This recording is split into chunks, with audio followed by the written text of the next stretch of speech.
You combine right before rinsing, activating the power to eliminate bad breath for a full 12 hours. That means fresh, clean breath all day with just one rinse of Smart Mouth. Rinse at night to prevent morning breath. It works. Get Smart Mouth today in the green and white boxes at stores everywhere. When it comes to choosing a trucking company, choose the one that invests in its drivers and their quality of life. Trans Am Trucking equips its Kenworth trucks with refrigerators, APUs for in-cab climate control, power to charge your cell phone, run your TV and microwave, automatic transmissions, voice navigation, in-cab fifth-wheel release, and no-touch freight. At Trans Am Trucking, their drivers earn a living and enjoy life on the road. Call Trans Am Trucking at 800-370-9609 or visit transamtruck.com. To make your life on the road more livable, choose Trans Am Trucking.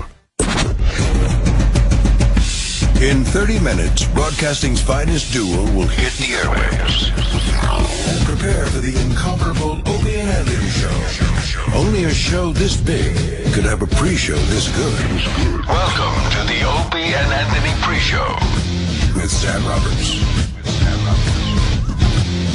Welcome. It's the Opie and Anthony pre-show. 866-WOW1-WOW is the phone number to call. You too can be a part of this Opie and Anthony pre-show. It's Monday. We are live. 866-969-1969. Let's start the week right with me and you breaking down everything that's going to go down today on the Opie and Anthony show, as well as everything that went down last week on the Opie and Anthony show. A lot promised for today's show. And it hasn't literally been promised, but you know what's coming. If you've been following the news at all, you know what we're going to talk about. If you've been following Twitter, you might know who our guests are. A big, fun Opie and Anthony show is in store for you today. So make sure that wherever you're sitting, it's comfortable, because you're going to be there for about the next 5 hours or so. Before we get to that, I mean, you know what I'm talking about. There's a new news story around the latest offensive thing going on. We covered offensive language on Friday with Joan Rivers. Joan Rivers was on the Today Show. That story has gone away. I mean, thanks to this Donald Sterling story, and we'll get to it on the Opie and Anthony show today, you better believe. The Donald Sterling story, the guy who owns the Clippers, who's decided to tell his girlfriend, allegedly it's him on the tapes. And you have to say allegedly, but it seems to be him on the tapes, telling his girlfriend that he doesn't want her taking photos with black people on Instagram, and he doesn't want her bringing black people to his basketball games. You have to hear these tapes if you haven't already. If you have, then you're looking forward to Opie and Anthony's take on them as much as I am. He's basically wiped everybody out of the news. Anybody that had any controversy around them, Obama made a statement about him over the weekend. Anybody that had any controversy around them has been wiped out. The Joan Rivers thing is yesterday's news. But, you know, Joan Rivers went on the Today Show and made a joke, and part of the joke was a reference to the Cleveland kidnapping. So Ant kind of broke into a bit of what Joan Rivers would sound like if she were actually being as offensive as those who were accusing her of would like to believe she was. This is how it went down on Friday. This woman, Michelle, she wrote, "Not sure which was worse, Joan Rivers' joke or the reaction of the Today Show at Willie Geist, Tamron Hall, Natalie Morales, because rape is hysterical."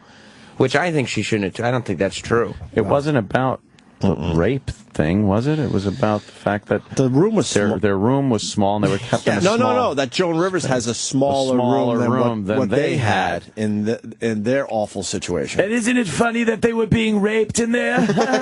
It's not. It's like she didn't. Would have been so offensive if Oh my God! My room is smaller than the vaginas that the man's penis was in. Oh my God! That's not what she said. No, she didn't say that. No. But he said, "What reaction are you referring to? The one of complete disgust?" And she said, "Well, the silence in this pic illustrates disgust. If not the right pic, apologies, but it went with the article." Right. And so you should really watch the clip before making your grand judgments. I did not find the joke funny in the least. But the point is, fun. You don't have to apologize for Joan Rivers. She did it on your show. You guys don't like it as the Today Show, then so be it. But that's just it. And to step forward and have to apologize for what she said is ridiculous. He didn't apologize on her behalf is what he was actually arguing about also. He was apologizing to the people that they heard it on their show. Right. You know, it wasn't like we apologize on behalf of Joan Rivers. It was we apologize because you had to hear such insensitive drivel. Where was he before this? MSNBC? Yeah, they're grooming him. He's going to be the main guy. But I mean, that's sooner than later. He's got to stop responding to everybody on Twitter. This is not...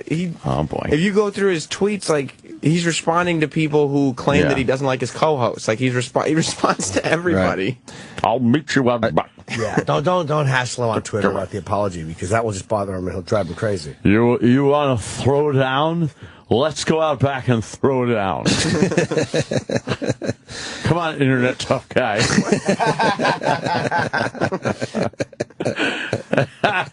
Yeah, times have changed. Yes, they have. The respected journalist is a guy. Twitter has ruined things for everybody. Social media has ruined things for a lot of people. Newscasters used to have respect. NBA owners' girlfriends used to not have a place to post photos of themselves with black people. It's been bad for so many people, based on what he started with there.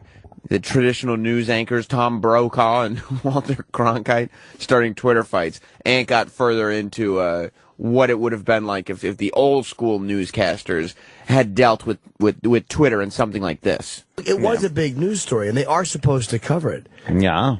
Without a doubt. But I would love to know if the media ever apologizes for their invasive behavior. I don't remember ever hearing that.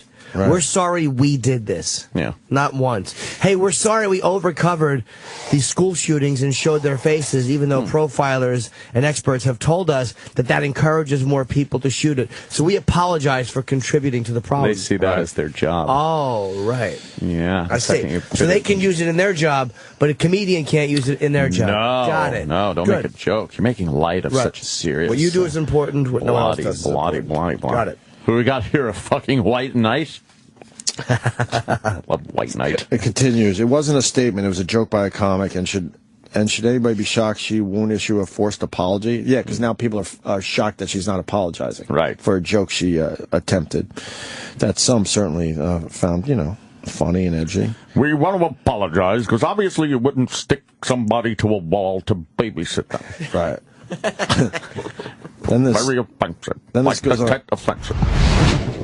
Walter Cronkite, indeed. But Joan Rivers has learned the valuable lesson. Well, she probably already knew it, but she's displaying what we should all be aware of.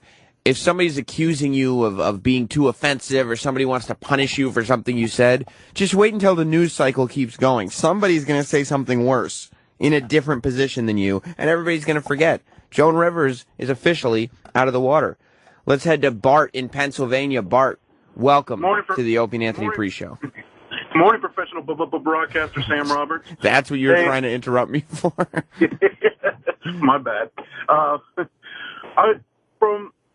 Since you're a professional, it sounded like that TMZ clip of Donald Sterling was edited for time. Could you tell me if it is, or did you even listen to it? I definitely listened to it, and we're going to listen to it on today's show. I didn't notice it was edited for time. It could have been edited. I don't know for sure that it wasn't, but what I did notice was that there's no doubt that if his girlfriend is the one that recorded Donald Sterling saying these racist remarks, she did it on purpose, I think, because the whole time she's painting herself to be like this hero of minorities.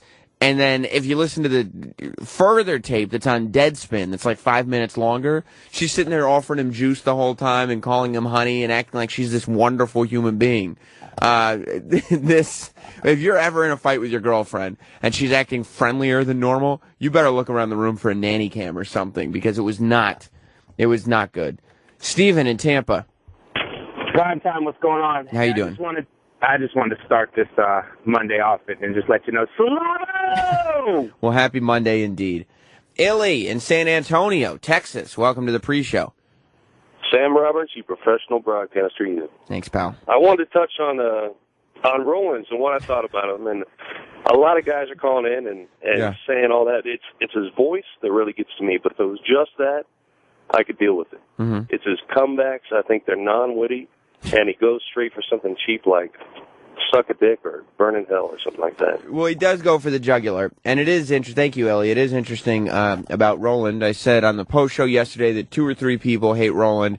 I was wrong. I'll accept my mistakes, and we'll talk about it probably more in the post show, because here we're trying to rev up to what's going to go on O&A. But I was on the internet over the weekend, and it was more than 2 or 3 people. So I apologize for my miscalculations as far as that's concerned. I didn't count properly, I guess. But poor Roland. Speaking of people to feel sympathy for, and not Donald Sterling. No, he said it. He dug his own grave. I feel bad for Frankie Valli. Ant went to go see Frankie Valli, the old school singer, with his family to celebrate his birthday, and Ant said he didn't sing a note. That he had a little switch on his mic that he'd just turn on to go, oh yeah, and then just lip sync, but not even a live recording, but just the record of the song. We watched one of his old performances on YouTube, and it really did match up with exactly what Ant saw. Let's take a listen. He makes it look effortless. It's effortless. It's effortless because he's not even moving his lips. Oh, yeah. That's terrible. I'm embarrassed.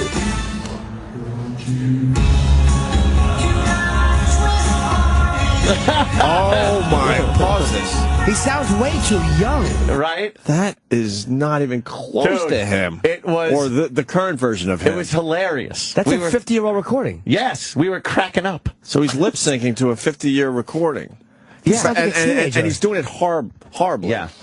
We could tell, like my brother knows all the technical aspects of live performances and recordings and stuff like that. So he was watching and he's like, look, the drummer is wearing his monitors in his ears, so he's getting the click track through his ears. What's that mean? That means like he'll just hear a tick tick tick tick tick for the song to know exactly when he's got to come in, the tempo he has to hold the entire song so that it goes off without a hitch. You know, he's able to do the vocal and lip sync over the whole thing. Right. And the band's really playing. The band's playing. Yep. They had a live, band there. I was even a little leery about the backup singers, the Four Seasons guys, because it was perfect. Not one clunker was hit vocally the entire time. He still got nothing. He still got it. Yes. They probably need everyone to lip sync to make it smoother. That's what I'm thinking to make it really. Oh my God, that's embarrassing. Smooth it out. That is embarrassing. You know what's really embarrassing about that clip that I was thinking as I was listening to it? Because obviously I was in the studio when it was happening, so I was kind of, watching off the YouTube. When you listen to that clip that we just listened to, you know how in the beginning it was the Frankie Valli song? It sounded like the record. There was nothing about that sounded at all live. That's how it sounds in concert.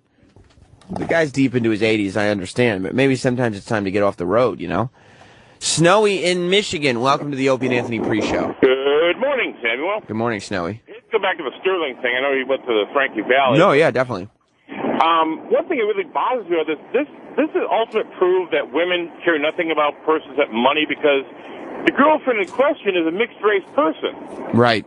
Why in God's name would you be allowed with some guy, and if it can't be the first time, if he's racist, it can't be the first time it suddenly dawned on her. Well, yeah, this was, according to the tapes, it was several times. He had already requested that she take down photos of her with black people off of her Instagram.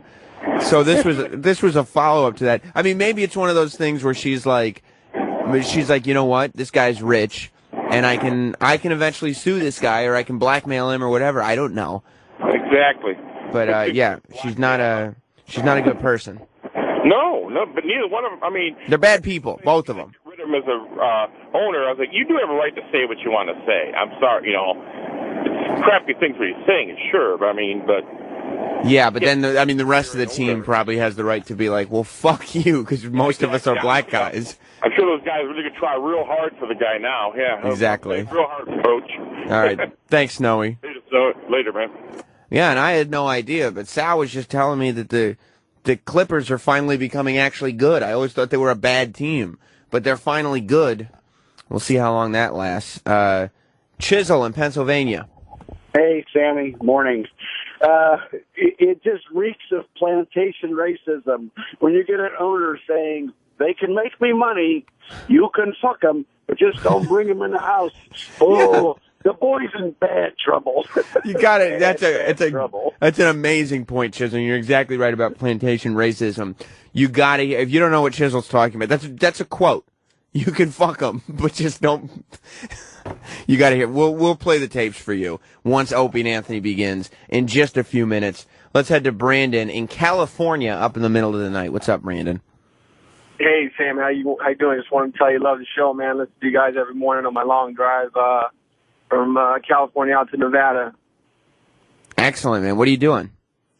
Oh, I do surveying. We're just driving out to this solar site. I got to drive out each morning, leave at 1, get there at 5. God damn. Well, you're doing God's work, Brandon. Thank you very much, Sam. Appreciate you guys. All you guys, E-Rock, Roland, they're all hilarious. Don't care what anybody says. Excellent. Appreciate what you guys do. Thank you. All right, talk to you later. God's work, surveying. There's no doubt about it. Brandon's the man. Let's keep in mind, we were talking about offensive comments. Like this Donald Sterling thing has become such a big news story that he's kind of gotten Cliven Bundy out of the news, and you couldn't get more offensive than Cliven Bundy. Cliven Bundy is the guy that we were talking about on Friday.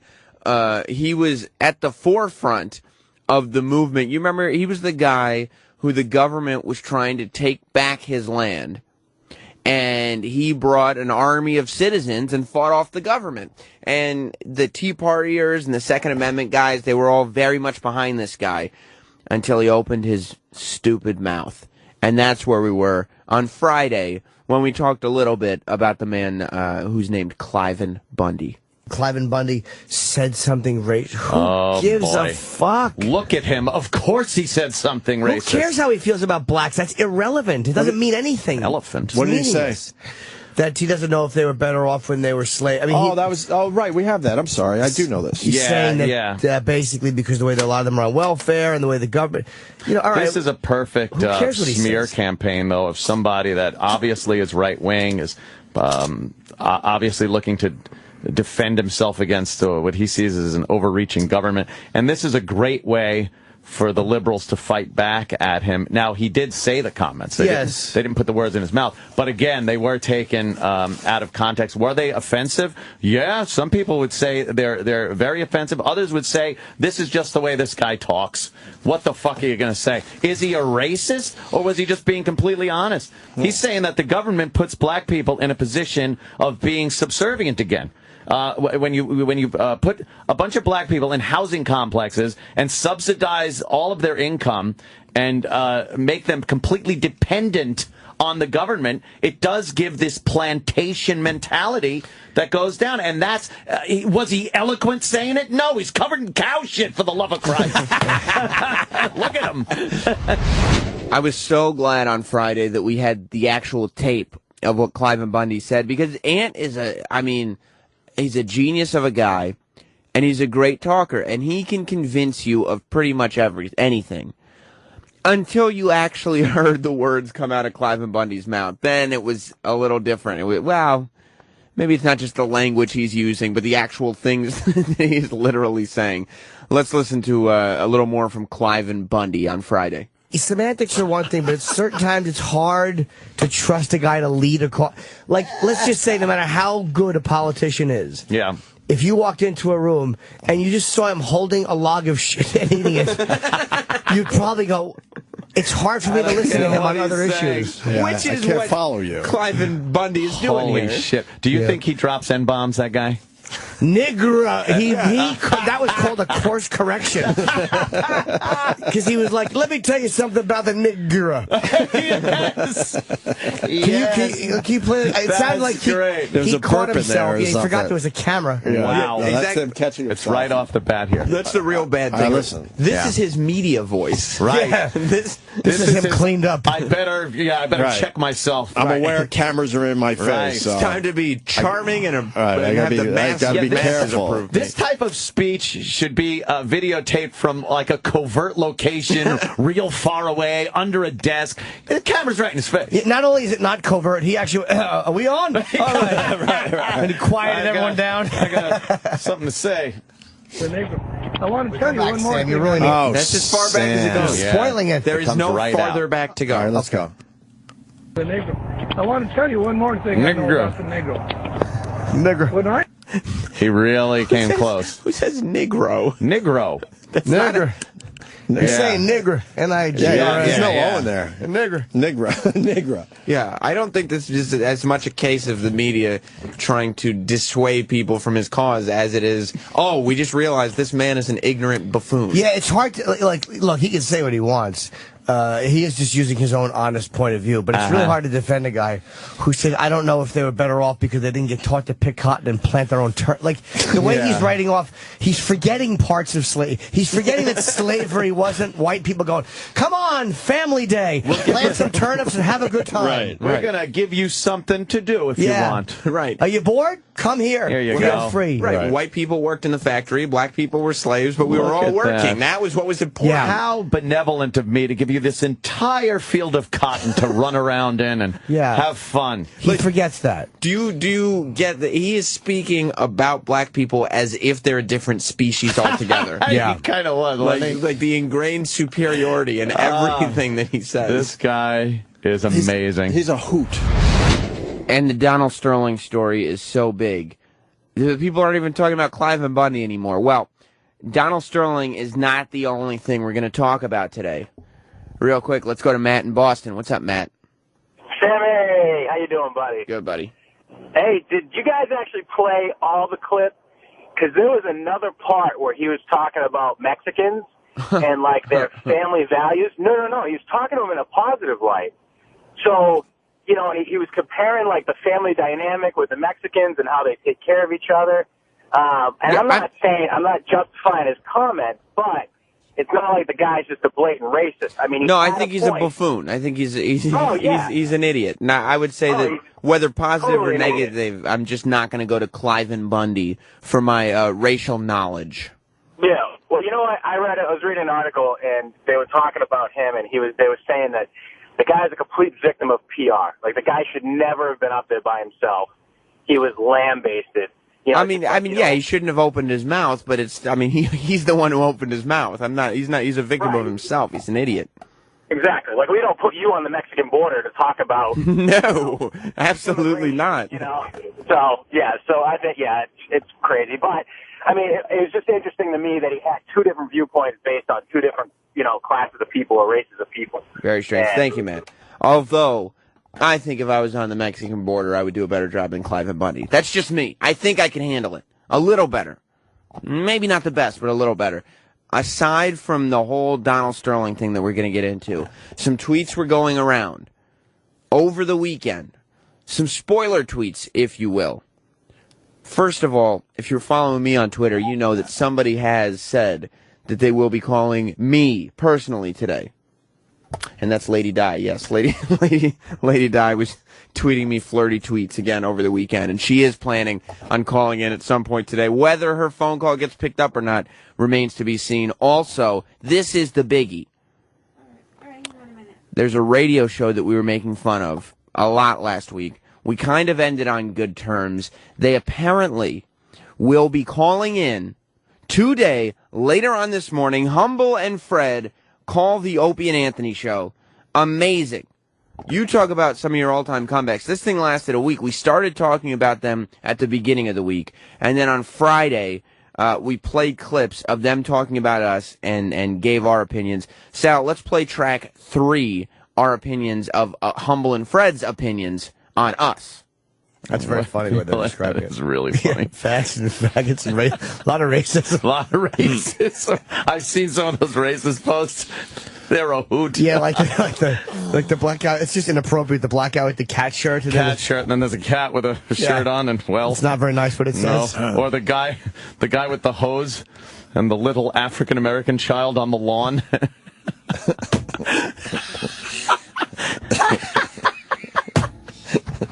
Oh, Beretta. The fucking what is it called? Those little photos? That's not a meme, is it? A meme. Does a meme move or no? Sometimes. Some of those things make me laugh so hard. Yeah. Oh, they're so vicious. So bad. I agree wholeheartedly with them. Some of it is just vile, despicable stuff. Yeah.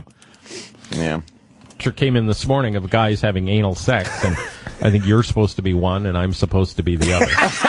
There was one funny one yesterday, though. A guy was sort of like a fat guy, sort of had his arms around his legs, and it had the caption, "This is Fred trying to blow himself." It was pretty. It was good. This is a guy who says, "Good morning, Humble and Fred. I have a French exam in 2 hours, and I'd like you two fags wish you good luck."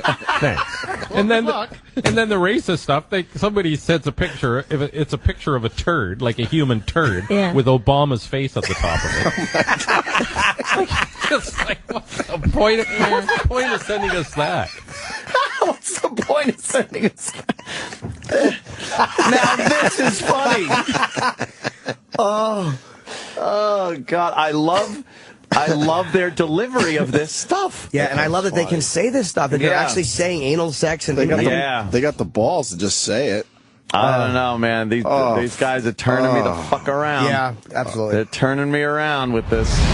So we'll see if the turnaround continues. Humble and Fred call in today on the Opie and Anthony show. And Jim was at Caroline's all weekend. I'm being told there were some shenanigans that went down. Of course, they were reported on Jim's Twitter. Club Soda Kenny is here. Hey, Sam, I saw somebody with a Not Sam shirt at Caroline's. I did, too. I was there. I saw them going in. Yeah, you should sell those. Yeah, that's how he got it. How do you get them? I'm not going to plug it. Get out of here. I mean, notsam.com is the answer, but I'm not going to plug it. Oh. It's about Opie and Anthony. They're only starting in a few minutes. Are you ready? It's a nice shirt. No, I appreciate that, Kenny, but it's about Opie and Anthony right now. It's got a good font. Thank you. Font's important. We'll see if Humble and Fred maintain on good ground. I think they will. They've learned something that Scorch never has. Sometimes reaching out helps a lot. We've been making fun of a guy named Scorch for years, just randomly. He's a DJ, radio DJ. He used to work in Syracuse. I interned for him up there, but there was a connection. I think Opie and Anthony worked with him in Boston for a little while. Their careers have kind of run parallel for quite some time. Unfortunately, Scorch has not been met with the success that Opie and Anthony has. It's always a good show when we do a little Scorch audio. We did that on Friday. Let's listen to it, Sal. Sex offenders, you don't laugh at sex offenders. No. 57-year-old Charlie Price of Pittsfield, Massachusetts, probably watching the show right now. Thanks, Probably Chucky. not. We love you, man. Probably Hey, you know not. what? If he's watching the show, we don't care what you do in your off time. Just don't tell us about it. Price, he can fix... That was kind of funny. There's some kind of sex criminal guy, Right. and Scorch is assuming he's watching the show, and then he gives a little private shout out, like, And a thumbs up. Hey, what do you do on your own time? In case you needed an extra thumb for the kid. If you're a PFG TV fan, I don't care what you do. You know what really Just happened? don't tell us about it. Right. What really happened there was, as he was talking, he realized that he was just giving a thumbs up to the sex offender. To the sex offender. And so he had to try to think of something to cover. Covered his tracks. He did a good job. Because apparently everyone in Massachusetts He's good. He thinks he's quick on his feet. is watching Weird Yeah, News. so. Weird news. I totally zoned out. Yeah. Should we start over? Much No. like. Should we start over? Much like the audience. You think so? I don't know. Let's take a listen. Let's hear a little more, though. Weird news. I can't get enough. Let's listen. Pittsfield, Massachusetts, probably watching the show right now. Thanks, Chucky. We love you, man. We love you. Hey, you know what? If he's watching the show, we don't care what you do in your off time. Just don't tell us about it. Price, a convicted sex offender, been cited for disturbing the peace. You'll like this. Oh, I will. He admitted to kissing and fondling a cardboard cutout of a woman. I've never seen concepts so poorly handled. or I've never heard thoughts so horribly explored. Yes. What? This is good stuff. It's weird news. He just points at him. You don't like this, and the guy's like, "What? What are you getting at? Whoa, watch out, you. What are you getting at? It's like, why don't they expand on these things and talk about them a little bit? Scorch. Love that guy. I went to see Jim at Caroline. We'll talk about... Sam. Yeah, Kenny. What sizes do the shirts come All right, in? Kenny, you got to get out of here. You got to take a walk. You gotta. I wish we had a Kenny to control the pre-show sometimes. Are there different colors? No, there's not different colors. Let's go to Adam in Connecticut. Adam. Yeah, Sam. What's up, buddy? Hey, I just wanted to talk about this Silver thing, or no, Sterling. The guy from the Clippers. I mean, the guy's obviously a fucking racist asshole, but I mean, Jay-Z is part owner of the Brooklyn Nets. He belongs to that 5% group, which basically has a racist belief system of its own. Excuse me. Nobody really seems to care about that. He's talking about Jay-Z, but he's got all the facts wrong. Yeah, I mean, I don't think that there's any tapes of Jay-Z asking people to not take photos with white people on Instagram, but I'm sure the argument will be made. We'll listen to it be made. Today, on the Opie and Anthony Show, we'll talk everything Donald Sterling. Humble and Fred calling in, which means E-Rock's in heaven, because it's a radio thing. And when there's another radio show involved, Radio Rain Man Eric Nagel is there. And he's done a great job with this. And stories from Norton's Caroline's weekend. I saw him at Caroline's over the weekend. Show I saw was hilarious, but apparently I missed the best show. Hopefully we'll get into that and a whole lot more when the Opie and Anthony Show begins. Thank God. That's right now.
The year 1994.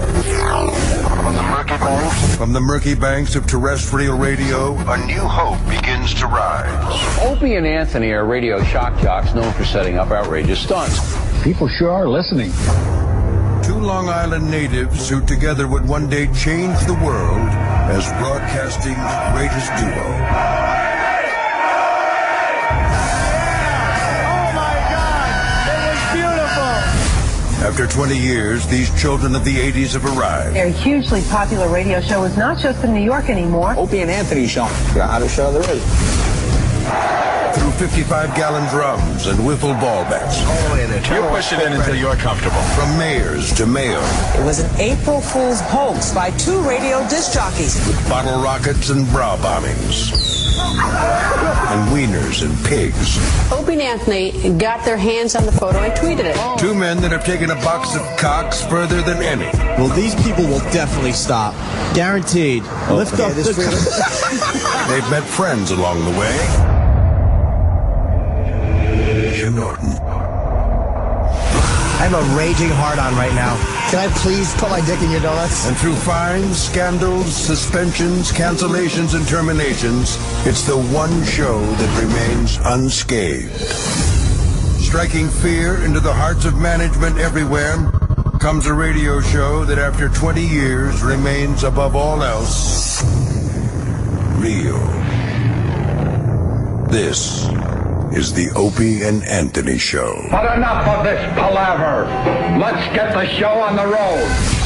Good morning. Welcome aboard for another week of fine broadcasting. Oh, my goodness, yes. Oh, my goodness. Wake the fuck up. Yeah. Have a little green tea. Ooh. That'll give you a little boost in the morning. Not really. No, huh? I don't even know if there's caffeine in this. Maybe a little bit, right? I don't even know. Wow, wow. Oh, wow. How was everyone's weekend? Ducky. Delightful. Yeah. Wonderful. I went to a communion yesterday. Ooh. Those are dull. Strange. Yeah. I'm not a big organized religion guy, but so a little strange. Yeah. I'm not saying I don't believe. Oh. I don't know. I'm not really sure where I'm at, but I know I don't really like the organized religion that much. Yeah. And it certainly has qualities of being a cult when you're there. A little cultish? Yes. I don't know. It was all right. Did you recite along? Oh, yeah. I play along. I can't do that. I play along. I can't do the whole talkie back. Oh, really? You know, the priest talks and then the people do the talkie back. I figured. What could it hurt? Did you laugh when you did the Our Father who art in heaven when the S's come up? It's almost like Chip. Give us a day at the other friends. Forgive us and forgive us our trespasses. We forgive those trespasses. It's so annoying to me when it comes up. It's like, and forgive us our trespasses. We forgive those trespasses. You just hear. I guess the new thing in church, especially this church, I've been to this particular church a bunch because it's my brother's church. Yeah. So I go to all his religious things, and all of a sudden I'm preoccupied by my kid, and all of a sudden I think it was that part. And all of a sudden this lady grabs my hand. Oh shit! And it was kind of nice in a weird little way. Really? Yeah. Get some. But I guess everyone has to hold hands now in church. When did that start? That happened. And I guess you're supposed to do it proper where you like lift your hands up like this while you're holding them. I don't like that. That looks like that creepy fucking arena religion kooky cult. But me and this woman, we were holding hands like we were on a date. On the down low? You had a nice warm hand. I'm like, what is this about? A nice little MILF. Little MILF to my right. Yeah. But she just grabbed my hand out of nowhere. I was preoccupied. So I was like, what the hell's going on? What is this? So it was fine. My brother was the godparent. Yeah. And he's a pure scientist. So he was just... That religion stuff is... Yeah, hokum. He wouldn't even go up and get the offering. No, huh? I'm like, you gotta go up and get the offering. No for the cracker. kid. No cracker. Gotta get the cracker for the kid. Cracker. If you're there to support the kid, you gotta go get the cracker. Body of Christ. And if you don't believe in anything, that's fine. I mean, Body of Christ. it's just a cracker at that point. So Yeah. what is it going to hurt? It was fine. A cardboard taste and whatever it is. I don't know. I would probably start going back to church a little bit just because it gives you an hour to just kind of, think. Yeah. I don't know. I don't know where I'm at with all that stuff. They treat it so reverently, those communion wafers. Right. And then all I think about is, like, they should have that on How It's Made. Right. And just watch them spitting out millions of these things. God, yeah. on a conveyor belt. And, all of a sudden it doesn't seem as holy when it's fucking being boxed up and shipped out of fucking big cartons with styrofoam peanuts. And I guess when you take the offering, you're supposed to, like, all start thinking about stuff and praying. Yeah. My first thought was, wow, I think this might be gluten-free. I think they went to gluten-free. Did they go to gluten-free? And it tasted a bit wheatish. Yeah. So I don't know if they changed their recipe or not. Oh, but man. It was quite a little delight. I bet. Oh, is that how they make them? They do. They have a show. Oh, look, there's like a nun doing it. Nun, though, yeah. They make them like pancakes? Come on. No, they don't make them like pancakes. That can't be. There's millions of fucking people eating these things every They just showed week. her making a huge pancake. I can get 4,500 hosts. Hosts? Look, it's in a mold. There it is. Oh, there's the mold. So it's about 25. What do they do with all that extra stuff? Oh, that's a waste. What about all that? They probably I'm guessing they use it. Oh, okay. Do you think they snack on them when they're... Come on, she's working the foot pedals to do this. They can't use electricity or something? Something tells me this is tub here. not a big turnout. Lots of 1,000 or lots Oh, of my 500. God. This is... Pretty soon I'll have to get another. So I've got about 4,500 out of one You think the stock boss here. comes in and yells every so often? Come on, we need more of these fucking things. She's not wearing any Like some gloves. dumb boss. Yeah. Once they're cut, put into containers, they have to dry a little bit. Oh, look at all that body of Christ. That's a lot of body of Christ. Yeah, body right? of Christ in a blue fucking tub. In a blue little fucking container, yeah. You don't want to think the body of Christ is being mass produced like this. I actually looks like a little church. I thought they were done by hand, very delicately. Yeah. The body of Christ is a mass production.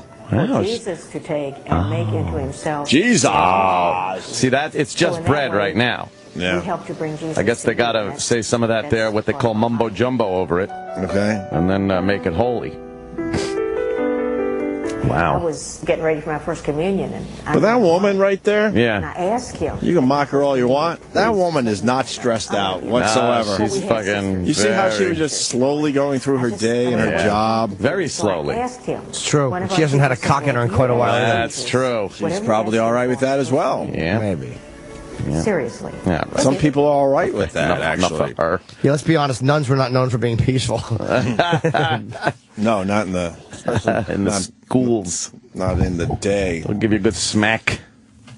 And then, you get the nice little First Communion party. That was nice. Oh, yeah. Running around yards, That's nice. having some snacks. Sure. Not too many, though, for me. Oh, well. I actually said no to dessert. Wow, was that tough. Whoa. That is a tough thing to do. Well, you had your cracker. You can put it in your mind all day. You can go, I am not going to eat any shitty stuff today. And then you go to a party and you're like, okay, all right, look. Oh, I like hummus. Okay, hummus. Oh, they got red peppers. The red pepper in the hummus actually is really tasty. Oh, they got fresh pineapple. Okay, I'm good. Right. All right, I'll have a couple wheat thins, but I'll blow off the potato chips and the cheese. I'm good. And then the main meal comes out, and it's like chicken parm and all that. But I'm like, all right, I can scrape the cheese off, and because I'm really trying to eat like ridiculously well. And then the desserts come out, and your brain just fails you. It's delicious. But I was able to hang in there yesterday. Yeah. 99 times before yesterday when the desserts come out, that's when I go, fuck. Yeah. You can't stop? Why is it? Delicious. Why is that? And it was DQ ice cream cake. Oh, yeah, huh? The DQ makes a good ice cream cake. Yeah. Didn't touch it. Oh, yeah. But at that point, I started like shaking. I'm like, let's just go home. I'm going to break down. And when I break down, it's not good. I'll eat half the fucking cake. How was your birthday?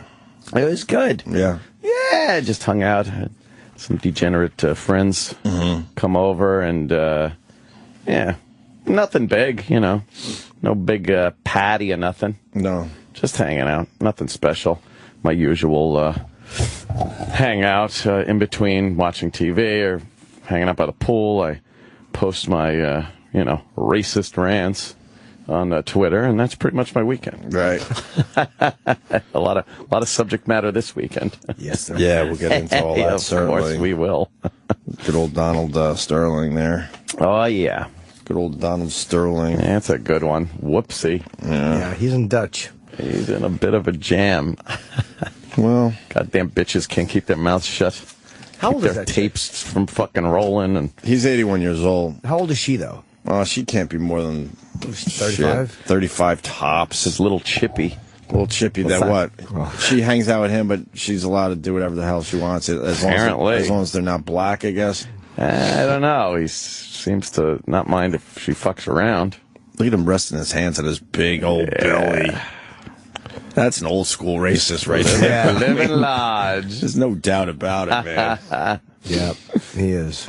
The one thing I guess we can get into it. The one thing that just bothers me about this whole thing is, the Clippers should have just not played. Yeah. Yeah, if they had any balls at all, they would have not played the game. They are not going to win the NBA championship. No. And they could have made a ridiculous statement by just not playing. Instead, they had some weird silent protest where they had their warm-up jerseys on backwards. And like Travis reminded me... crisscross?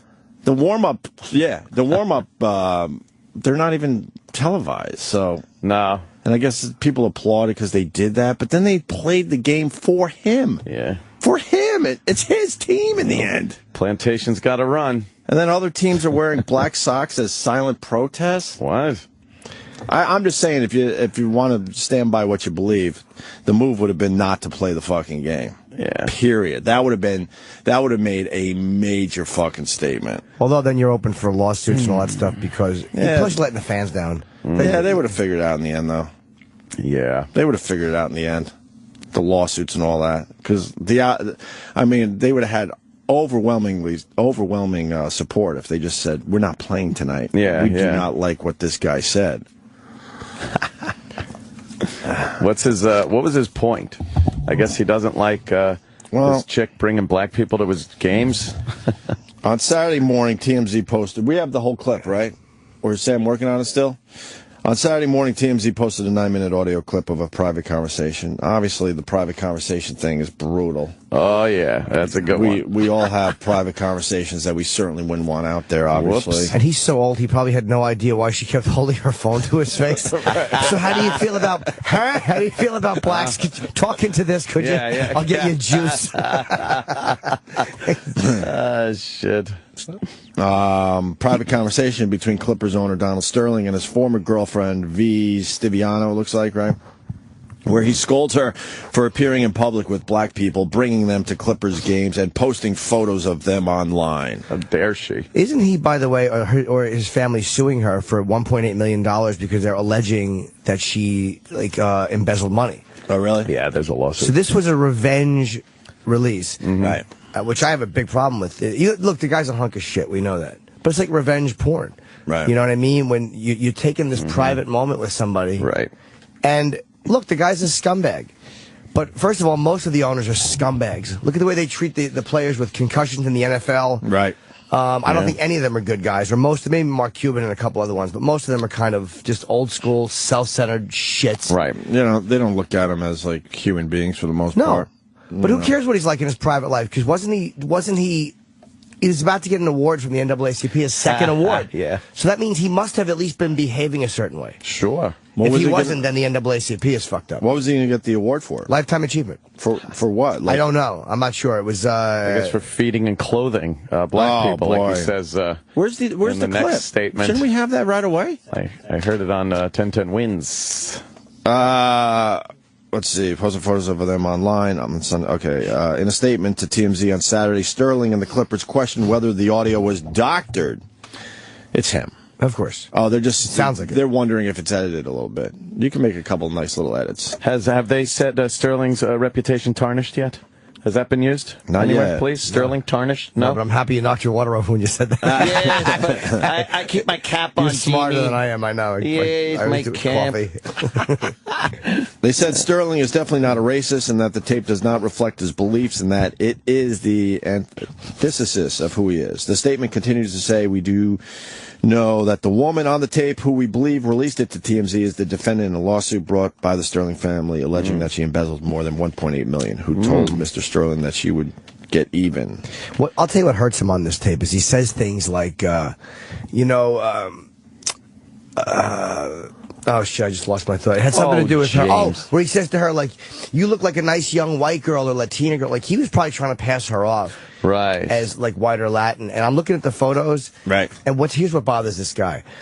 It's that his young, hot chick is putting her, like, fingers up in the peace sign. And it's like, culturally, she just looks like she's this young chick hanging out with these black guys. And his old school white friends don't like it. Sure. Who the fuck are his awful friends calling and saying, Oh, wait, she's calling me now. Hold on. It's awful friends. But who are his friends calling him and going, she's on Instagram with blacks? Like, first of all, why are your creepy friends following your chick on Instagram?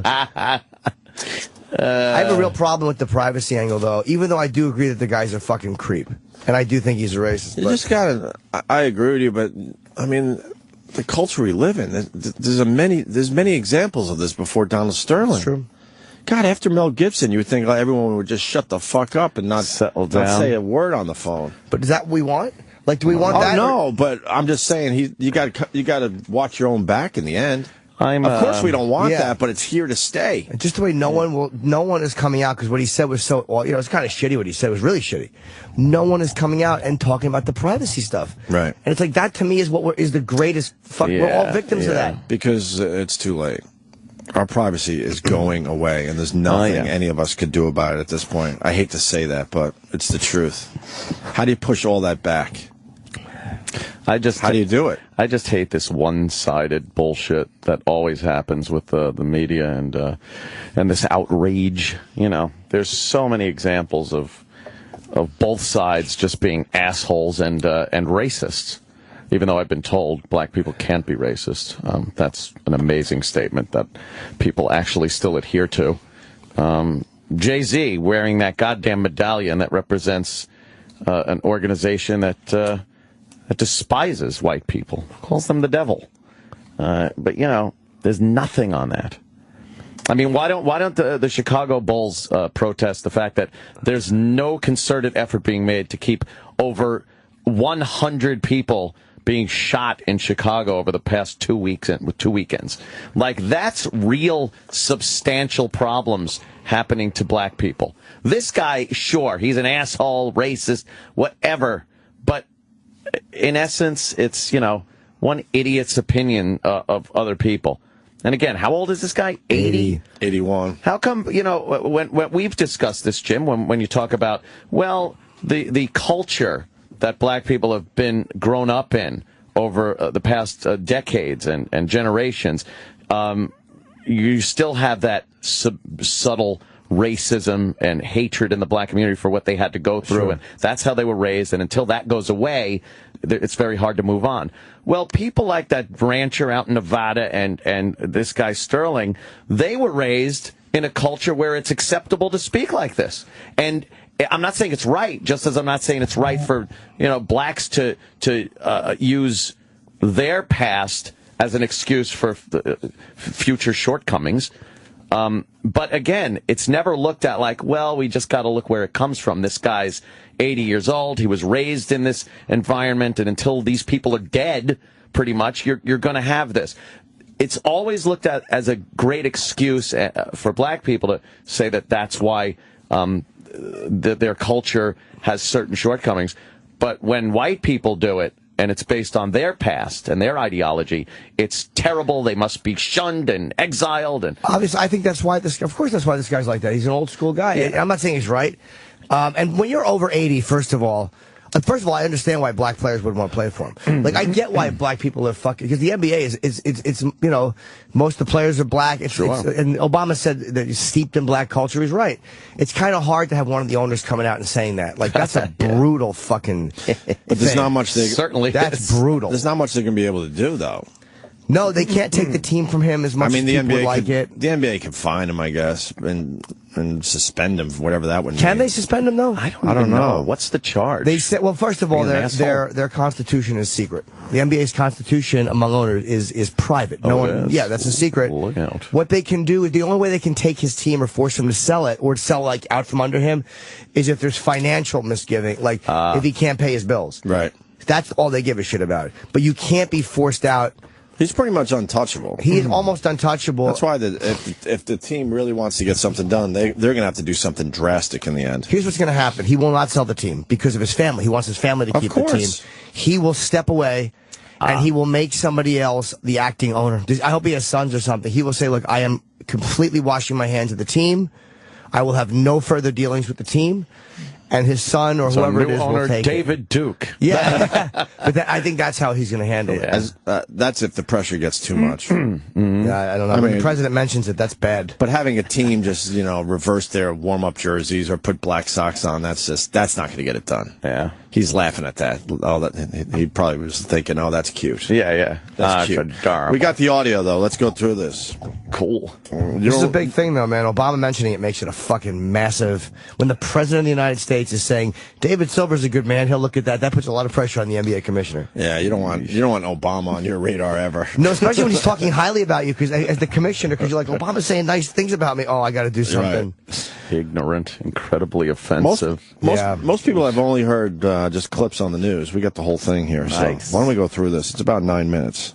And we'll certainly be. It was an hour stopping conversation, I think, too. There was a second tape for 5 minutes, which I heard. 1, 2, 3, 4, 5, 6. Yeah, we're talking about 9. Oh, okay. Almost 10 minutes we got. I don't do anything wrong. If we ever have any issues, it's because people call you and tell you things about me that are not true. Why are you broadcasting? I'm not broadcasting anything. With minorities. Why? What's wrong with minorities? Oh, boy. What's wrong with black people? Nothing. She's baiting him. Yeah. Talking to an enemy. There's nothing wrong with minorities. They're fabulous. Fabulous. Because you're an enemy to me. Why? Because you don't understand. I don't understand what? Nothing. That racism. Oh, she's trying so hard. No, this is so obvious that now, obviously, he did say what he said. But she knows. She's probably heard it before, She just needs it on. Yeah, she just needs it on tape. Right, she needs it on tape. It's not coming from. It's not coming from nowhere. Obviously, she has her agenda. She's trying to get back at him. Yeah. She knows that he's I don't know for sure, but he's probably have said horrendous things. So now she just needs a little of that on tape. You could set him up. She knows the key words to set him off: minority, racism. Right. But there's a culture. Why do people feel certain things? Hispanics feel certain things towards blacks. Blacks feel certain things towards other groups. It's been that way historically, and it will always be that way. But it's not that way in my heart and in my mind. But maybe you want to adjust to the world. But why? If the world doesn't do anything for me and they don't make me happy. You're right. I don't want to argue with you. I don't want to argue. I can't be racist in my heart. And that's Jerry. Good. I'm living in a culture, and I have to live within the culture. Even though she is baiting him completely. Right. Yeah. The things she's saying are not so crazy. Like it's like she's kind of throwing softballs out there. Yeah. And man, he's cranking up and hitting him out of the park. He's nailing him. Yeah. Yeah, because things like you got to adjust to the culture. It's like, yeah, you're a billionaire and you own the team. Shut the fuck up. He probably hates having to stand there and listen to people talking, black culture. He probably hates watching and look, black culture. Ugh. I don't know. You don't think? No, I really think it has something to do with he's an embarrassed old man who's like got his hot young girlfriend taking these Instagram pictures with these like much younger and obviously much more relevant people. Yeah. And he's just this fucking, it feels like this doddering sugar daddy, which is what he is. Yes. Right. Just a doddering sugar daddy. Oh, that's bad. People call you and tell you that I have black people on my Instagram, and it bothers you. Yeah, it bothers me a lot that you want to broadcast that you're associating with black people. You have to. You associate with black people. I'm not you and you're not me. Oh. You're supposed to be a delicate white or a delicate Latina girl. I'm a mixed girl. Right there. Whoops. That is really tough to spin. You're supposed to be. Yeah. Does he understand how you're talking to a half black girl? Like, that shows you how fucking out of touch with any real stuff this guy is. Yeah. You're saying this to a half black girl. Wow, that's tough. That's a rough one, man. And you're in love with me. And I'm black and Mexican, whether you like it or not, whether the world accepts it or not. And you're asking me to remove something that's part of me and in my bloodstream because the world thinks different of me and you're afraid of what they're going to think because of your upbringing. You want me to have hate towards black people? I don't want you to hate. That's what people do. They turn things around. I want you to love them privately in your whole life. Every day you could be with them. Every single day of your life. But not in public? But why publicize it on the Instagram and why bring it to my games? That's because he has to answer to his friends, little buddies. Oh, that's what that's about. What's going on with your girl there? Exactly. So hanging out with some of those and insert epithet here. You want to talk about a white privileged existence? 81-year-old guy probably has a lot of white privileged friends. Yeah, so who are your first of all, you're the owner of an NBA team. And it's not like she's bringing in street it's like she's a player, like Magic Johnson. I don't know, he's kind of royalty in the NBA. Yeah. And you're mad she's snapping a photo. That to me was like... Yeah, it was the Magic Johnson photo. Yeah, that was one that set him off. Like the final one. He is royalty in the NBA. Yeah, and she's not going to fuck the guy.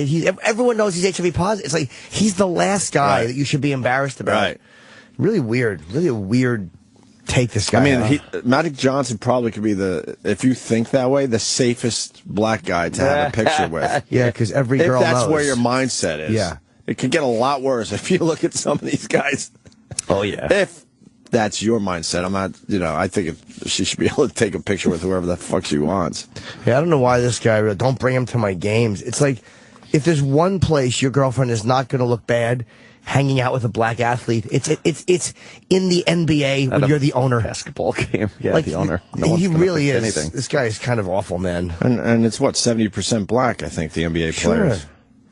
And that number used to be higher, I do believe. I thought it was higher, yeah. It's one of the, in playing the jury, they say what's going to happen. I saw an interesting analysis of this, and it made sense.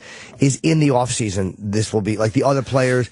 He said, because right now the team is playing against this team, and they have to win games. Right. And he's like, look, when you're trying to win games, you take whatever misfortune the other team's having, and you try to capitalize because you want to win the series. Yeah. But in the offseason... Well, they're playing the Warriors, and they're tied at 2 right now, so they lost last night. Warriors. But they would, they should have lost on purpose. They should have, not played. Yeah. It's hard to say because when your stats come out at the end of your career, all this is just a terrible memory. When you think about it, the owner said bad things to his girlfriend in private. But that doesn't excuse not playing. Yeah. But they feel strongly, that he needs to go. So, force your hand. Because people say he was also a known racist before. Then it's two things. Why the hell was the NAACP going to honor this guy if he was a known racist? Most improved? You know what? I don't know. Something like that. Most improved statue? Yeah. But I could see he'll have I get why black guys don't want to play with this guy, and I think that a lot of people will be asking to be traded. Right. And he will not be able to sign any other black Probably a lot of guys players. will ask to, leave the team unless something changes. Just have a white team. It'll look like the 50s. Yeah, be 0-82. Tweeted that. Yeah. But if he steps down and just gives it to one of his family members, I don't even think that's good enough for a lot of these players. Yeah, they probably want the whole family out of it. Right. But that ain't going to happen. No, they can't. Let's continue with the tape. Yeah. I'm sorry that you still have people around you that are full of racism and hate in their hearts. I'm sorry that you're still racist in your heart. I'm sorry that you live in a world that's still... How about your whole life? Every day, you could do whatever you want. You could sleep with him, you could bring him in, you could do whatever you want. The little I ask you is not to promote it on that and not to bring him to my games. I don't bring anyone to the game. Okay, then. There's nothing to argue about. I know it. Okay, we got a big problem here. I really don't feel like going anywhere. I don't feel like going to Europe. I don't feel like just going to I don't feel like going to Europe. What did you say down there? I think there was one that was inaudible, and that might have been the inaudible moment. I don't even feel like going to Europe now. Why is he so sad? Because, his chick is giving him some shit, bringing black people around. I think he's also realizing this is his world and her world are beyond repair. Right. Plus, she was taken, or alleged, I shouldn't say she was taken, I don't know if she was or not, but there was allegations that she took money or embezzled. Yeah. Well, I wonder, why didn't she just, maybe he didn't understand how damaging this, did she go to him with this? Like, if his family, I think, is going after her for money, did they talk about this? Did she go, like, look, this is what I'm going to release unless you drop the lawsuit? Or is that considered blackmail and you can't do it? There's a little bit of blackmail there. And boy, he don't like blackmail. That's for sure. I don't understand how you can have so much hate towards minorities. I don't have any hate. I love them. I cannot understand. Why would you say that? How a person like you who's elevated, who's here, still feels above the world, and you can't even be seen with someone in which is considered of a different skin color. They can be with me all day long, all night long. I can't believe that a man who's educated, a man who's a scholar, a man who's... Well, believe it and stop talking about it. Let's finish our discussion with a period, okay? You're not making any good points. You can't believe this man. That's all I am. I'm not a good person in your eyes. If I was a good person, you wouldn't say, I can't believe this. I can't believe that. What am I But you're all lies. I love this. Look at all this negativity coming from... There's no negativity. I love everybody. I'm just saying, in your lousy Instagrams, you don't have to have yourself walking with black people. You don't have to. If you want to, do it. If it's white people, it's okay?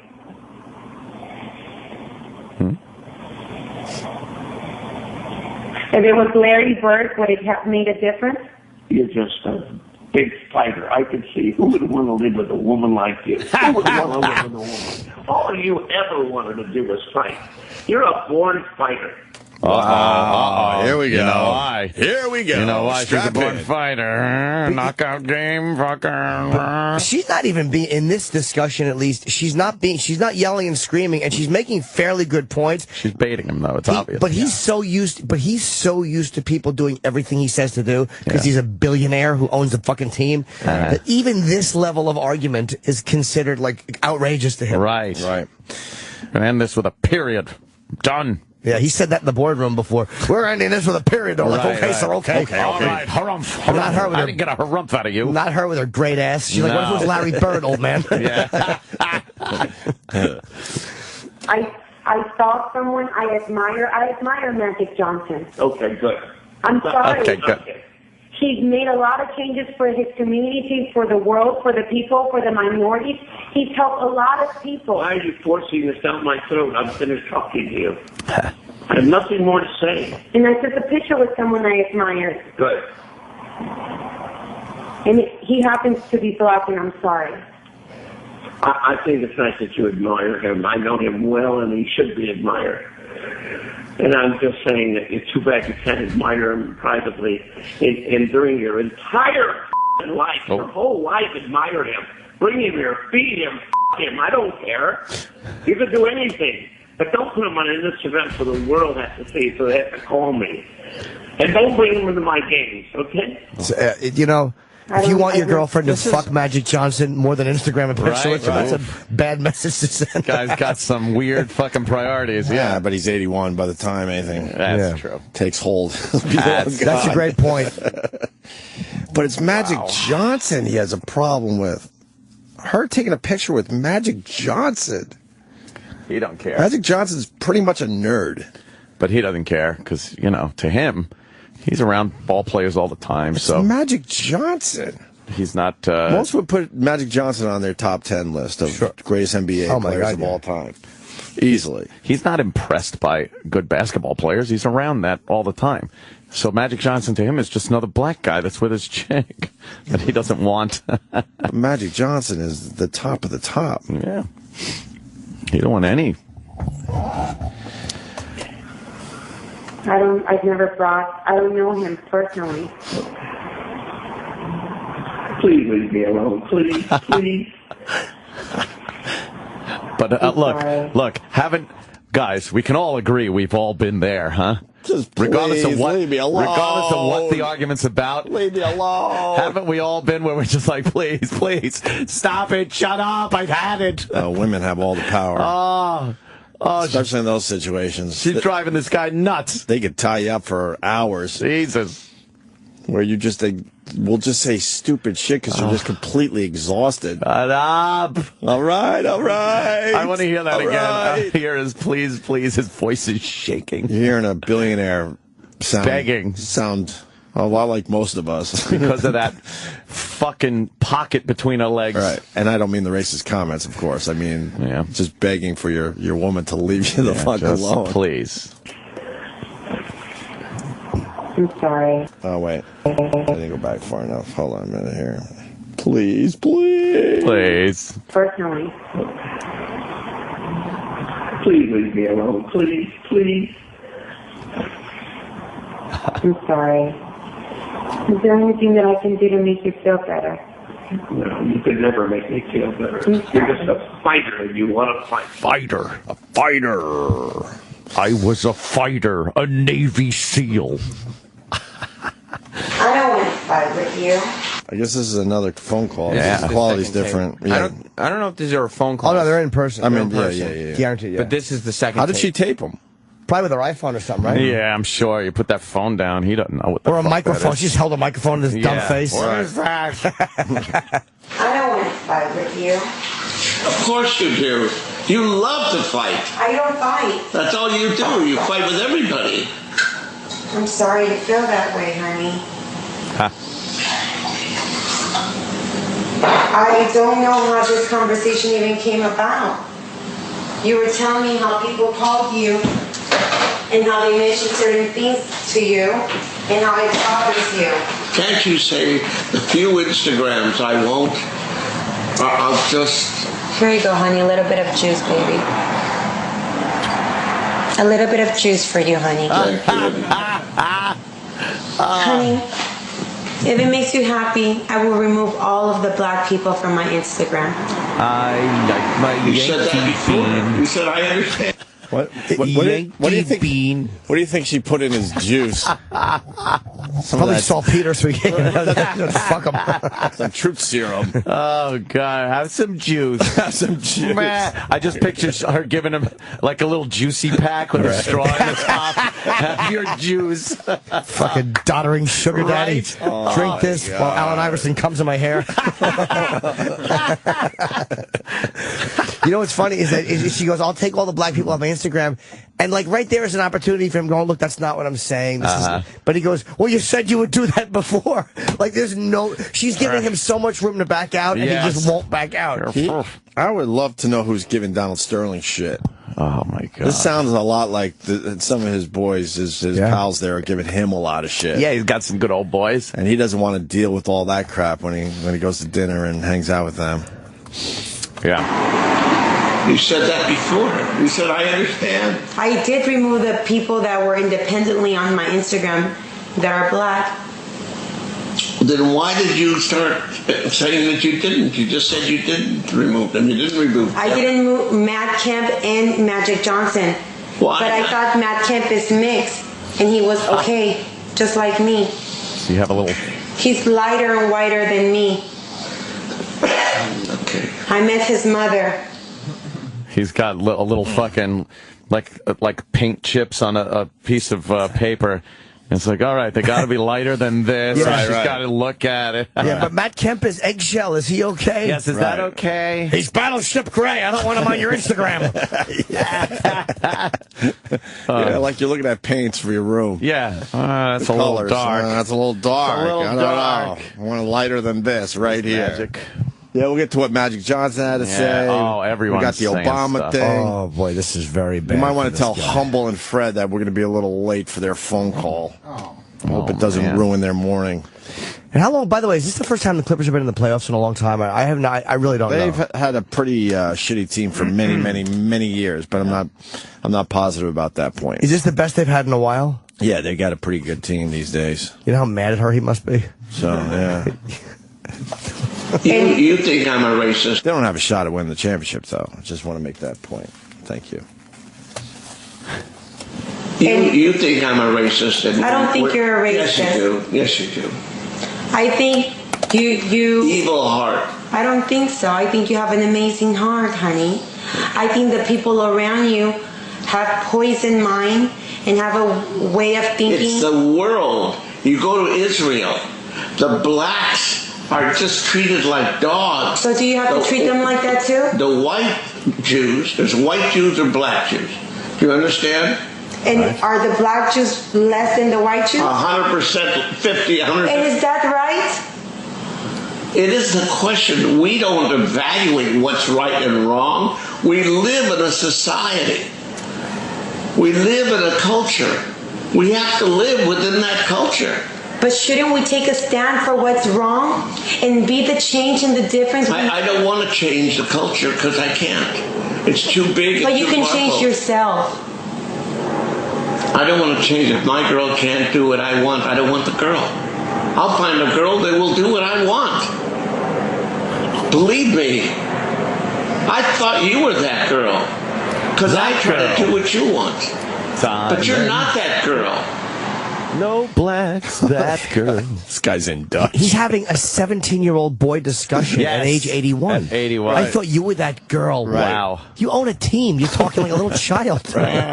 Your friend told me. Yeah. Do you like me? And by the way, this whole culture thing, and you can't change the culture, try fucking weaseling some of this guy's money and watch how fast, like, hey, that's just the world we live in. I wonder if he says that when it's time to pay taxes. No. He doesn't go, that's the world we live in. He goes, well, fuck this. We're not doing it. Fight this and change that. Yeah. So stop. Come on. He fights at every turn. Yeah. And now the next clip, this is the one and the final clip for today that's going everywhere this morning. Relatively a newer clip. I wasn't raised the way you were Well, raised. then, if you don't feel, don't come to my games. Don't bring black people and don't come. Do you know that you have a whole team that's black that plays for you? Do I know? I support them and give them food and clothes and cars and houses. Who gives it to them? Does someone else give it to them? I love it. Do I know that I have? Who makes the game? Do I make the game or do they make the game? And these are 30 owners that created the league? I'm not going to bring any black people to the stadium. Well, is it easy to say that? It's very easy for you to say that. For you to say that? I won't say that to anyone. I would never ask anyone not to bring someone based on race or color or culture. It's like saying, let's just persecute and kill all of the Jews. Oh, it's the same thing, right? Well, isn't it wrong? Wasn't it wrong then with the Holocaust? And you're Jewish. You understand discrimination? You're really a mental case. The Holocaust we're comparing with racism, discrimination. No racism here. If you don't want to be walking into a basketball game with a certain person, is that racism? Yes, yeah, it is. I believe so, sir. Oh my God! Didn't Patrice say so brilliantly? I've never met a racist. Like no one ever says they're a racist. Right. And how can this guy say this and really not think that he's being racist? Like that's really like delusional. That's very racist. Patrice said my racism was charming. Yeah. The one place that was hilarious because your racism is charming. The one place you should be safe to bring a black person is to a basketball game. Crazy. If you think in that way. Oh my God. This guy's great. Holy shit, is he just No, if you bring a lost. black person to a polo match, I would understand. Now there's a problem. But an NBA game? Yeah, I could see if he was having like a cotillion and she was bringing Lil Wayne. Right. Is that the right word, cotillion? Cotillion. Oh, thank God. But he is bothered that she brings black to the debutante ball. black guys to an NBA game. That's craziness. See, there's the warm-up jerseys. That does nothing. No. You're still playing for him. See, they put all whatever. I don't know, it's the statement they're making though. It's like really hard to say don't play the game. That's a rough one. Yeah, but you know what? But that would be amazing if they did that. Cutting off your nose to spite your face at that No, point. most of these guys would be completely fine in the end. Yeah? Most of them, yes. This taps into that slave master mentality too. Like, well, he's got a black girlfriend and he lords. I mean, of course, there's millions of dollars being paid, but it's just the mentality. He got a black belly warmer. Yeah, it's okay. That's what it feels like. Yeah. It's just a silly protest, though, to turn your warm-up jerseys inside out and wear black socks. That's just silly. Yeah, that's not really making.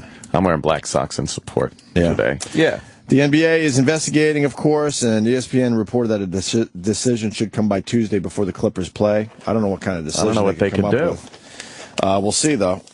Sterling's estranged wife told TMZ that her family is devastated by the racial comments made by my estranged husband and said that she and her kids do not share his despicable views or prejudices. Despicable. That's a really awful place for the family to be in, too. Oh, they probably love the Clippers. Right. The shitty Clippers. All these years they have to tolerate the Lakers next door. Right. Being the Lakers, and they're the shit Clippers. And the one year they do good, dummy can't get his dick out of a 35-year-old and he gets caught on tape saying blacks shouldn't come to my games. You know how everyone in the family is probably rooting for him to die already? Oh, enough of this guy. The Blazers and Rockets both joined the Clippers in wearing black socks as a silent protest. I just think that's cute. That ain't doing shit. Adorable. Man. Ain't gonna do shit. President Obama said, we got the President Obama, right? President Obama. President Obama got involved. He did. Yes, he did. I don't think I have to interpret those statements for you. They kind of speak for themselves. When people, when ignorant folks advertise their... What I hate about Obama, he cannot talk off script. No. And when he made that amazing speech back before he was president, the keynote people were like, address. "Holy crap, this guy's an amazing speaker." But as soon as he has to just use his own brain with nothing in front of him, he just humana, and takes forever to find some kind of groove and find his place. A lot of gaps, a lot of delays. What is that about? Yeah. Do these guys just get so accustomed to just having everything in front of them that they lose that muscle or something? It's got to be because in this day and age, you say one bad fucking word, one wrong thing that isn't completely calculated and thought out. Right. That's what they're playing on the news for a week and ripping apart. And for him to give an honest opinion on something is extremely rare because, most times you do have time to get your writers to get you something written all nice and stuff. But I think they're just trying to get their thoughts out clearly, like you said, without one misstep verbally. Because, man, you do. It's all sound bites now. He says one thing wrong. Even if he reverses it in a few seconds, they still play the one thing he said wrong. Oh, yeah. Go back slightly. So it takes Obama a little bit to get something going here, a thought. I think when ignorant folks want to advertise their ignorance, you don't really have to do anything. You just let them talk, and that's what happened here. I have confidence that the NBA commissioner, Adam Silver, a good man, will address this. Sterling and Silver. That's very the NBA is a league that Bill Devane likes is Silver. Beloved by fans all across the country.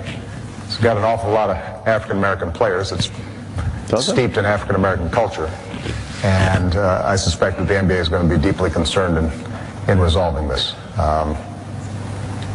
I will make just one larger comment about this. You know, the United States continues to wrestle with a legacy of race and slavery and segregation. That's still there. The vestiges of discrimination. We've made enormous strides, but you're going to continue to see this percolate up every so often. And I think that we just have to be clear and steady in denouncing it, teaching our children differently, but also remaining hopeful that part of why some statements like this stand out so much is because there has been this shift in how people keep their mouths shut. We view ourselves. Don't actually say it. Right. Yeah. You could think it, but don't say it. All right, and Magic Johnson said, we have his clip too. The president so I don't have comments. to say what he said. He's in fucking Malaysia, and the president has to comment on your fucking rant. It's a small world these days. And it's also the Malaysian guy was standing there all awkward. What is this about? He doesn't even know what he's saying. We still can't find a plane. Right. Fuck. What does this have to do with our plane? With our plane. He's so NBA oriented, though, Obama. Like, he's aligned himself with the NBA, and he kind of almost. I was like, why the fuck's the president talking about this? But I was like, all right, I kind of get it. Well, any race thing that comes up, though, usually. Yeah. But Obama's basketball skills frustrate the hell out of me. I was brought up with the game, and he stinks. Are you saying that as a black guy, he should be better, Opie? Because well, the press and everyone else likes to make believe he's really good at basketball. He stinks. Do you understand how bad he is at basketball? My God. So he's bad for a black guy, but he's good for a Harvard graduate. He's horrible no matter who you are. That he is really bad at basketball. What president was good? I bet LBJ was pretty good. He was a tall drink of water, wasn't he? Yeah, probably. He probably could get up there and just dipsy doodle a little. Dipsy doodle it right in. I'll tell you who wasn't very good. Oh, please get it right. FDR. I bet you that Abe Lincoln was good. Abe Lincoln probably good. With the people he hung around with. He had a good layup. He would just put it on top of his stovepipe hat. Right. Dip it in. We played the one clip. There's so many bad Obama basketball clips online, by the way. It's not just one. But what was that one we saw where he just literally he couldn't make the shot? Couldn't sink it for nothing. Do you remember? Can you find it really fast?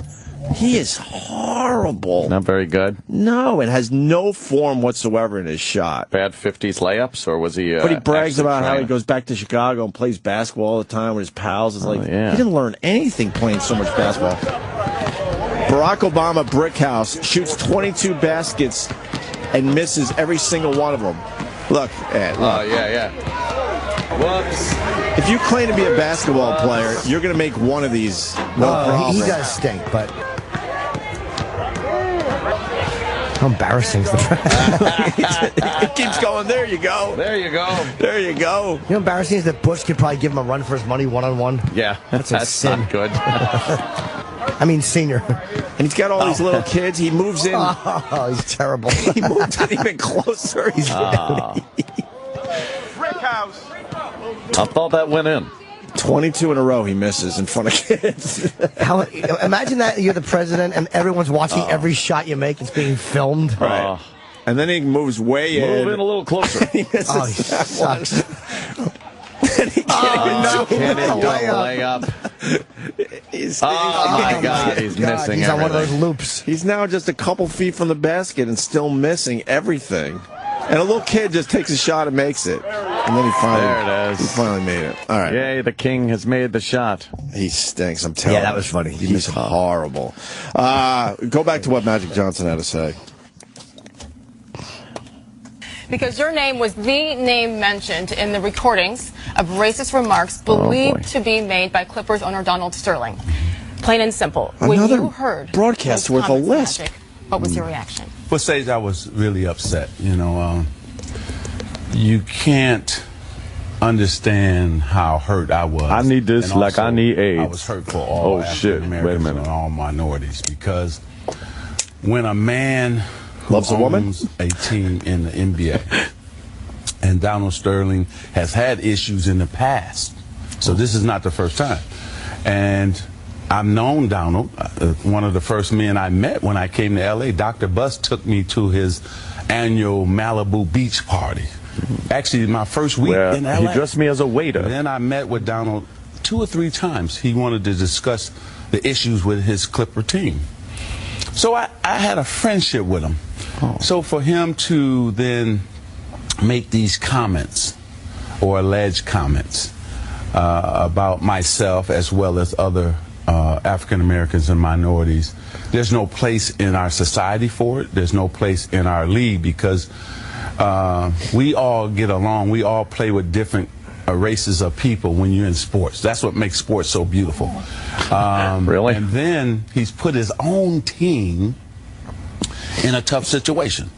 So I believe that once Commissioner Silver, I was going to say Stern, Silver, you know, does all his due diligence, get all the information, gather the information, he's got to come down hard. He shouldn't own a team anymore. And he should stand up and say, I don't want to own a team anymore, especially when you have African Americans renting his apartments, coming to the games, and playing for him, and coaching for him. This is bad for everybody. Do you know, by the way, Magic Johnson, who is one of the nicest athletes in history, right? When he comes out and says something like, you are fucking cooked, that's so bad for this guy. We'll see how this plays out in the next day or two. He's what they call a national treasure, right? Magic is really national treasure. Loved guy, Certainly. Michael Jordan said there's no room in the NBA for an owner with such racist beliefs. There's never room. And as an owner, I'm obviously disgusted that a fellow team owner could hold such sickening and offensive views. My goodness. LeBron James said there's no room for Donald Sterling in our league. Oh, way to go, LeBron. Oh, boy. You might want to pump up your statement a little bit. Right? I mean... Snoop Dogg called Sterling, pump it up like Snoop Dogg did. What'd Snoop say? LeBron just says there's no room for Donald Sterling in our league. That's like the safest thing you could possibly say. Then you got Snoop Dogg that says Sterling. You call him a racist? Oh, wait for you. This is the best one. Racist. We have video of it. Oh, you got it? Oh, yeah. This is even better to hear. Oh, we went to the YouTube. A message to the motherfucker that own the Clippers. You bitch-ass, redneck, white bread, chicken shit motherfucker. Fuck you, your mama, and everything connected to you, you racist piece of shit. Fuck you.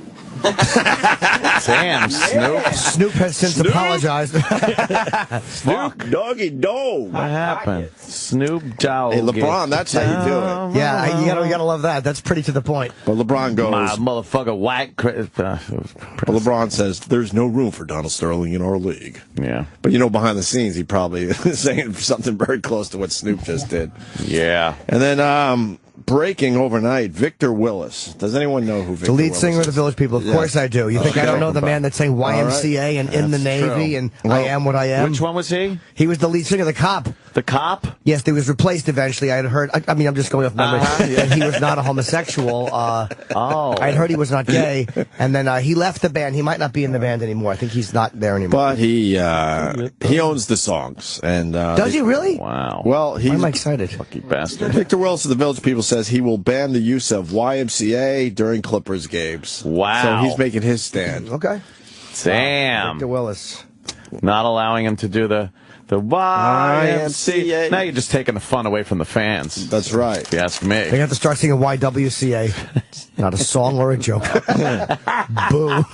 Because that Gary Glitter song was fun for everyone. That's because he might have had a few pictures on his hard drive. We can't enjoy that song anymore at sporting events. Right? That's how we know it for today. Damn. I'm sure more will come out. I wouldn't be surprised if she probably has the doozy still to release. You know what? You might be right. The doozy. You might be right. Dropping the old N-bombs. The doozy where... That would be a biggie. Where they want, Donald Sterling's people to tap out. Yeah. Where they're calling her going, all right, what else you got? And she goes, I got the doozy. And then they go, okay, all right. This is what we're going to do for you. Someone tapes me playing Call of Duty. I'm sunk. Yeah. Mm-hmm. Yeah, I got a lot of things out. Terrible, awful things. Why do you do that, Anthony? Well, do you know what they do in Israel? Wow. Why do you have to be so hurtful toward those people? Yeah. Wow. All right, we should take a break because you think she has more? You think she? Yeah. You think she has a? You think she has the atomic bomb still somewhere? The Lulu. Yeah, I think so. I bet she's got a few. Because she's trying to get out of a lawsuit, obviously. She doesn't have that type of money. She has that type of money when she's with him, but I don't think she has that type of money on her own. And so now she's trying to get herself out of a sticky situation. Oh, boy. Yeah, I believe there's just a little more. Or this. I wonder if she went with it and said, look, and they said, we don't care. Maybe he was arrogant about this one, and now this is going to cost him his team. Right. Yeah. He's done. Oh, yeah. He's done. What can the NBA do, though? Like, what can, whatever his name is, Silver, do? Well, I think eventually maybe the players really do completely get involved and either, like, say, fuck it and not play anymore this season, or, like you said, ask out of their contracts. I'm sure certainly you're not going to get quality players to come to that team. I'm sure there's one of those clauses in there, and their private little charter that says, embarrassing the team or the NBA. I've heard no language. Really? Yes, I've heard that. Again, it's a financial thing. They can sell the team out from under you if you're not paying your bills.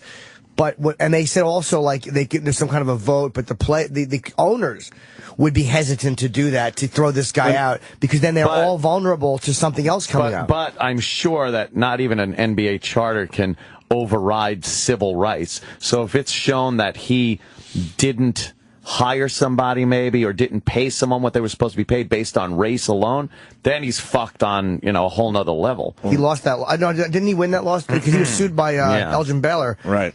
And who claimed discrimination. I don't know if it was legit or not. And he's 81, maybe he says, fuck it, I'm just going to hang tight. And then the Clippers turn into the Washington Generals. Just the laughing stock of the league. What would get... I don't know. And you got to think there's other... Oh, yeah. There's got to be other owners that think exactly like this. Oh, they're shitting right now. Oh, fuck. You, oh, no. You fucking idiot. How do you think You're going to ruin it. You're going to ruin it. Sit there with your young, chippy fucking girlfriend and just look at her phone. But there really is no room for racist talk in professional sports either. Oh, no. Especially when you go to Washington to play football. Oh, that's right. Oh, right. The Reds. Double standard. The double standards here abound on every level. Owners, the players, the fans. The outrage, the sense of outrage that people have for this should be given toward other things also that are a lot more important, I think, to the black community than just some old racist guy. Right. I'll tell you what would get something moving. They'll finish out the year, and I think they should finish out the year just because the fans have been with these guys for years. And it looks like they probably will, but... that's the statement, though. Holy fuck. All of a sudden, the guys go, they walk out on the court to start the game and just go, nah, and walk off. Oh, my God. You want to talk about a story that people will be talking about. Starting next year, in the beginning of the season, if they're still there, nothing's been done. Well, oh, sorry, Jimmy. No, it's your point. I'm sorry. If none of the players showed up to spring training, if every black player said, we are not playing, while the other owners allow a guy like this to survive in our culture, in our NBA culture, we will not show up while he's still there. By then, though, in this country, people will be like, why? What happened? Yeah, no. But I'm saying, that would be a tremendous... That would be the move, or do it now, which isn't going to happen, most likely. I think how this plays out, if he stays in place, you're just not going to get talent coming to the Clippers. No. And that's where it hurts everybody. And then the numbers are going to drop drastically because you got a shitty team. And that hurts too. All these cultural references, like the YMCA not being played, and all these other little things that will add up. Yeah, he's fucked. Yeah. His whole life revolves around probably being the owner of the Clippers. So I don't see him stepping down unless, in some weird way, he's forced in a ridiculous way to step down. He's not. I don't know. Does he make a statement like he's a tear-filled? There's no are we gonna see culpa for this guy? Are we going to see an old man crying in the near future? Oh, God. Yeah. Oh, boy. Can you imagine if he gave a press conference? I mean, the silence waiting for him to talk, and then all he did was complain about the way they played last game and didn't mention this at all. And fired Doc Rivers, right? The coach. Yeah, the coach had something to say too, huh? Yeah, when your own players are fucking not standing, and not only are they not standing by him, they are, like, that uniform thing was his whole team saying, fuck our owner. Yeah. That's a big thing, man. Yeah, it really is. We'll see what happens. You think he comes into the locker room and, hey, boys, how you doing? Let's play a good game out there. No, but he'll probably start calling them individually. Yeah. Or team meeting for anybody that wants to attend it, and Oy vey. Look, guys. Well, listen, why don't we take a break? We got a very busy show today. We got Humble and Fred calling in. Oh, whoa. What happened? That's huge. Is it really? Right? Well, I mean, maybe we kind of like attacked them, pumping it up a kind little of, and then they were ridiculously cool about it. So now, we do what we usually do. Make friends. Fold up like a cheap. What folds cheaply? Sheets. Like as cheap Bob Grant sheets? would say, folding a $3 camera or a cheap camera. Fold like a cheap camera. Like a cheap camera. So we got that. We got a big Humble and Fred phoner next. We also have a great things being said by Alicia Silverstone. Stone. Is it about animals?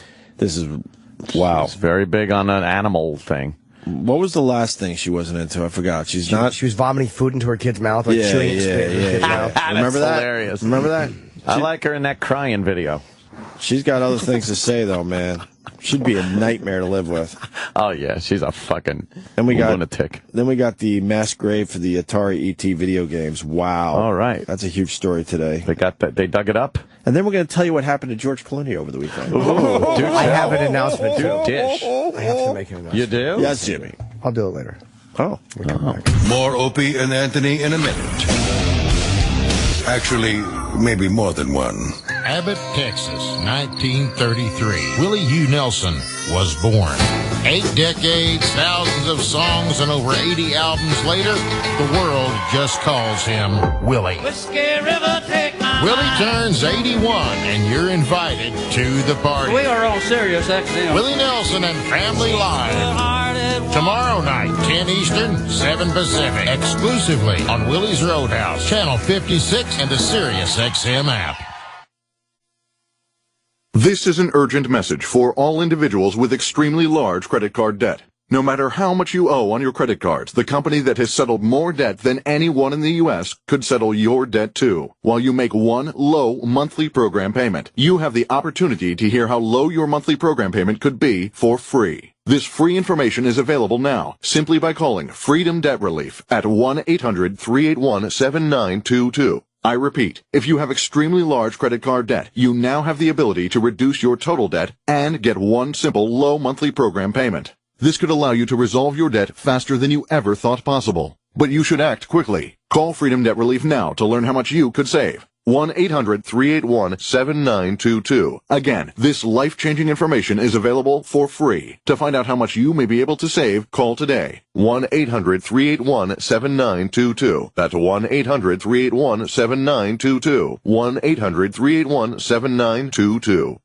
I need to protect my company's email. Do you want an email security solution that's hard to install? No. You good with paying a fee for every user? No. How about a little extra for outbound email protection? No. Offshore or automated phone tree support okay? No. Then yes, we can help. The Barracuda Spam and Virus Firewall, the world's best-selling business email security gateway, with email encryption and data leak prevention included at no extra cost. Available as a hardware appliance, virtual appliance, or as a cloud service. And always humans to answer your calls. Try the Barracuda Spam and Virus Firewall free. Go to barracuda.com/yes. But wait, I've got one more content security problem that I need solved. Okay, what is it? I need to control internet usage in my office. Do you want to pay a fee for every user? No. Do you want to pay extra to protect remote users? No. How about a product that's difficult to install and use? No. Offshore or automated phone tree support okay? No. Then again, yes, we can help. The Barracuda Web Filter, content filtering, application control, and malware protection with no per-user fees. Available as a hardware appliance, virtual appliance, or as a cloud service. And live humans to answer your calls. Try the Barracuda Web Filter free. Go to barracuda.com/yes.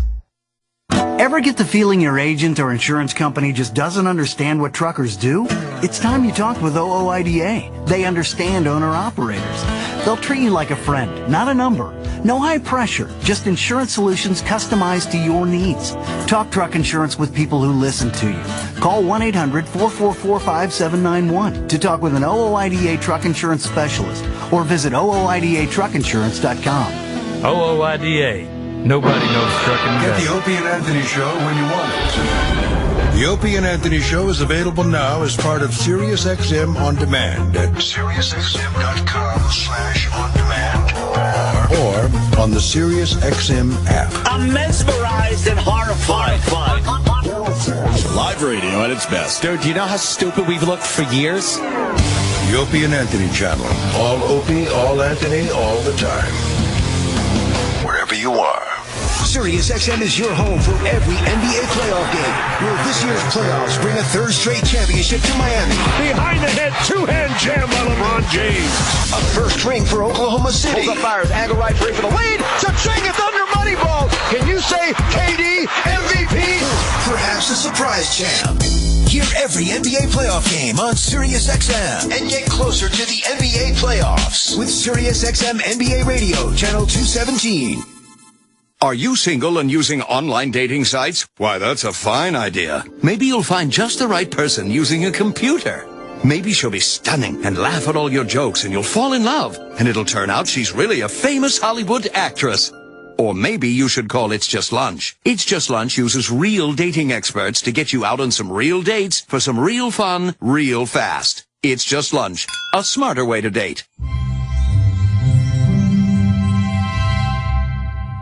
Lasers. At WeatherTech, we use lasers every day to design the highest quality, most advanced vehicle floor protection in the world. I'm David McNeil, founder of WeatherTech. In order to give you complete protection for your vehicle, we use our exclusive digital fit process, which starts with lasers. By using laser measurements, we are able to design and manufacture custom floor liners that will fit your exact model of vehicle. Learn more today at WeatherTech.com or call 1-800-CarMats. WeatherTech Floor Liners. Complete protection, completely American-made. Mother's Day is coming up. What are you gonna do? Give her a lame card you picked up from the gas station? Take her out for that same old dinner? Well, take this advice and head to Steven Singer. Steven is the guy that'll make you look like a hero. You can find Steven online 24/7 at IHateStevenSinger.com. Steven Singer Jewelers has a beautiful selection of gifts perfect for Mother's Day. This year, Steven has really come through with beautiful gifts like this super silver I Love You Mommy diamond necklace, starting at only $149. This stunning necklace is going to make her Mother's Day special.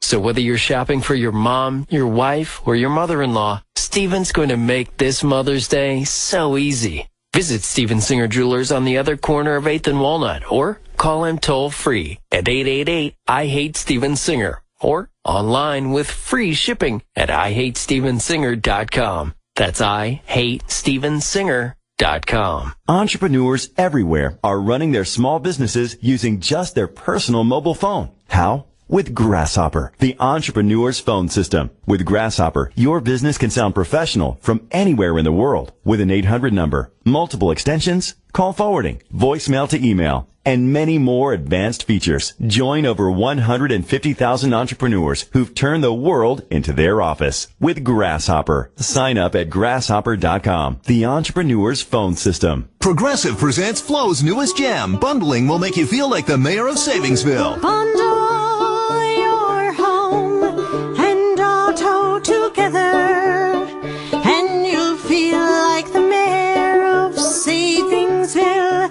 Yes, you will. A town famous for the world's biggest puppy. Bundle your home and auto together and save. Visit Progressive.com today. Progressive Casualty Insurance Company and Affiliates. Home insurance underwritten by Homesite Group, Boston, Mass. and other non-affiliated companies. Available in most states. Hi, this is Bob Diener, president of GetAroom.com. We've got an amazing spring sale going on all over the country, up to 40% off the rates. Here's how it works. Go to GetAroom.com. Enter your destination and your travel dates. You'll see the special sales come up. You'll see the regular rate slashed out, and then you'll see the new rate up to 40% off the rates. New York, Orlando, Vegas, Miami, D.C., Chicago, San Francisco, and more. GetAroom.com. Well, it's time to bring it down a bit. Yeah, making plans with Jim and Tom. You gonna stick around for the Sunday show? You know what? Everybody got their own day. Sunday is the day of the Lord. You got a day of rest? I don't like to work on the Lord's day. If the Lord don't work, I don't work. So I fly casual. I fly casual on Sunday. Mm-hmm. And I'm going to come home and relax and praise His name. You best have a good show. It's going to be the 3rd year anniversary down there. Go home now. I do believe we will be going to that show. It's fun. Lordy, it's hot today. Yeah. Why you won't be gone today? Gone. Yeah. Welcome to Attainable Dating Solutions. Video dating for the unwashed and socially inept. Profile FAT3039. Lady Di. Hey, my name is Lady Di from the retarded Laverne and Shirley. The only thing I love more than the bottle is the dick. I'm looking for a man to go on a cruise with. Okay, a very nice muscular man. Has to be well endowed. Okay, am I doing all right so far? Great. Okay, and to have sex with on a balcony. Yeah. For the right man, I'm willing to give oral on a balcony. Even though it might be against your instincts, I prefer somebody did not throw me off the balcony and bend me over and give me the old hee-ho. I'm into the following things: water sports, ass play. I'd be willing to experiment with toys. Under the right circumstances, I would go both ways, so feel free to bring a friend. Call into the Opie and Anthony Show, 866-WOW-1-WOW. That's 866-969-1969. And give me the ride of my life. You think anybody's going to call back on that one? 100%. Call the Opie and Anthony Show today. Lady Di does.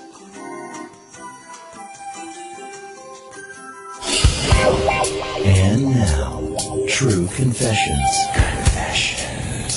From O&A talent booker, Roland. Bring me a good cock and I'll suck it right now. This has been True Confessions. From O&A talent booker, Roland.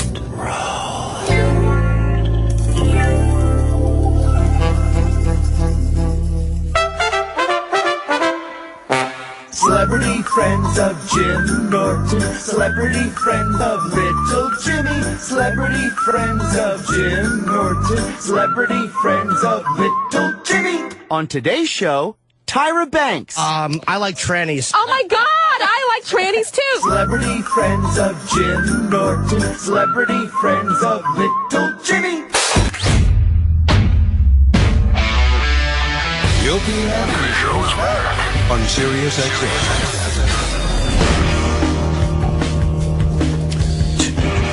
Gonna get Humble and Fred on the phone. Oh yeah. Some radio show out of Canada. I just didn't know of them at all. Never heard the name or anything. I guess they've been around a while. And they took some weird shot at us, which they since have explained. Yes, quite eloquently. And our fans just beat the shit out of them on their Facebook page. They will do that. And then Humble and Fred basically thought it was hilarious as they're reading some of the Facebook posts. And it was hilarious. That kind of endeared us to them. And yeah. And we said, what the hell? Let's talk to them. So we're going to talk to them in a few minutes, I guess. Yeah. We were supposed to talk to them at 7:30. So what are they, on Sirius, but they're also on regular radio? I don't even know what the deal Humble and Fred in the morning. Welcome, Opie and Anthony, everyone, to there we go. Toronto. Thanks very much for having us on your show. Toronto. No problem. I got to turn up the volume here a little bit. Thank you. Where do you guys broadcast from? We're just west of Toronto. It's a part of Toronto called Etobicoke. We're on a street. It's called 30th Street. It's a residential area with some industrial plazas. Really, and we're on the second floor of this sort of shabby industrial plaza in a suburb of Toronto. Wow. To give you some perspective, guys. We're about 2 or 3 blocks from where our mayor did crack. Oh, nice. Okay. All right, a historic site. This is his jurisdiction. In fact, he was found, there's a little gas station here with one of those quick stop things, having a leak behind this gas station against the tree. What a guy. I can almost see that place from here. When you come here, we'll take you for a Mayor McCrack tour of our neighborhood. Nice. Do you guys have, in your industrial park area, is there like any like bustle of people walking by, or is it just basically the upstairs of a crappy little building? Yeah, the upstairs of a crappy little building. We sent you some pictures to give you some perspective. We actually built the studio ourselves. But why would you pick there? You couldn't pick some, I don't know, cool area or... somewhere with a vibe. We've been asked by Sirius XM in Canada to come to their studios in downtown, but we wanted to stay away from them. Oh, yeah. We wanted to be on our own. Wow, choice. We're on the same page there, sirs. Good choice. We hate being in this facility. We used to have our own little space ourselves that they took away from us.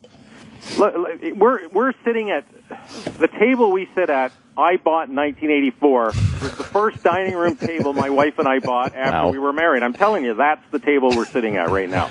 And we invested about $3,500 maybe in equipment, and then started this little business. This could be the first time in our careers, but I think we owe you an apology. No, I want to apologize. Because the attention we've gotten from you and your fans is worth all the courage in the world.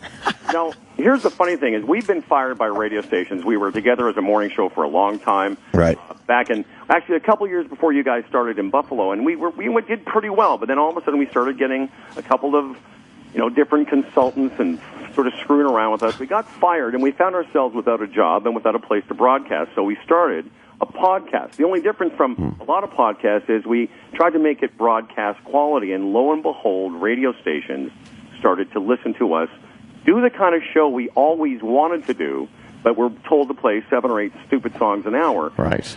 So fast forward to radio stations approached us. Sirius came to us and said, "We'll take your product." And we said, "Well, we don't want to go work in a building anymore. Right. We just want to stay in this shithole in Etobicoke."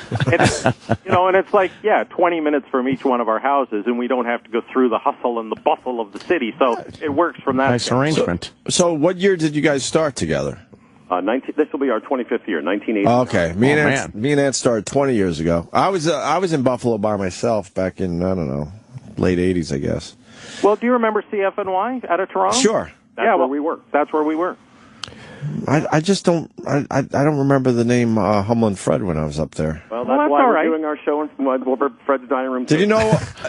Did you know Iron Mike Benson? Yeah.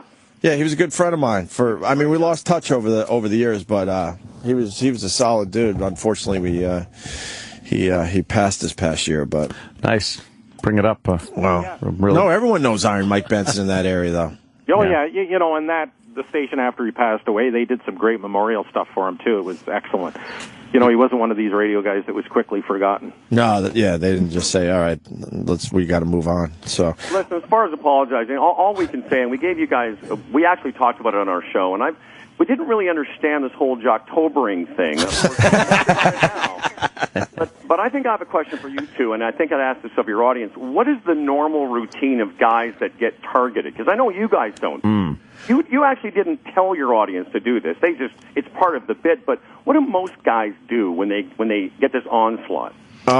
They pretty much shut down their Facebook page. Yeah, they do that, and then they do a lot of crying, I believe. And you guys took it great. Yeah, it was funny. You guys talked about it. Like, most of them don't talk about it and just make a joke about it. And you read some of the funnier ones, and you read some of the obnoxious ones, and it was very funny to listen to. And most people don't do that. The genuine feeling that what was posted was so vile and horrid that was cracking me up, AIDS man. fire. When you read that someone could die in an AIDS fire, it was just funny to hear you read that. What is that? My favorite thing I was telling Fred on the weekend is #AIDS fire is trending on Twitter. Yeah, it did pretty well. That's what I said to Howard this morning too, and there was that Photoshop picture of him taking me from the rear. Yeah. I kept looking at it, and I'm thinking, I should hate this more than I do. What's the matter?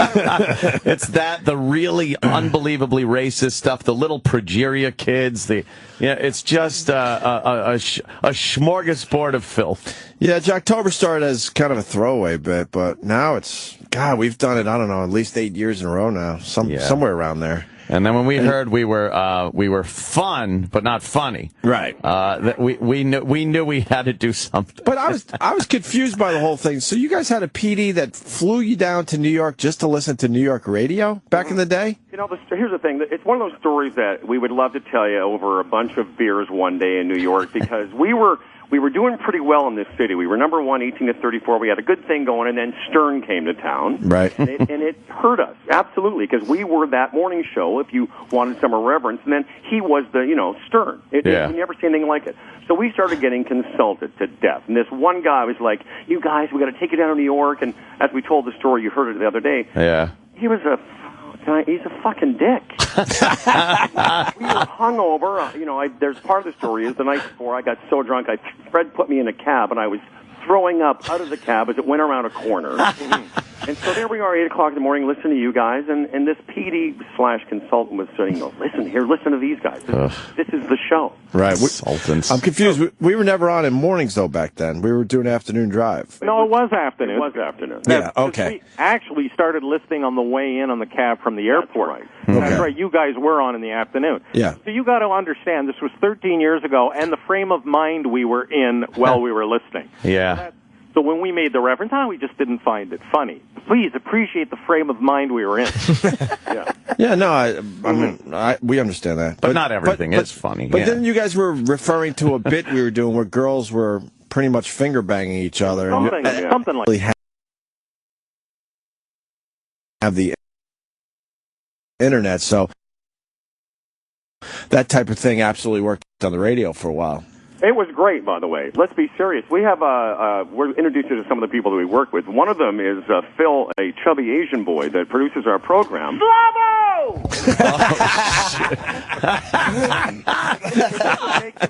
We'll have him figure himself during this segment. And then, of course, there's Eileen, who your audience was. I believe one of your audiences wanted her to give birth to the fetus and then kill it with a knitting needle. A knitting needle? Despicable people. Figure out how to fuck a bucket of AIDS. Oh, they're just the worst fans ever. Well, anyway, so this was the frame of mind we were in. And you know what, to be fair to you guys, it was the guy that took us there. We're looking at him going, okay, if you would let us have somebody do this during our show, we would. We'd right, yeah. But we're playing 7 songs an hour. One of the things, and I know you guys can relate to this, every instinct a program director or consultant has given us has been wrong. It's almost like that Seinfeld episode. If we just did the opposite, we'd be fine. Exactly. So we were jealous of your ability to not have to play a bunch of music, to be able to do what you guys do. And now that we're getting to do it, we're having the most success we've ever had because we're doing what we always thought we should have. Right. And we decided to put it all on the line because, we were playing music when we first came to New York, and we'd start dropping all the records. We're like, these records suck. Because we knew they were going to throw us out within 6 months if we didn't start showing some numbers. So we just said, screw this. Let's stop playing music. Let's just do everything we want to do. We'll do the outrageous stuff that'll get people on board, and then hopefully do an entertaining show in between those things to keep them listening, and it seemed to work. And we figured out the consultant thing a long time ago. They don't have jobs if you're a successful show, so they got to keep coming in and telling you something that is wrong, even if they don't even believe that in their heart. Yeah. Well, that's the aggravating thing. I mean, you can see through that so easily. But hey, they're thriving. This guy that we're talking about that took us to New York, we just found out that he's just latched onto a couple more stations as a consultant. Wow, I'm amazed they still got jobs as consultants. So why wouldn't they just send you cassettes of all these radio shows? You know what, I think they were... Or CDs. I mean, CDs were even happening at that point. I heard you guys ask that question. I think I remember he was trying to kind of get in with Humble and Fred, and he wanted to be our bud, and he took the PD, and it was going to be like this thing, and we'd go listen to some radio. It was supposed to be a fun trip. Right. And we got to see the Leafs and Devils, which was pretty cool. Yeah. So basically, you had a Dave Dickless. We had a guy that we named Dave Dickless, and he wanted to be our pal, and he wanted to be the third member of the show. Yeah. And his ideas were horrendous, and we knew if we just did the complete opposite, we would be fine. That's so funny because this guy, do you remember one of his ideas? He was like, he wanted to bring the staff together. And you'll love this. His idea was to have a scavenger hunt at the radio station. Yuck. When he told Fred and I, he said, hey, you guys going to come back for the scavenger hunt? We're like, you got to be fucking kidding. So, yeah, we lived on the outside of the city, 35 minutes away, so we had to go do the morning show, go home, and then come back to the station that night for a scavenger hunt. Oh, what kind of scavenger hunt? Where did he hide? I think we were trying to find our dignity. It was that, the whole thing now, this team building? Well, he was ahead of his time. Oh, yeah, team building. That's good. Yeah. And listen, the guys that we work with now at SiriusXM are great guys, and they couldn't have been nicer to us. But I'll tell you, up until including 4 or 5 days ago, when this all happened on our Facebook page, we get this panicked email. Mm-hmm. And I'll just tell you the truth. The email is, guys, don't talk about this. And we're like, well, that would be dumb. And I said to Fred, what am I going to tell this guy? He doesn't want us to mention Opie and Nancy on our show. And we're like, no, we got to. This is the only thing we can do. Exactly. Oh. Brings up a memory. We were at AAF in Boston. We were ripping them off and all this crap. And me and Ant were completely excited that Howard was talking to us because he was the much bigger show in Boston. I'm like, it could only help us that he's talking about us because we can handle ourselves. And Dave Dickless actually pulled me aside and said, Howard was talking about you this morning. I go, yeah, isn't that great? Like, we got it. Yeah. When a bigger show talks about you, that's really good. Unless you're a horrible radio show and you don't have any skills. And I go, isn't that great? He goes, no, that's not good at all. We don't want him talking about you guys or the radio station. I'm like, and I remember looking at him like, you just don't get it. Yeah, he didn't want us to mention it. He's mentioning our names to a much bigger, pool of potential listeners. They know nothing. Like, because of this whole thing went down, I guarantee there's going to be a bunch of our listeners that are now going to, check you guys out from time to time. Well, how about this story? And it's the same guy that took us to New York back in, I guess it was 2001, 2002. The midday girl at Q107, the rock station in Toronto. Right. She applied to be a Playboy, a pictorial. Hey, smoking nice. hot girl. Girls in radio. Right. Well, lo and behold, they pick her. They come and do this whole pictorial. The issue comes out, and you know what we were told? Don't talk about it. Wow. Why? Because it was objectifying women or whatever. This was a rock radio station in Toronto. God. The midday chick looked great in Playboy. Wow. Don't talk about it. Now, to give you some more perspective, the guy that was his boss is the guy that fired Stern. Yeah. What's his name? John Hayes. John Hayes. Oh, right, John We're in Hayes. this building where John Hayes is the Uber boss, and everyone's freaking out. Fred and I were working at a guy's talk station, and we had a calendar where it was just nothing. It was called the Mojo Girls calendar, and all it is beautiful women, and then me, fully clothed, me and Fred. Yeah, and we couldn't put this fucking calendar up in our office. Oh, God, it's radio.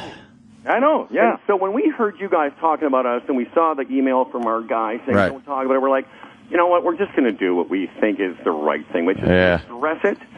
And I think your fans got the message right away that we thought that stuff was funny. We the only stuff we took down is the stuff we were worried that would close our Facebook. Other than that, we let it ride. Yeah, but what did this guy think was going to happen? We have no idea. Yeah. Even if it was ugly, I mean, that would still bring attention to your show. You made a great point about the bigger show, Stern. Like, honestly, Has there ever been a PD that any of us have worked for, and Fred's heard my theory before, that was actually great on the air? This is the only business where if you're really shitty at what you do, you get to be in charge of all the people that are good at what that are good at it. You're brought 100% that up right. in the past. It's absolutely We true. pretty much have hated every single PD that we've worked for. Pretty much. A couple exceptions that I don't even feel like naming. And they've all have been just horrible. Horrible. And they try to be on the air. They've tried, like, early in their career. Absolutely. They were always on air guys. They sucked. They couldn't cut it. So, yeah, they become the people that are in charge of the people on the air. It makes no sense. Right. And a lot of them managed by fear, too. Yeah. They always want to. Yeah, they just want to take the safe route. They don't want to ruffle any feathers. Yeah. Going back to what you're saying there, my point is, when you know what resonates with people, and you guys do, you've been doing it your career. We think we do. We say things that people catch on to. When you're being instructed by coaches and managers that aren't really 100% sure what other human beings connect with, Yeah. How they tell you to do anything is absurd. It really is the only business where that happens. Yeah. It's our jobs to just figure a way around that. If you're the shittiest car salesman, you don't get to be in charge of the guys that sell the other cars. And you know the problem now, and it's happening in Canada, which happened in the States prior, is that they're taking one PD now and making him PD of 4 and 5 stations. And the problem is they don't have time for anything. And what's happening is they're losing touch with what's going on out there. So then they're turning around and instructing their announcers to do things when they themselves are out of touch because they're spread so thin. They completely ruined regular radio. So satellite's still doing okay. Oh, by the way, free radio's stupid. are we being funny enough for you? It doesn't have to be funny. It could just be fun. We can put on stage, no. It doesn't have to be funny. It could just be fun. And luckily, our show is neither. Exactly. Wow, man. You guys are on the same page as us, that's for sure. You've been through the same shit. Spirits. We can whine about radio for days and often do. Yeah. We're pretty much only a few months away from broadcasting from a strip mall ourselves. So you have a home here. Did you guys look at the pictures of where we broadcast? We actually built this studio, Freddie and I and some of the interns. We had another office, and we moved here about 4 months ago in this building. And actually, you know what? It's not a bad space. You'd be surprised. And the quality of broadcast, whatever, that comes out of here, isn't too bad. Right. Oh. So what, you're on XM Canada? Are you on any regular stations, or? Well, we're on Canada Laughs, which is 168 on Sirius XM. Kind of like Ron and Fez are on Raw Dog. Yeah. So we do a show in the morning, 7 to 9 live Eastern, then they repeat it. We're also on some terrestrial stations as well. Yeah, we got a couple of terrestrial stations that take the show and rerun it. Good for you. Yeah. All right. Cool. All right. Hey, guys, great talking to you, actually. Yeah. I have no issues with you guys. We were it was just an excuse to kill an hour. We get that now. And I felt bad about that because I was the guy, are these guys that hard up for content? I should have never said that. No, take that with you. You were just an hour. You were just an hour. No, because Howard and I often talk about that. We've always wanted to do a show where we could take anything and talk about it for as long as we want. So I'm sort of contradicting myself. Yeah. I was just hoping they weren't going to listen to one of our shows where we talk about Costco for 45 minutes. I just want to say, Eileen, do you want to say anything to Opie and Anthony? Eileen. Suck it. Oh, gosh, now. Eileen, good gosh, don't say that. Eileen, well, you're okay with everything that happened on Facebook? Oh, yeah. You know what? I mean, it's part of radio. It's part of the talk and everything. It doesn't bother me. And I don't... Normally, I talk more about fucking a ham than baby clothes. It's Whoa, that I'm all right, okay, all right. Just don't hold the guys back. Don't put up those yield signs. Look out! Don't Calm say down, stuff guys. like, "Okay, now, guys, guys." Now, also to be fair, Phil, a lot of guys on Twitter are calling you P-Rock now. I don't usually sound Asian, but thank you, Opie, thank you. No. Yeah, keep that dignity up. You guys, we could do 45 on this kid. Let's see. I'm trying to find. What are you looking for there? Where's E-Rock? All the things Eileen shouldn't be doing. Oh, you got the whole template? Do you have another minute, or you guys got to go? No, we got all the time. Where's E-Rock? Yeah, where is he? Oh, E-Rock. He's lumbering somewhere. Yeah. Trudging heavily down the hallway. I don't. If he's got a free hand, get him to do his job there. Right? Yeah. We can never. Oh, look, he's lumbering up the hallway. God, he's so slow. Yeah, the worst. He swings his big arm to give the illusion of speed and fervor. There's nothing going on. Where are the whole clips? Come on, E-Rock. I want to show Eileen. I want to teach her a little something. What she shouldn't be doing on a daily basis. Is that it? You got it? Hold her. Okay, all right, I got it. that. All right, Eileen, you listening? Yeah, I sure am. All right. Here. Wait. Hold on. Okay, here they are. Oh, wait. No, come on. No, it's not funny. These are the things you shouldn't be saying. Yeah. Oh, Stop it. Come on. Holding the guys back. I don't get it.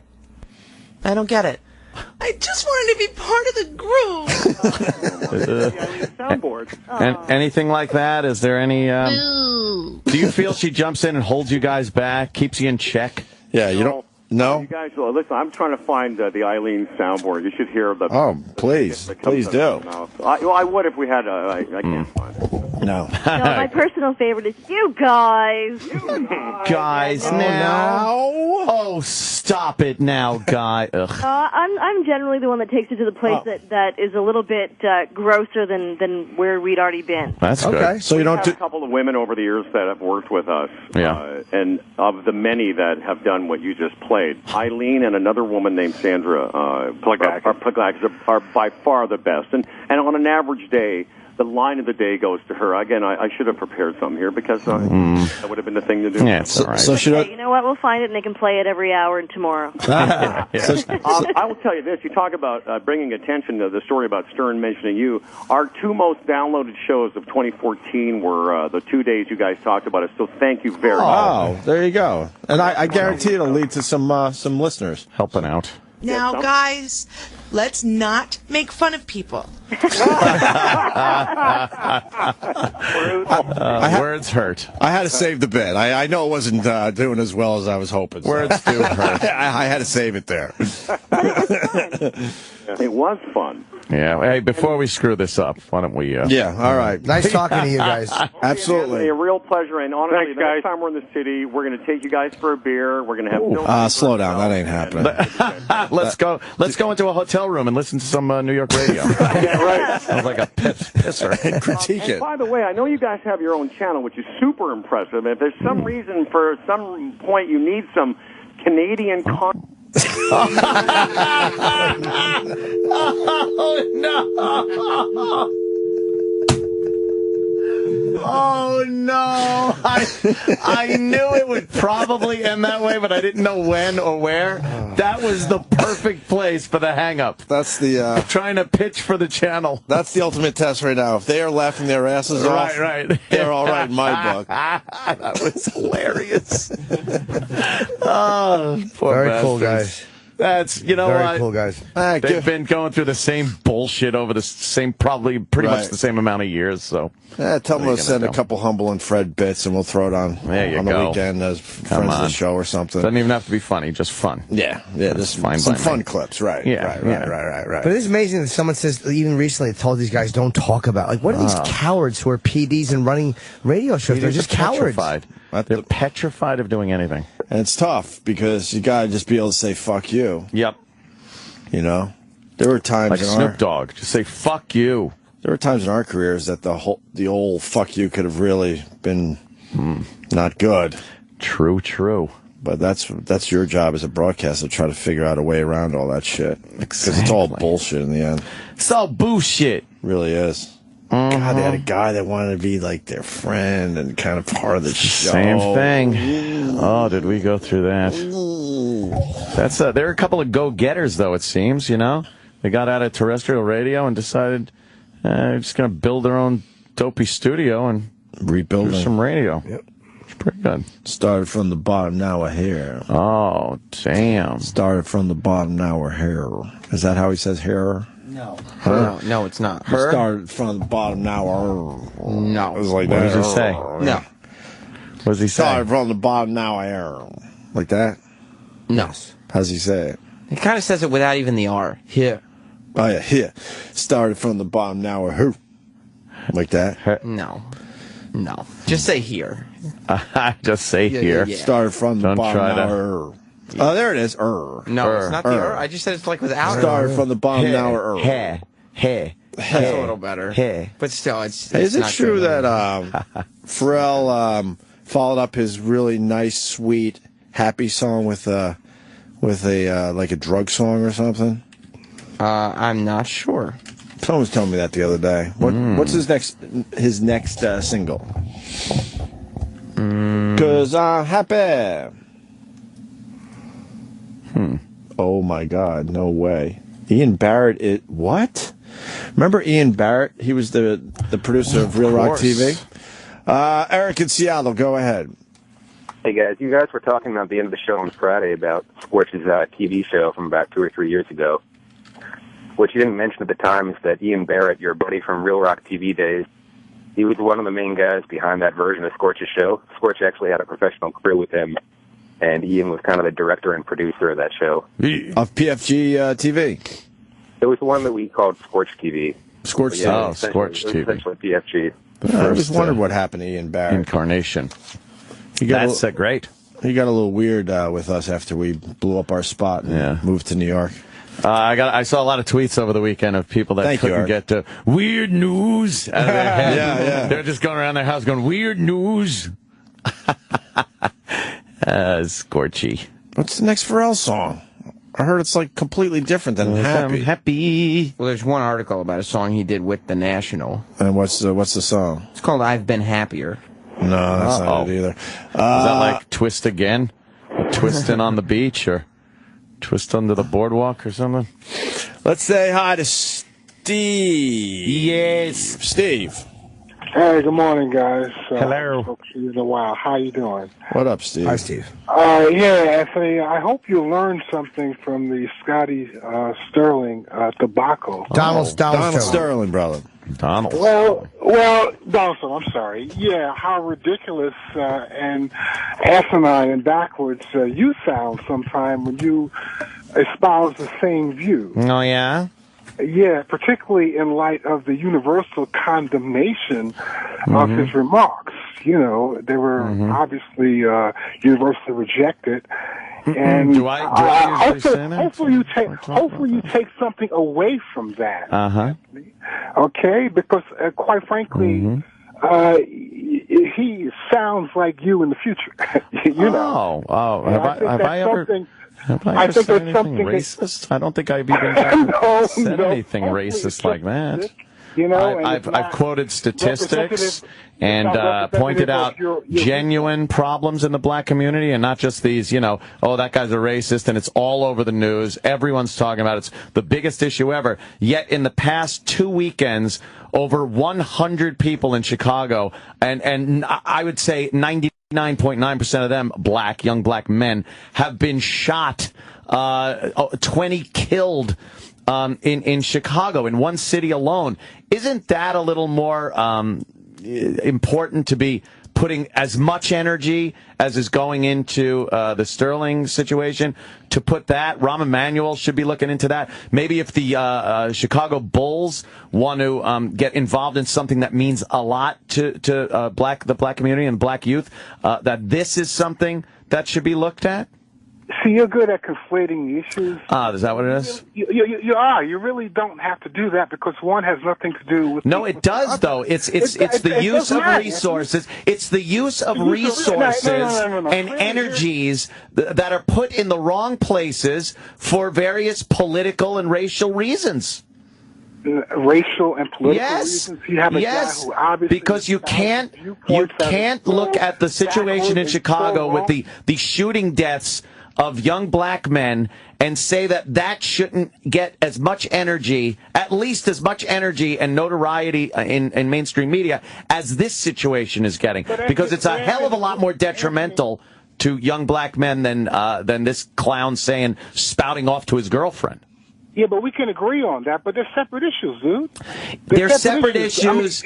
Completely. I'm saying that I'm saying of conflating the issues. No, I'm saying why aren't the people that are so outraged about this outraged and using that energy and their power of celebrity to really put a face on the issue of violence in the inner cities amongst black youth? Well, but quite frankly, there's some in the community who do just that. Some in the community. Where is where? There are so many nonviolent movements. Again, though, not addressing the issues. Well, again, we can't speak for what the media should do and not. The media's going to do what they want to do. Just don't conflate the issues. That's all. I'm not. I'm trying to be very constructive. Have I defended this guy's statements at all? Have I even done that on Twitter? Have I defended this guy's statements? I think the tone of your remarks certainly suggests some. My tone was anybody's private conversation put in public would condemn them to a life of fucking exile, because everyone in their private conversations say things that other people would find hugely offensive. And that's what I'm saying. And that's the only defense I have. I don't defend what he's saying. I have not said worse things over the radio. I have not said worse things over the radio. I speak the truth, young man. I speak the truth about racial issues. To monkeys? That's truthful. When have I ever done that? Oh, you've done that. Anytime you ring your stupid bell when someone makes a reference to an ape or something. Yeah, come on, dude. Really? You know what that means. That's preposterous, sir. I'm trying to get a red cap to take my bag. No, you're just being an idiot. Red cap. You're just sterling in the future. That's what you are. And you should really take note of that. Hopefully you will learn something. How about you learn something? How about you learn a little something? Dude, again. Listen to Bowling for Behave. Just take something positive away from it. That's all. How about you take something positive? HIV. The views that you espouse are so outdated. No, they're not. They're so backwards. They're so racist. Racist. So uncomfortable. You know, in recent news, you've seen real racism. In recent news, you've seen real racism. Now, don't you feel silly throwing that word around to conservatives or Republicans or people that lean a little right? That's just speaking their opinions. But you call it racism. Now you see real racism, and it's like, oh, that's racism. Not the fact that somebody disagrees with Obama and they turn around and call him a racist. Stop throwing the word around. You're taking all the fucking punch out of it. No. Everyone's a goddamn racist.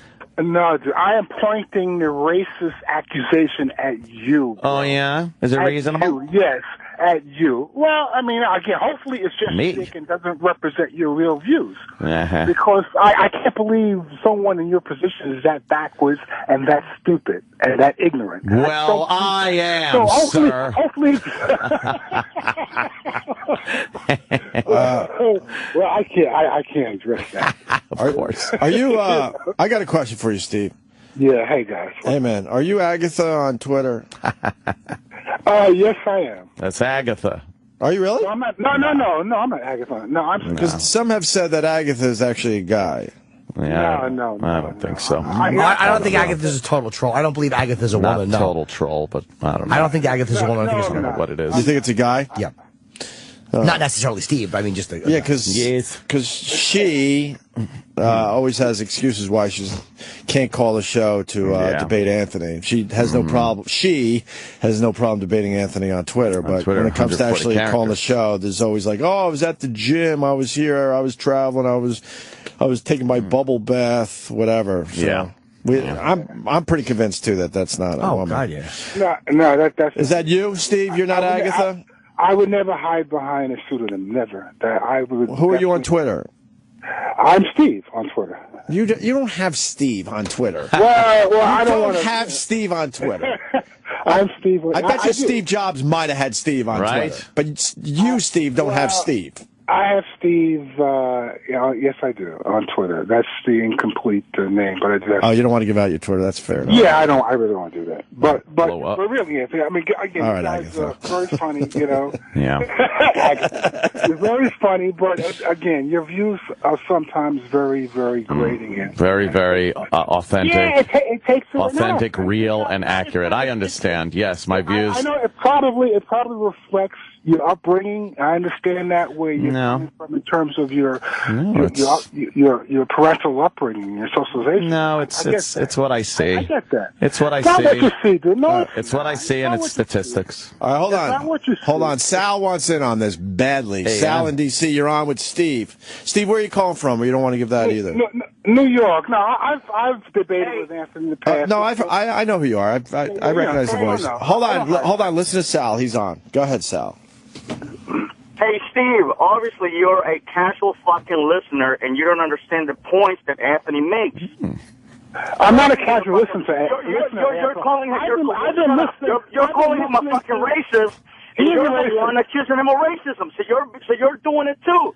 You're a fucking racist. Be a racist. Because you're accusing him of that. Yeah, but, dude, I'm not talking about me. We're talking about Anthony, and I'm not casual listener. I've been listening to the show since the NEW days, guy, okay? So let me correct you on that. I'm probably more knowledgeable of the show. Like my lawyer, he's going at this guy. Okay, a representative. It's almost the fucking first of the month. Shut the fuck up. Oh, shit. Shut the fuck up. You know, and you would never have the balls to tell me that to my face. You know, most of you I would, motherfucker. I would. Believe me. You wouldn't. Listen to me. Listen to me. I love this. I would whip you a new ass. We are the world. I would whip you We a new are the ass. children.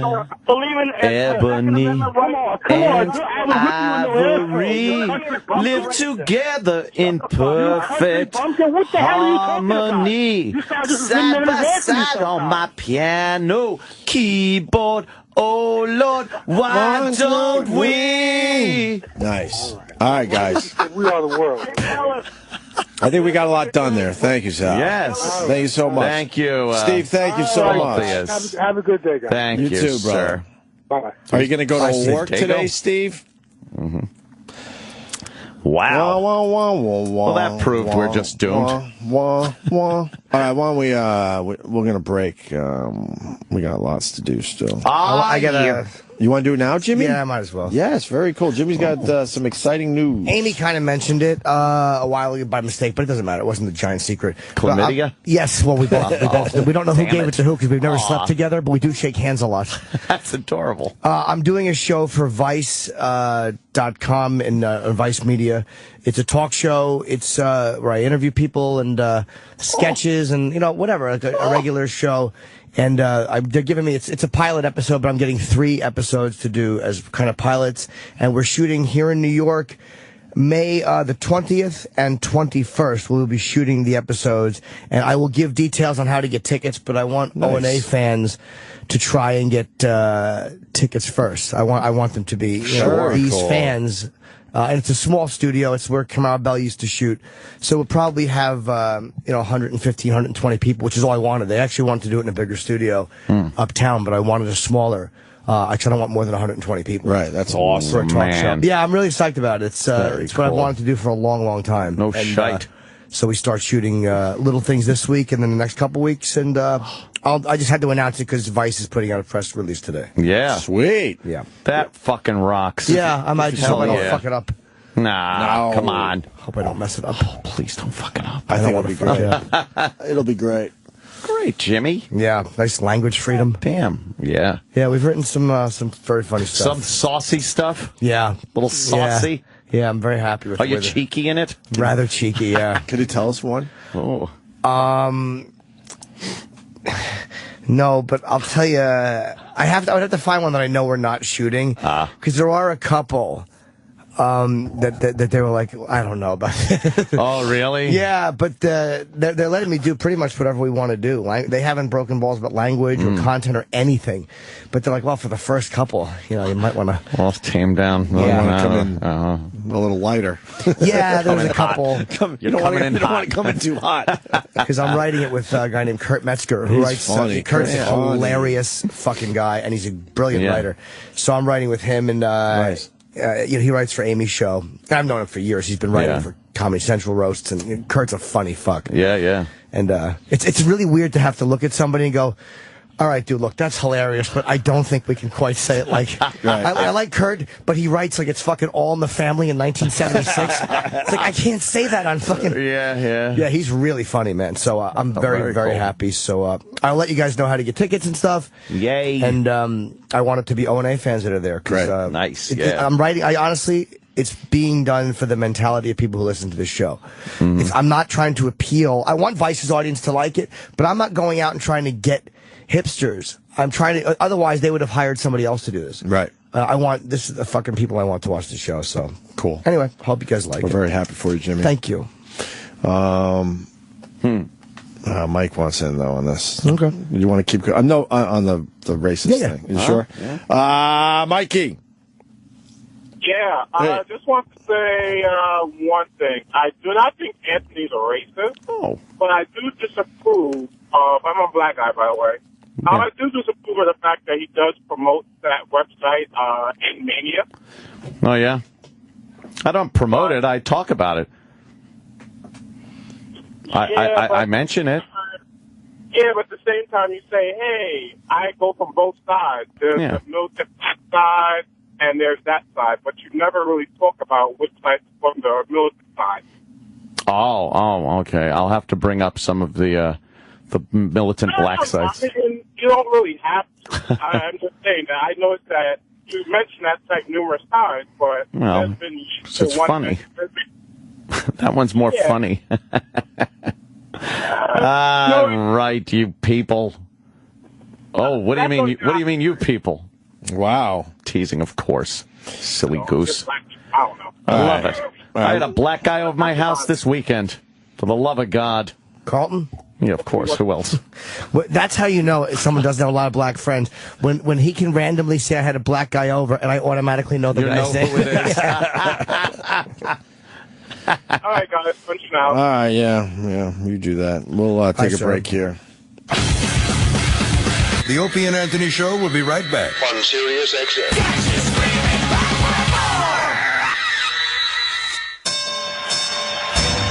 Get ready for the return of the pound-for-pound undisputed champion Floyd Money Mayweather, who will face the newly crowned WBA welterweight title holder, the Argentinian Marcos El Chino Maidana. This will be Floyd's first bout after his impressive victory against Canelo Alvarez. Marcos El Chino Maidana comes after winning his WBA title from Adrian Broner. Showtime, Golden Ball Promotions, Piolín Radio Channel 147, and Sirius XM join forces once again to bring the color commentary to Piolín Radio listeners on the night of this mega event. I, Eddie Piolín Sotelo, will be ringside to give you all of the updates round by round, alongside my countryman and professional boxer Abner Mares on May 3rd. Be sure to call your local cable provider and order this amazing fight only on Showtime Pay-Per-View. Sirius XM presents an exclusive town hall event with Golden Globe and Emmy award-winning actor Kiefer Sutherland. Join the director, producer, and star of TV's 24. I'm Federal Agent Jack Bauer. Along with a special Sirius XM subscriber audience, hosted by Entertainment Weekly editor Matt Beam. A town hall event with Kiefer Sutherland, Friday at 7 p.m. East, 4 West, on Entertainment Weekly Radio, Sirius XM 105, or listen on the Sirius XM app. So, FamousSmoke.com wants to give me free money back when I order cigars. No thanks. Said no sane cigar lover ever. Hey guys, it's Tommy Z-Man. And if you're like me, not only do you love your cigars, you love getting free cash back even more. And it just so happens that the lunatics over at Famous are celebrating their 75th anniversary in the cigar business by giving you 10% cash back on every order over $75. Now that's on top of the already wickedly discounted prices we have every day on cigars, humidors, and accessories. Some restrictions do apply. Famous offers a monster selection of the big-name premium brands you love at prices that make it easy on the wallet. Just pick the cigars you like, add in the other goodies you need, and your cigars will be on their way to you, lightning fast, with your free 10% cash back. Just click the Activate button at FamousSmoke.com. That's FamousSmoke.com. Hi, this is Bob Diener, president of GetAroom.com. We've got an amazing spring sale going on all over the country, up to 40% off the rates. Here's how it works. Go to GetAroom.com, enter your destination and your travel dates. You'll see the special sales come up. You'll see the regular rate slashed out, and then you'll see the new rate up to 40% off the rates. New York, Orlando, Vegas, Miami, DC, Chicago, San Francisco, and more. GetAroom.com. There's an oil boom going on right now, and you're missing out. Own your own oil well at oilboomUSA.com and take advantage of one of the remaining successful tax shelters with up to an 85% write-off in 2014. That's right, 85% this year. Get the facts at oilboomUSA.com. Invest in America and boom. oilboomUSA.com. oilboomUSA.com. Own your own oil well at oilboomUSA.com. Accredited investors only. Individual results may vary. There's no guarantee that past performance will be indicative of future results. Invest wisely. What is focus? It's the fusion of clarity and alertness. It's when you're in the zone, on top of your game. It's the confidence that comes with saying, I can and I will. It's when you feel like you can do anything, accomplish everything. Because with focus, nothing seems out of reach. So reach for a 5-hour energy and get the feeling of focus you need to get things done. For details and disclaimers, visit 5hourenergy.com. Good communication. It's key to business, especially when you need to work together with people that aren't in the same office as you. So what do you do? You do what millions of small business professionals do when it's time to connect with remote clients and colleagues. They use Citrix GoToMeeting, the proven solution for meeting and collaborating online. GoToMeeting lets you share the same screen, so it's easier for everyone to stay on the same page wherever they are. And with built-in HD video conferencing, you just need that webcam of yours, and you're seeing each other face-to-face. Present, demo, meet, simply, all on your Mac, PC, tablet, or smartphone. When meeting matters, millions choose GoToMeeting. Now, it's your turn to see why. Start hosting your own face-to-face online meeting today with GoToMeeting. Visit GoToMeeting.com, click on the Try It Free for 30 Days button, and use the promo code Opie. That's GoToMeeting.com with promo code OPIE. Ready to work with anyone, anytime, anywhere. GoToMeeting. Meeting is believing. The Stanley Cup playoffs are on SiriusXM. The Chicago Blackhawks have won the Stanley Cup! Every glass-rattling hit. Level at the blue line! Every save. Miller did it again! He denied Voracek, and the game goes on! Every turn of the red light. Crosby shooting, scoring!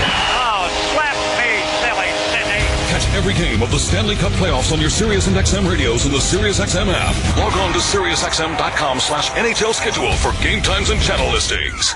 I'm Lisa Kelly, and I've been behind the wheel of big rigs for years on ice road truckers. Now it's time to pay attention to another big deadline, California's air quality regulations. Check the status of your commercial truck and bring it into compliance. If you operate in California, your truck must meet new air quality regulations. Find out how to comply. Don't risk losing that next job or incurring steep fines. There are no extensions. Visit the Air Resources Board website at arb.ca.gov/truckstop or call toll-free 866-6-DIESEL. That's 866-634-3735. Dating isn't easy. I could have one of my buddies set me up, but that's a horrible idea. I could go online, but that's a horrible idea.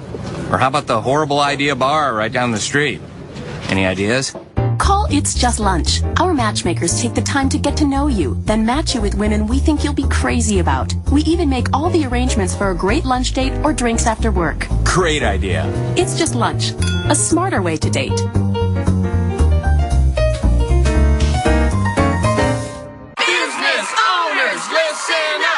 Give me an L. Give me another L. Give me a C. What's that spell? Incorporation, protection, success. Incorporate your business. LLC. If you're about to start a business, these 3 little letters can make the difference between making a fortune and losing everything. Because if you're not incorporated and someone sues your business, you can lose it all. Your home, your car, even your life savings. That's why LLC.com is now giving away a free incorporation guide to all business owners. So you can incorporate in just 10 minutes. Protect your home. Protect your car. Protect your life savings. Call 1-800-915-3528 for your free 10-minute incorporation guide from LLC.com. They don't provide legal or financial advice. They just make incorporating or forming an LLC quick and easy. Incorporation, protection, success. Incorporate your business. Call now for your free guide. 1-800-915-3528. That's 1-800-915-3528. I need a data backup solution for my business to replace my current tape backup device. Do you want to spend a lot of money? No. Do you want to store and pay for replicated data? No. How about a solution that's difficult to install and use? No. Offshore automated phone tree support okay? No. Then yes, we can help. Barracuda Backup. End-to-end protection for physical and virtual servers, including data deduplication to significantly reduce storage requirements, and replicated cloud storage for assured recovery, and live humans to answer your calls. Try Barracuda Backup free. Go to barracuda.com/yes. A public smoking announcement from new Zoom e-cigs. We're here to spread the word about overcrowded smoking prisons. In airports across the land, smokers are unjustly detained in glass cages filled with eye-watering smoke on display for all to see. We say no more time in the smoky pokey. With Zoom e-cigs, there's no smoke, no smell, just flavor so bold you won't believe it's an e-cig. Together, we can free our flavor. Flavor beats fire at ZoomEcigs.com. Sean hasn't discovered Audible.com yet. He uses his smartphone mostly for social media, where he's become quite skilled in abbreviated communicating. Sean thought this skill would be good to demonstrate to a potential employer who inquired about his spare time. OMG, I totes heart soch mead. Hire me, lols. Don't be like unemployed Sean. Use your smartphone smarter. Try one of the hundreds of thousands of titles at Audible.com, an Amazon company. Get your first audiobook free at audible.com/radio.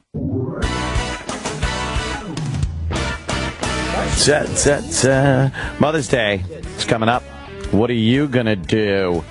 Don't get her a lame card you picked up from the gas station, or just take her out for the same old dinner. Yawn. Take this advice. Head over to Steven Singer. Steven Singer is the guy who's going to make you look like a hero. And he makes it really easy. You can find Steven online 24/7. That's what all the kids are saying these days for all the time. He's at IHateStevenSinger.com. Steven Singer Jewelers has a beautiful selection of gifts, perfect for your mommy. This year, Steven's really come through with beautiful gifts like Super Silver I Love You Mommy diamond necklace, starting at just $149. This stunning necklace is going to make her Mother's Day special. Whether you're shopping for your mom, your wife, your mother-in-law, or the whore you're fucking, Steven is going to make your Mother's Day so easy. Don't mess it up. No. Give Mom a gift that's going to last a lifetime. Visit Steven Singer Jewelers. He's at the other corner, 8th and Walnut, right there in Philly. Call him toll free. 888-I-HATE-STEVEN-SINGER. Or online with free shipping. He's at IHateStevenSinger.com on the intertubes. That's IHateStevenSinger.com. Yo, what's up? This your boy Ice Cube, the West Coast Warlord. And you know what I'm doing? We kicking it down. We holding it down for the West Coast. Yo, I'm just telling y'all, the encore of the Opie and Anthony show is going to start at 11 a.m. on the East and 8 a.m. for my homies on the West. Booyah! So if you miss any of this shit and you want to hear it all again, tune in and check it out. Tune in and check it out. West Side, yeah! Throw them dubs up. Opie and Anthony are back on Sirius XM.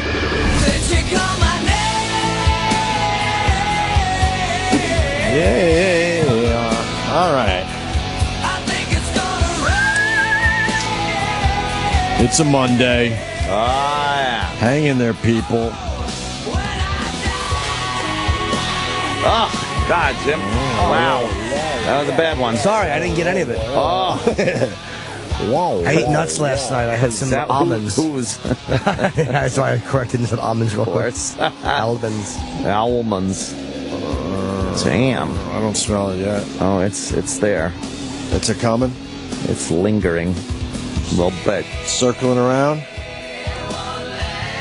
God, I love Alice in Chains. Jesus. Is it dated? Probably. I guess. I like it. Still cool as... Just reminds me of the 90s. Yeah. And you hear Nirvana, Alice in Chains, all those. Going back to Donald Sterling. This thing always kind of strikes me as weird. You got him saying some racial shit, you know, in the privacy of his own home. So that pisses off a lot of people. Yeah. And it should, I guess, right? And then Snoop Doggy calls him horrendously racist stuff. Redneck white cracker. Right. I know. White bread, yeah. White bread. I mean, really. Chicken. You're right. I never understood that. It's the double standard that'll never go away. So because he did it, now it's okay for other people to do that to him. Right. Huh. You know what I'm trying to say? I know exactly what you're trying to say. Like, I think you could show your outrage without going down the same road he did, because then what does that make you? Because you obviously, Snoop likes to, you know, say some racist shit, obviously, which I'm fine with. I'm totally fine with it, but... I've noticed in many of the videos that I've seen where there's an altercation between blacks and whites, right? It's always the black person that first brings up any type of race. It's like, I'm not talking even a fight. Like if, there was a video that was out last week, and it was a reporter reporting on squatters. People, just move into a fucking house they don't own, and they start squatting. So they were trying to get them removed. They finally did. Which is hard to do. Yeah, very hard to do. So they're driving away, and the reporter's like, let me speak with you. And they threw, fucking their soda at the girl and barbecue sauce and all kinds of shit they're throwing out their car window at this reporter. And you hear the woman in the car yell, white bitch. Like, it's always white. Like, oh, really, you white motherfucker? Like, it always comes down to that. Like, black people instantly throwing the race thing into any type of discussion, argument, whatever's happening on the street. White people don't do that? No, it's not usually like you black bastard or you're, or dropping an N-bomb or something like that because, first of all, I think white people know not to say that. They're petrified. And it just, from what I've seen, where video has captured a moment of some type of interaction like that, it always seems to be the black person that first brings up, like, you white motherfucker. Oh, check out the white guy. Another old white guy. Hey, you white bitch. Shit like that. That's what I've noticed. And I notice things. That's what I do. It's my job to notice. Okay. Okay, then. Psych unit in Albany. What's up? Hey, guys. Going back to Friday's Frankie Valli thing, go on YouTube and Google Roger Waters plus lip syncing. This is happening a lot more than you think, guys. Ah, Roger Waters is doing it, too? You betcha. And if you watch the beginning of the 12-12-12 show, you see that he was actually whispering the lyrics, so you thought you might want to go to the show, and they cut it down immediately to cover up the fact he was lip-syncing it. Punching out. Really? What's it called on YouTube? It just said Roger Waters lip sync. A few people have. A few people brought that to my attention over the weekend. That Roger Waters certainly is lip syncing these days. I guess if you're older. Yeah. If you're older, you just get out there and fucking lip sync. He was just talk singing anyway for a while. Was he? Yeah. Is there anyone at home? He kind of says it. Travis, you know how to work the computer? I think I got it. Hang on. Yeah. Waters, lip sync. Lip sync, yeah. Oh, there you go. It does pop up as a choice. There it is. Which one should we try really first? What song do you like? With pre-recorded vocals? What's your pre-recorded vocals? Proof. Well, go with the one that says proof. Fuck it. All right. Proof. Left channel, London O2 Arena. Right channel, Oracle Arena. Can you turn it so I can see it? Same exact.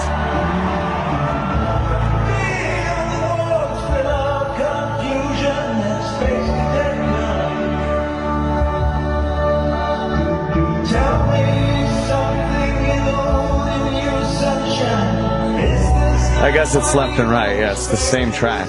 But that's what they're trying to say. Yeah. He put one show in the left, another show on the right, and you can't tell. Is his point? Yeah, it's the same fucking song. So they're using pre-recorded tracks. Pre-recorded vocals. And he's using the exact same one, obviously. Why redo it for every... Yeah. Do we have any video of the lips moving? Yeah. Yeah, that's what I let's see his lips. But we got to take that guy's word for it that that's two different shows, too. Right. That's the problem with that. Yeah. But it was exact.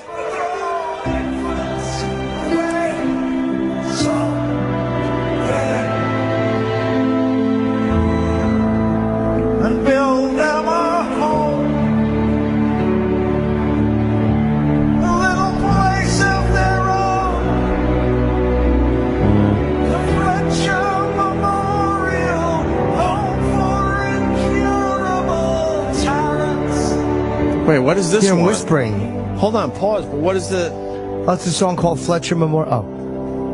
It sounds like he's whispering, right? Yeah.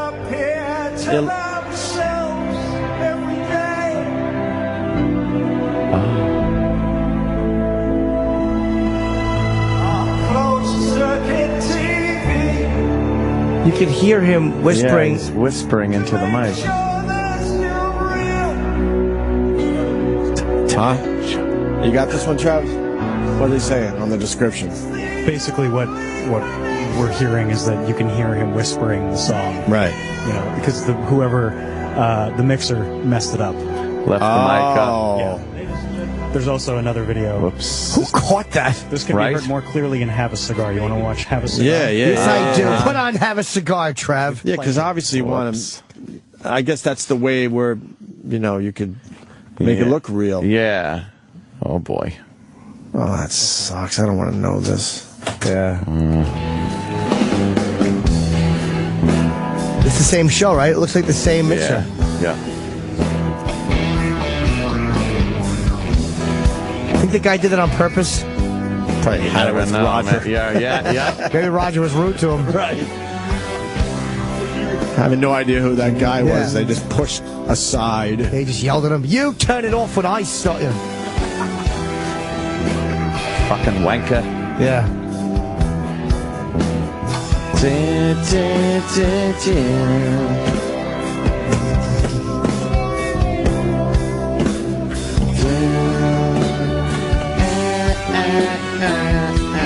Here he goes. No?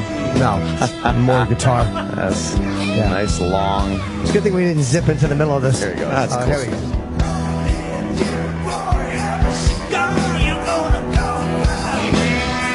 Oh my God.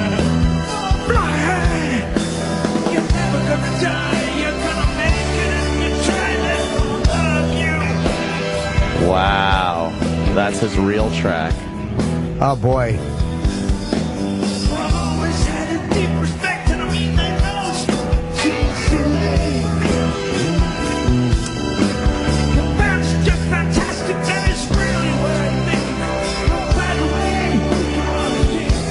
Oh my God! Here's this part. Let's see what he does.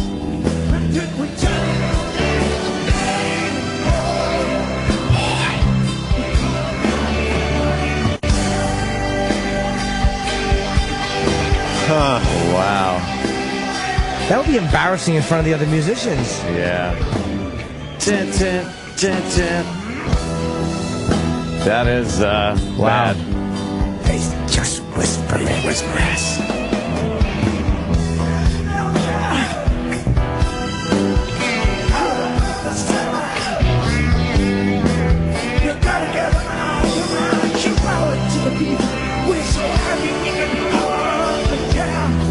Oh boy. My God, listen.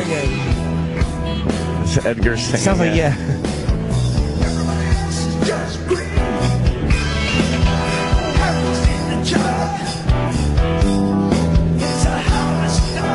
I guess it's easier for him to lip sync that way. Right. To just barely say it. I bet you they all do it. It makes it look like you're really singing. Your voice is really moving, your throat's moving. Your throat's moving, yeah. And you almost have to strain to get it that low.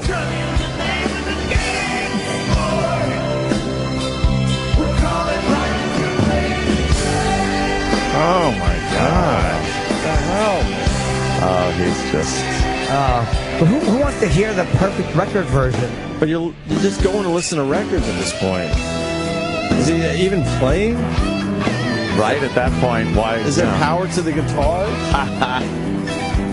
Wow, that's fucked up. What are you gonna do? I hope people understood that. Like, that's his technique. Like, yeah.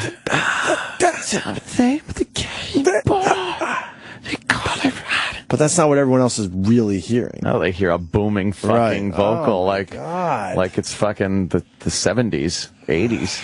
That sucks. Wow. Boy. Frankie Valli, I didn't even do that. Right. Frankie Valli just mouthed it. Yeah. Not a bead of sweat on his forehead. 17-year-old boy voice coming out. 17-year-old boy voice. Didn't take one drink of water the entire show. I just wanted to hear some guitar. Sorry. He was lip syncing, Frankie Valli? Huh?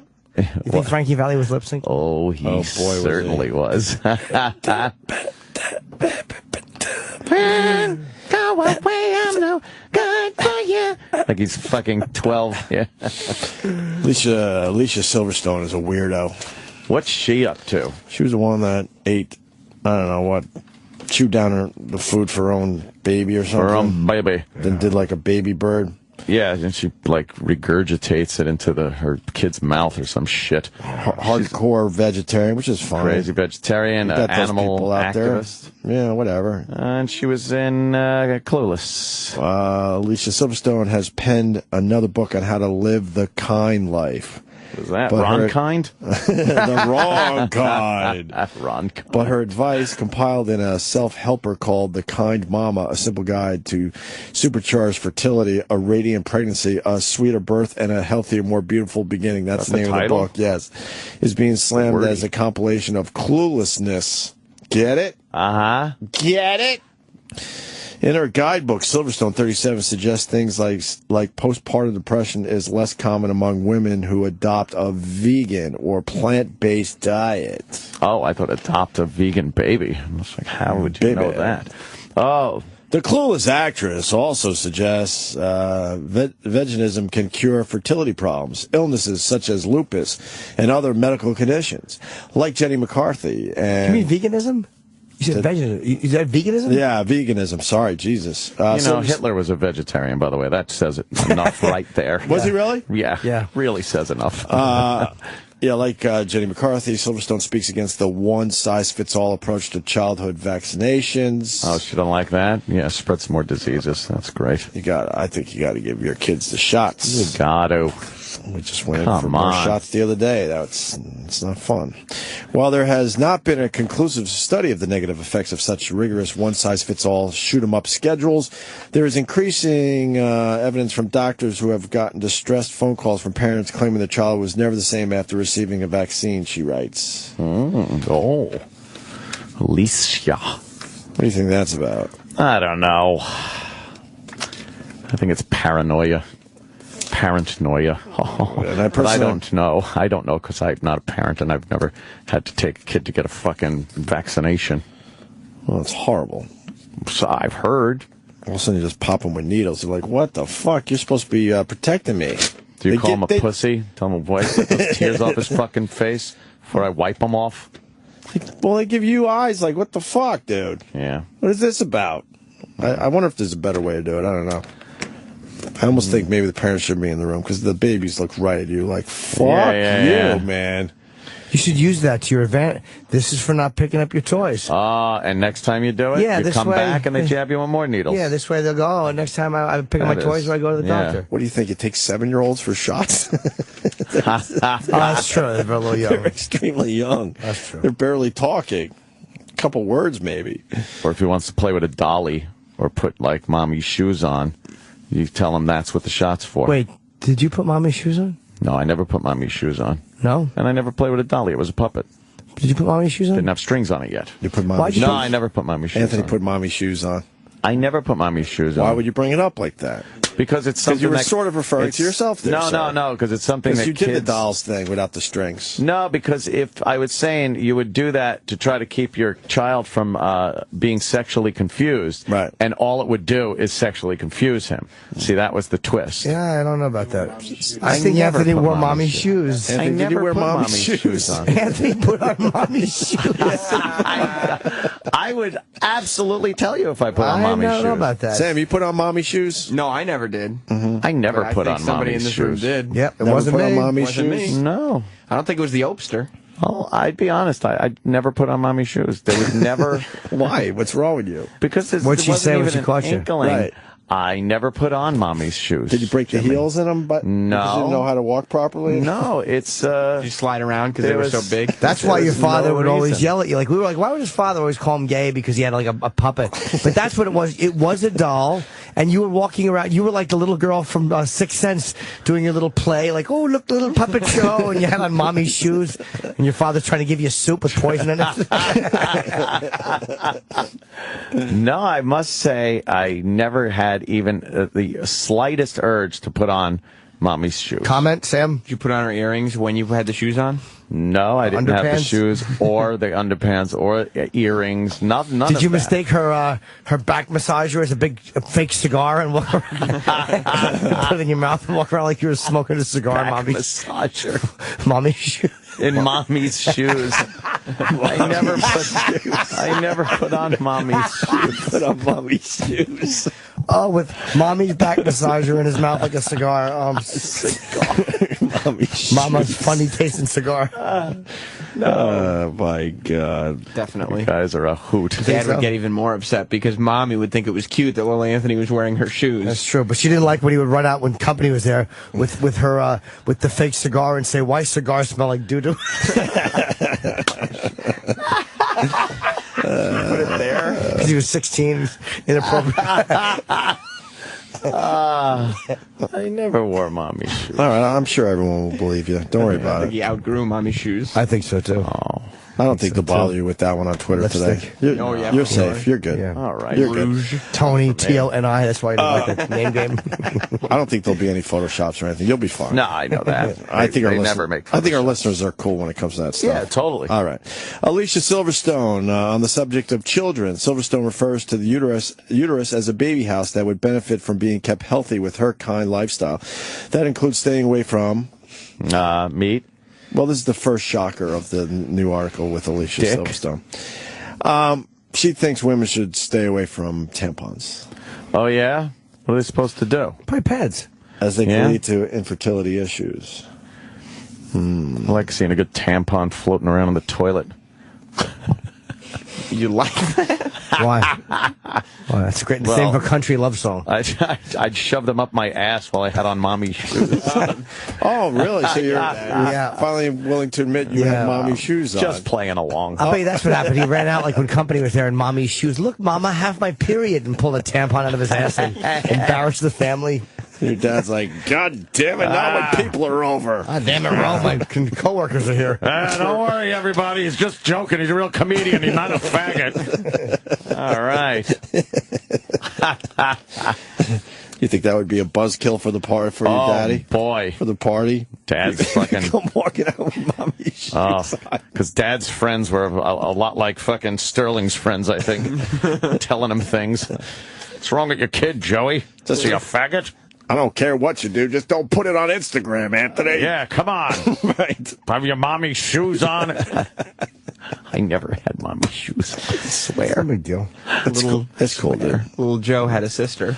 Nah, Two sisters, we had Donnie and Tony. a little sister, but... Donnie and Tony. No, Tony. I bet they used to pretend they were Tony Orlando and Dawn, and Joe would sing, and then Anthony and... You think so? Yeah, and Donnie would be the backup girls. No. Do you think his dad ever said, bro, take care of your daughter? Of course. No, he was talking about he Tony. never wanted wow. that. I did get in trouble, though, for standing on the table and singing Celebrate, Dance to the Music. Because I was singing masturbate, dance to the music. And because the heels were poking holes in the table? No, rip those heels off the top of the... God, he was actually singing It's Raining Men. No. Dents in our wood table. I didn't even know what it meant. With your Mommy's shoes. I didn't even know what masturbate meant, but I was just going, masturbate, Why would you be bothered masturbate, by that? dance to me. And he was like, knock it off, stop singing that. Why? Why would that be a problem with everything else? Because you don't want me yelling masturbate. Silverstone. Woman's shoes on. No, I didn't have the woman's shoes on. No.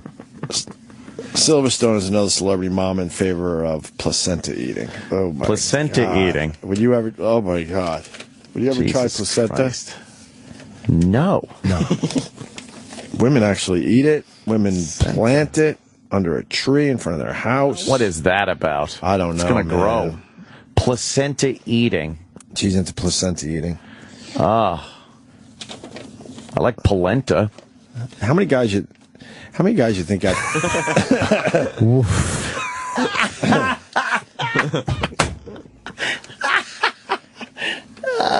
you think got roped into her hotness and then went, oh my God, this is a strange bird. That shit. Right? Yep. I hear you. Maybe she doesn't wear deodorant too, which I kind of like. Yeah.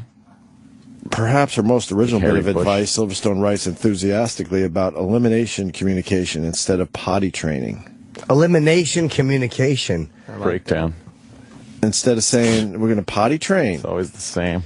Infants who are left in their diapers all day get out of tune with their bodies. Oh, no. Oh, yeah? Because they get used to walking around in a toilet by the time you want to take that diaper away.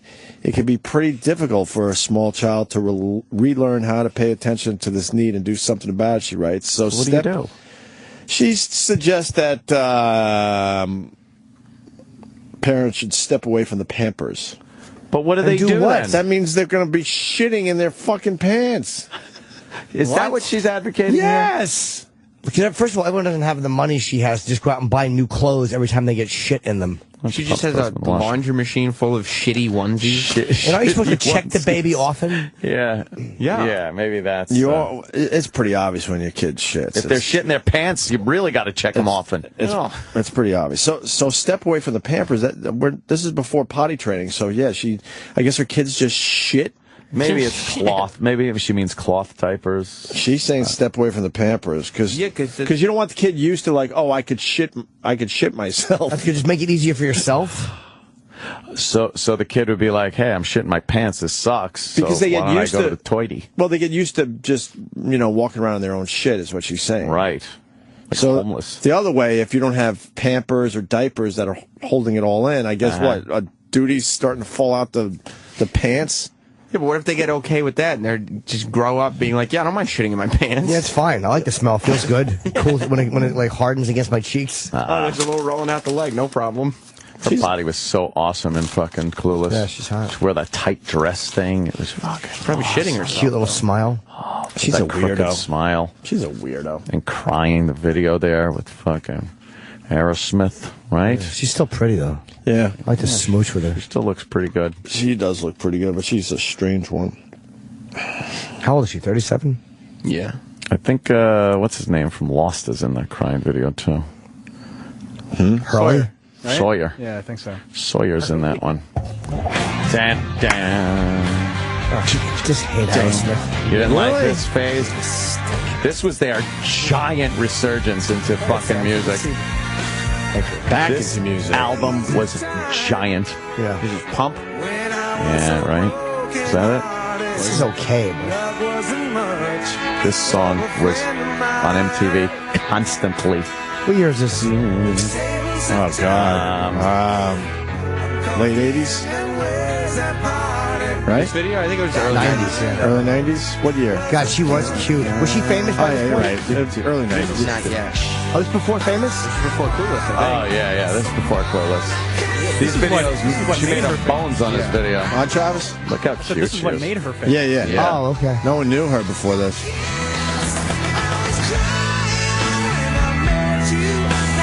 Think Steven Tyler fucked her? I hope so. I would think so. Probably gave it a good shot. Just gave it Just a the little video, try. the scene happening, and then the band singing about it in another room. Yeah, look at her. She's a whore. And who's that? That's what's his name? Oh, is that Steven Dorff? Might be Steven Dorff before his blue cigarettes. Where's Sawyer? Is he in this one or the other video? I don't know. Yeah, because what's the other one? I don't know. The one with Liv Tyler in it, too. There were like three. Yeah, it's the same shit It's like every a time. trilogy. But, She was in 3 of them?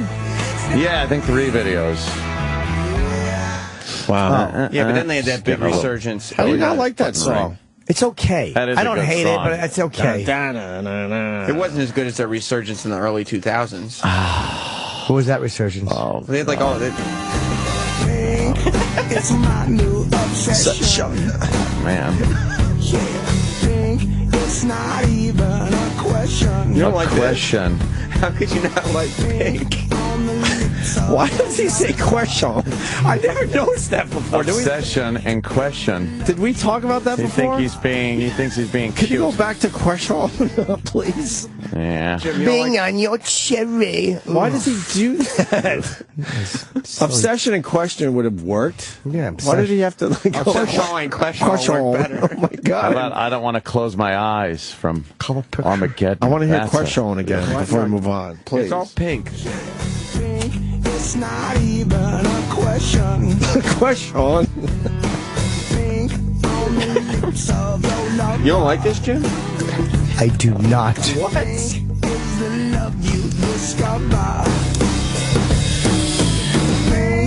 Is that Howard? Oh. Bing on your cherry. Yeah, Oh, is you that You know what his he's talking name? about, right? know. Ugh. It's the color of Awful. Out. There he goes. Oh, here's the hook. You'll like the hook.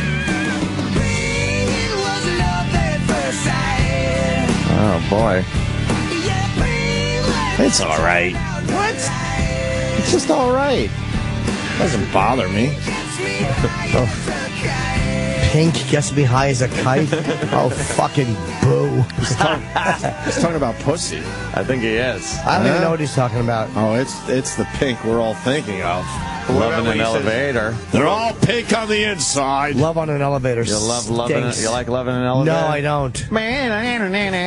What about when he says pink is my favorite crayon?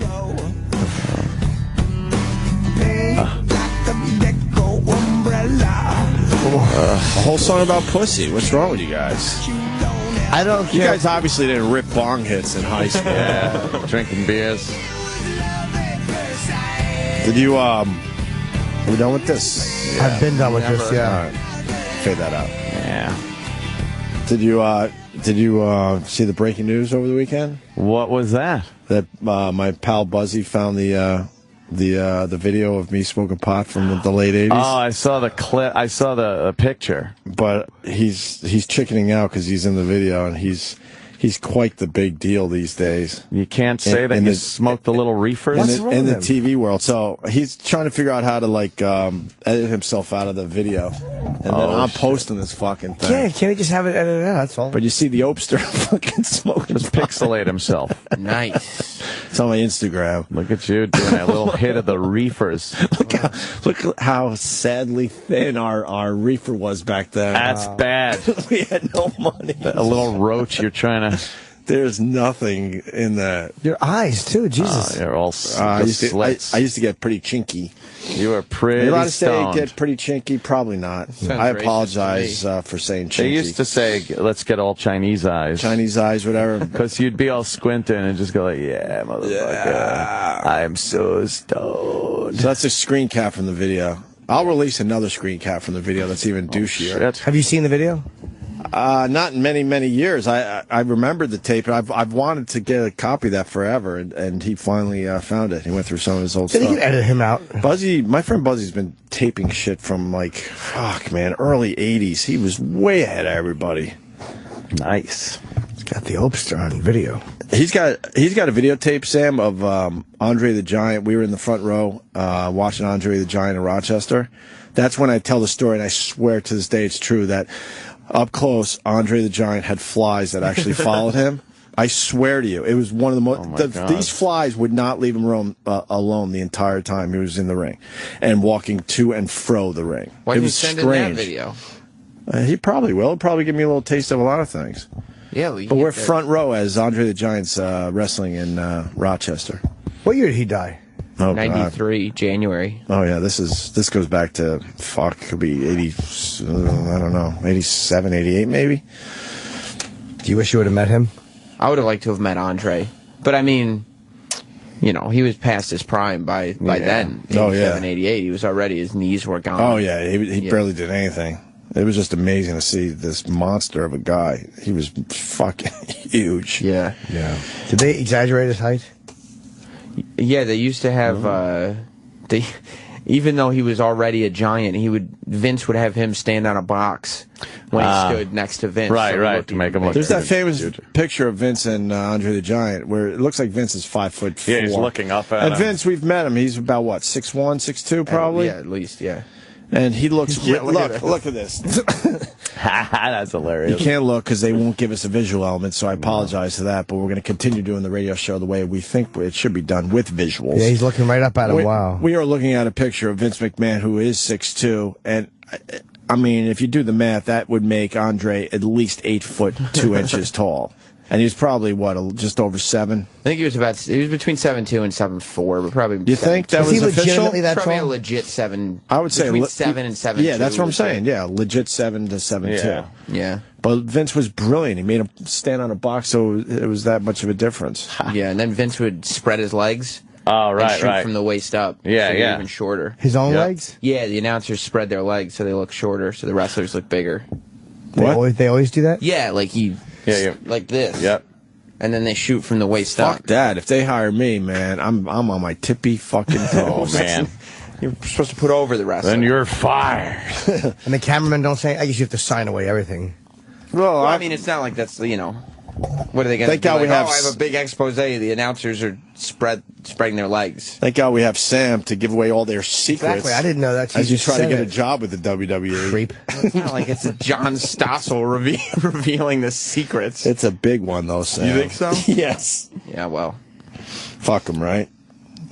I got that from a guy who got it from Jerry Lawler, so there. Would you leave the show to do it if Vince wanted to hire you and have you like run this wrestling thing? Oh my God, you have to run it?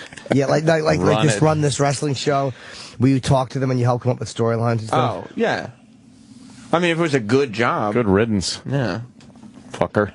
Good riddance to old rubbish. If it was a bad job. Good ribbons.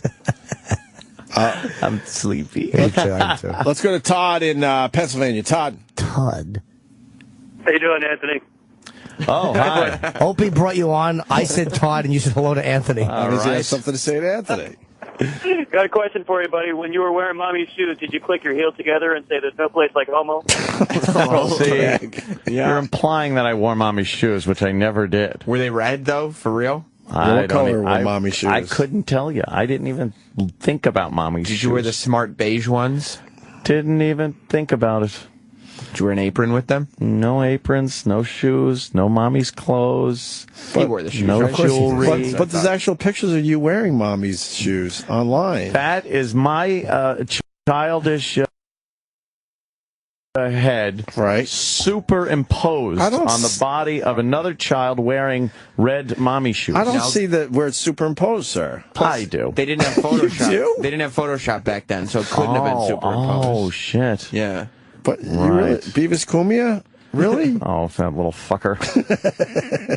I hate when my cat is photoshopping Your me. own cat is tweeting. What the hell's going on? Let's say hi to, I don't know, Evan, it looks like, Long Island. What's up, Evan? Indiana. Oh, yeah. Hey guys, What's it? take my call. Long-time listener, first-time caller. No one gives a shit. Love that. Yeah, thanks, man. Jimmy, I was curious if you were familiar with the Aerosmith tune, Dude Looks Like a Lady. Oh.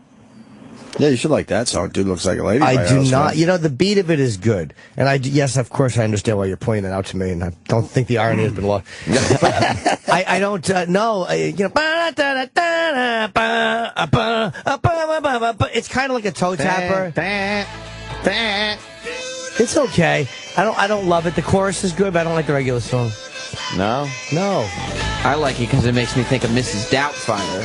Oh, right. They're doing a sequel to that. Yeah, they are. Really? They are. Thank God. Is it going to be black? No, I think Robin's doing it. Wow. Yeah. Oh, I thought it was one of those that's like Mrs. Doubtfire 2, where, you know, Martin or something. I'd like Cedric the Entertainer, maybe. Or it could be, what's his name that's always dressing like a woman? Tyler Perry. Tyler Perry's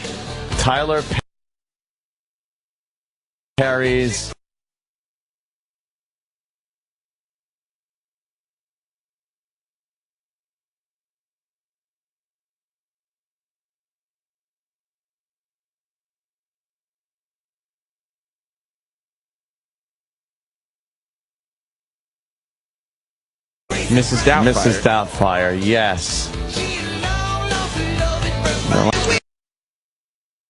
And that was a huge hit for Aerosmith. Don't want to close my eyes. Right. Armageddon. Don't want to fall asleep because I miss you, baby. Is that a good song? Ugh. Let me hear that. I don't know that one. So bad. I don't know it. I saw the movie. I just can't think of it. The little love scene. I don't mind a love song. No. Terrible.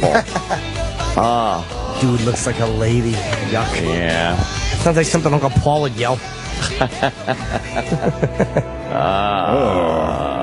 Two for Tuesday on your home of rock and roll.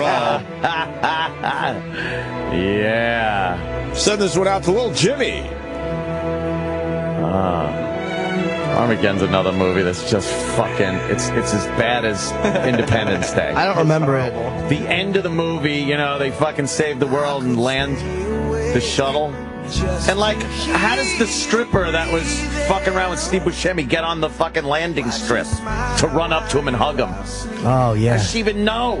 Steven Tyler looks like Jennifer Love Hewitt in this video. Oh, hot, sexy. Yeah. You would kiss Steven Tyler in this wouldn't you? video? Yeah.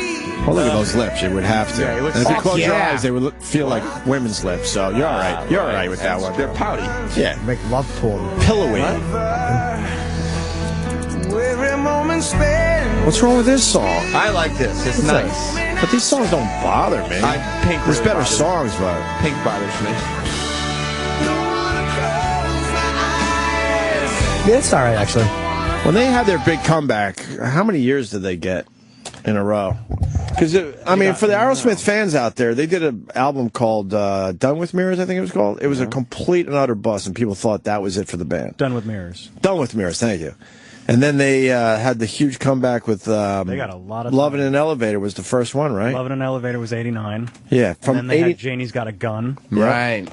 And then... one after another for years. What It Takes was big on the rock charts. Yep.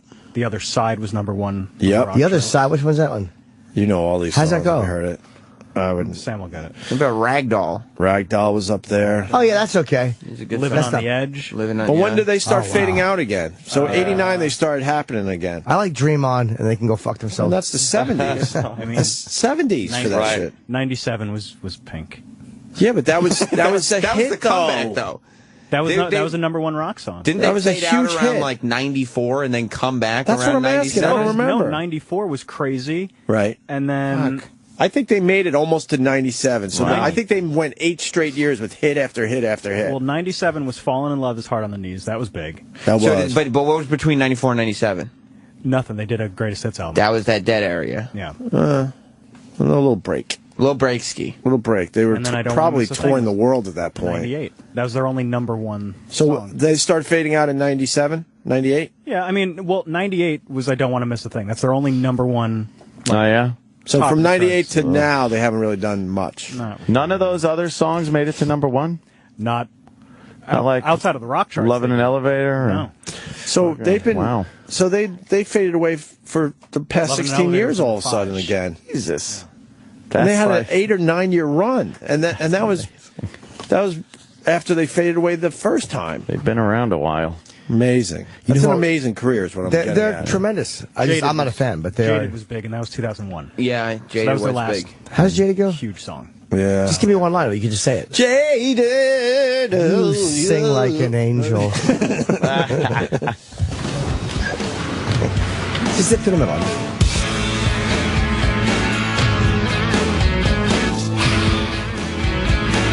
I don't know. Yeah, this was big. This was one of those TRL songs. I don't even care. I'm done with this. You know who I've been listening to a lot? The Mexican guy who did the Great Axel. Oh. I listened to a lot of his Oh, stuff. you did, yeah? Doesn't he have a, what were people saying on Twitter? Dio? Was it a He Dio does one? fucking or, Dio. Really? And he does. I think that was the one people were talking about over the weekend. But he does his own voice. He just sings like Axel, but he does an amazing cover of Diamonds and Rust, too. You like Juan the Beast? Juan the Beast is fucking phenomenal. And he was singing, he does this thing where he talks too, because people have been questioning the Axl voice. So there's one video where he talks and he actually just sings a little a cappella so you can hear that it really is his voice. He's not lip syncing it. You want to hear it? Live and Let Die? No, his Diamonds and Rust is tremendous. His Priest cover. It's I want to hear a little Dio. I'll play on some Dio. He does a great Dio. What kind of Dio does he do? He does Rainbow in the Dark? Yeah, that would be a good Holy one. Diver is that the one I one. heard. A Rainbow in the Rainbow in Dark. the Dark. That one is a tough fucking I haven't song. heard this Rainbow in one. the Dark. Ah, bullshit. Yeah. That's the Quarter record. to 3 a.m. Rainbow in the Dark. You think he's going to pull it off? He won't sing it exactly like Dio because his voice is different. But his Holy Diver is the shit.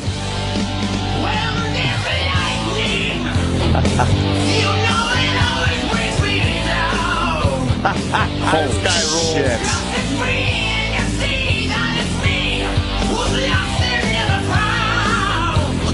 Wow.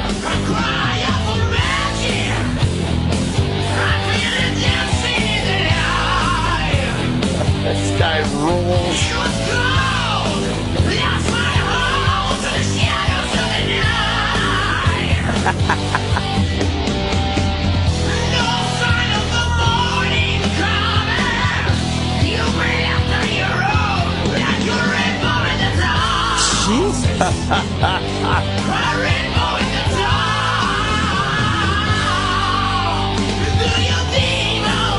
they ever let you go? When you try, do they hide deep inside? Is it someone that you know? He's a fucking kisser. This little chubby Mexican. It's like listening to Axl who covers. It's great.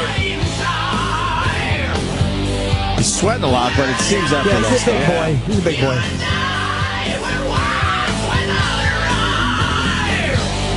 Wow, that's good. There's no sign of the morning come.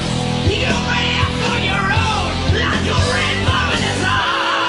Holy crap. That's so funny.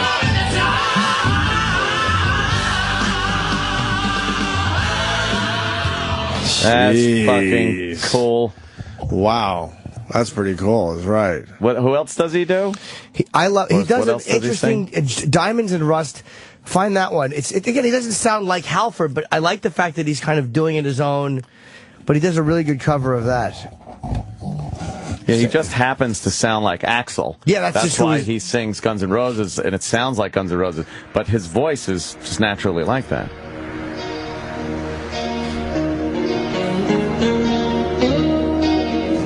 Oh, he's trying to sound like Judas Priest in this one. So in the style of Judas Priest. Oh, wow. Or maybe as opposed to Joan Baez's version. Yeah, that's true. Right. Good point. Yeah, that's what they say at the karaoke. I'll be down. Here comes the ghost again. But that's not unusual. That's just what the moon is for. And you decided to call. And here I stand. And on the telephone, hearing the voice I know. You can hear how he wants to break into Axl. Yeah. Yeah. But once in a while, he'll say something with like a little Mexican, whatever the accent is, and you can tell that that's completely him.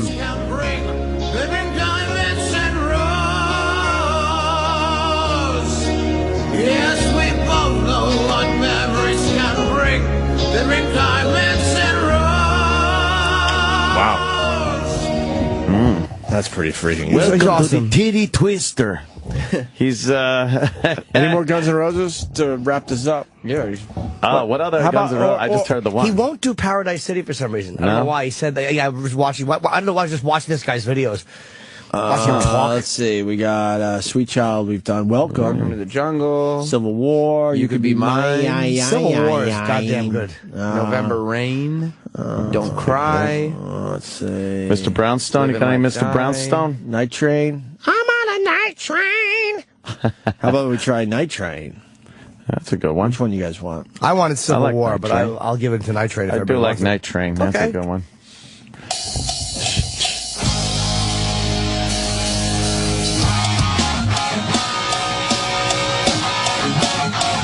Does he do the music too? Nah, this is all karaoke stuff.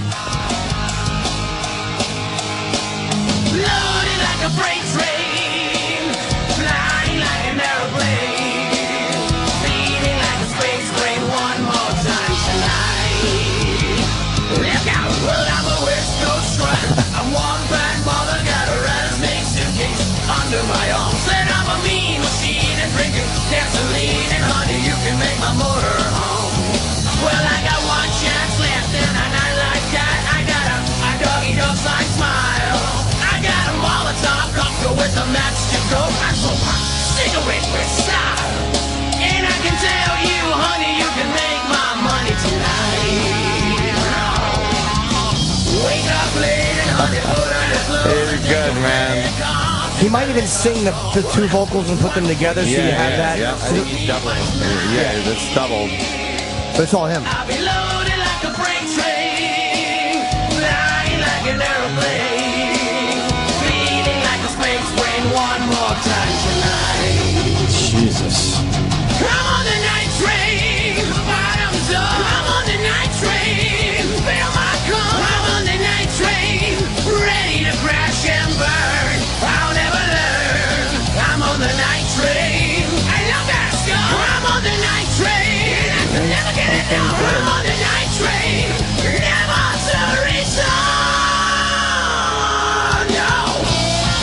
Yeah, that's good.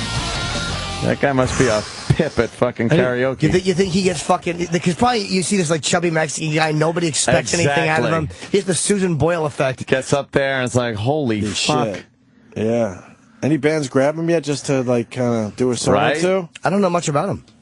Well, he's kind of becoming a big deal on the internet. Taking off and getting a lot of hits. I know he wrote on his Facebook page that we spoke about him on the show. Oh, he did? Really? Yeah. Well, hello to you, sir. Hello to you. Juan the Beast, his name is. Juan the Beast? I guess I should stop calling him Fat Mexican then. Well, yeah, I'd probably be better to call him Juan. Sorry about calling you a fat Mexican, sir. Yes. Yeah, especially since he's Irish, get red hair. Oh, there it is. It's already woke up to a message from a close friend telling me I was mentioned in the Opie and Anthony show this morning with Sebastian Bach. Then I start seeing it posted in the comments. Apparently, I got the thumbs up from Sebastian. Let's party. Hey, there you go. But also, does anyone have this segment somewhere for me to listen to? So you're not a fan of our show, are you? What's the matter, home? 2-1, ese 2-1. Just that let's party thing reminds me immediately of Oscar going, yeah, let's party. Let's party. Is it time to bring him back? I miss him. It's getting close. God, I love Oscar. It's getting real close. That's how everyone else sounds singing Guns N' Roses. No power. All thin falsetto. This guy's screaming like he's fucking being murdered. It's great. Oh. Yes? Hello? Oh, fuck. God. Hi, how you doing? Ears. Hi, how are you? Oh, very good, very good. How's everything? It was good. Well, what do you mean? Hey, listen, Sam. Yeah. How many times did I tweet you over the weekend? Quite a few times. Why? Oh, you know what? I'm sorry if I did that. Hey, Di, I don't mind your tweets, babe. Drunk tweets? I heard all about it. You know, Marion told me because she has the radio, the XM radio, and everything. And she told me what you said. Will you shut up? You're babbling about nothing. Why do you just babble? You feel free to tweet me as much as you want. Don't listen to Marion. Was she drunk tweeting you over the weekend? She tweeted me, I love you. Probably.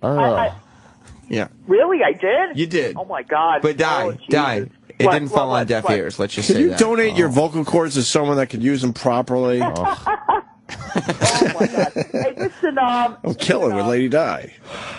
Yes. Sandy Kane wants to know. Yeah. By the way, while I was getting tweets from Lady Di all weekend, I was getting voicemails from Sandy. Why? What's she want? All right. She's back. You know, where was she? She was in L.A. But all right. She's babbling in the background. Okay, Listen to this. Oh, good. She's okay. Good. By the way, Do tell. Anthony, happy birthday. Yeah. Oh, he's waiting for that. I saw your birthday wish. Yes, Wonderful. you did. Yes, you did. Yo, my buddy Kelly says that Mila Kunis was in the Jaded video. I didn't know that. Really? Oh, yeah. I her think she first was. gig. Supposedly that was her first gig. Anthony. What? Your birthday was yesterday, wasn't it? What the fuck are you saying? Yeah. I can't. Your birthday, what are you... Say it louder. What'd you say, Di? His birthday was yesterday, wasn't it? Jim's? No, Anthony's birthday. When was it? I hate this. Why are you bringing that up? Why are you calling? Why are you alive? Because I love you guys. I love all of you. You love Sam. Yeah, she does. Yeah, I didn't get no tweets from you. Hi, Di. Down in her natty ice is just drunk tweeting. Oh, wait. I love you. Hold on a second. What? Sam is a married man, and so is Opie. Oh, yeah, because... because if I wasn't married, man, I would stick you. Left are Anthony and Jimmy. Yeah, that's Have fun, great. boys. She's all yours. How's this for flirty comparison? giggle. Lady Di. Exactly. How's this for Lady Di, perspective? Lady Di, I got to be honest with you. Because you're saying if I wasn't like married, I would go there. I would rather have sex with a tree. Yeah. That's right. And that's just because it's lighter. Sam, is that you talking? Lady Dogg, you want some perspective? I would rather get back with my ex-wife than be with you. You just beat the I'd rather game. That is I'd rather. I thought my I'd rather was good. Yeah. Jimmy, you got an I'd rather? So far, we got I would have sex with Ray, and we get back with sex. I'd rather ex-wife. I'd rather go to break right now. Oh, wow. And use the restroom. Oh. We'll be back with more Opie and Anthony on Sirius XM. Abbott, Texas, 1933. Willie Hugh Nelson was born.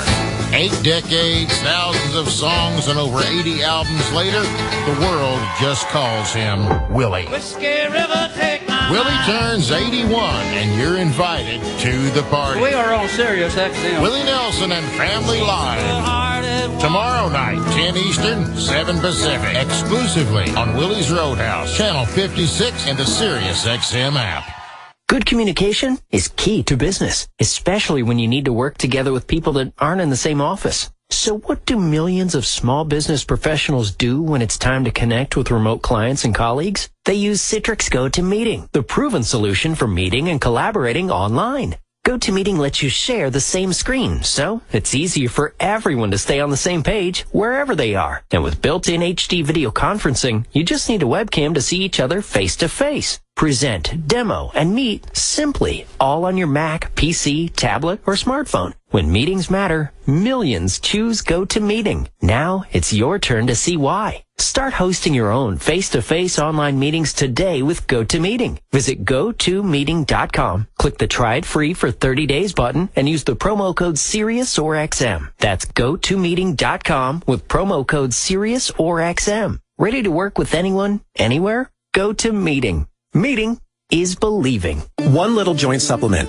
You know this powerful little pill is great for your joints. It even has powerful benefits to help increase your mobility and flexibility. But the joint supplements of today are sadly incomplete because they don't give you the joint relief you're looking for.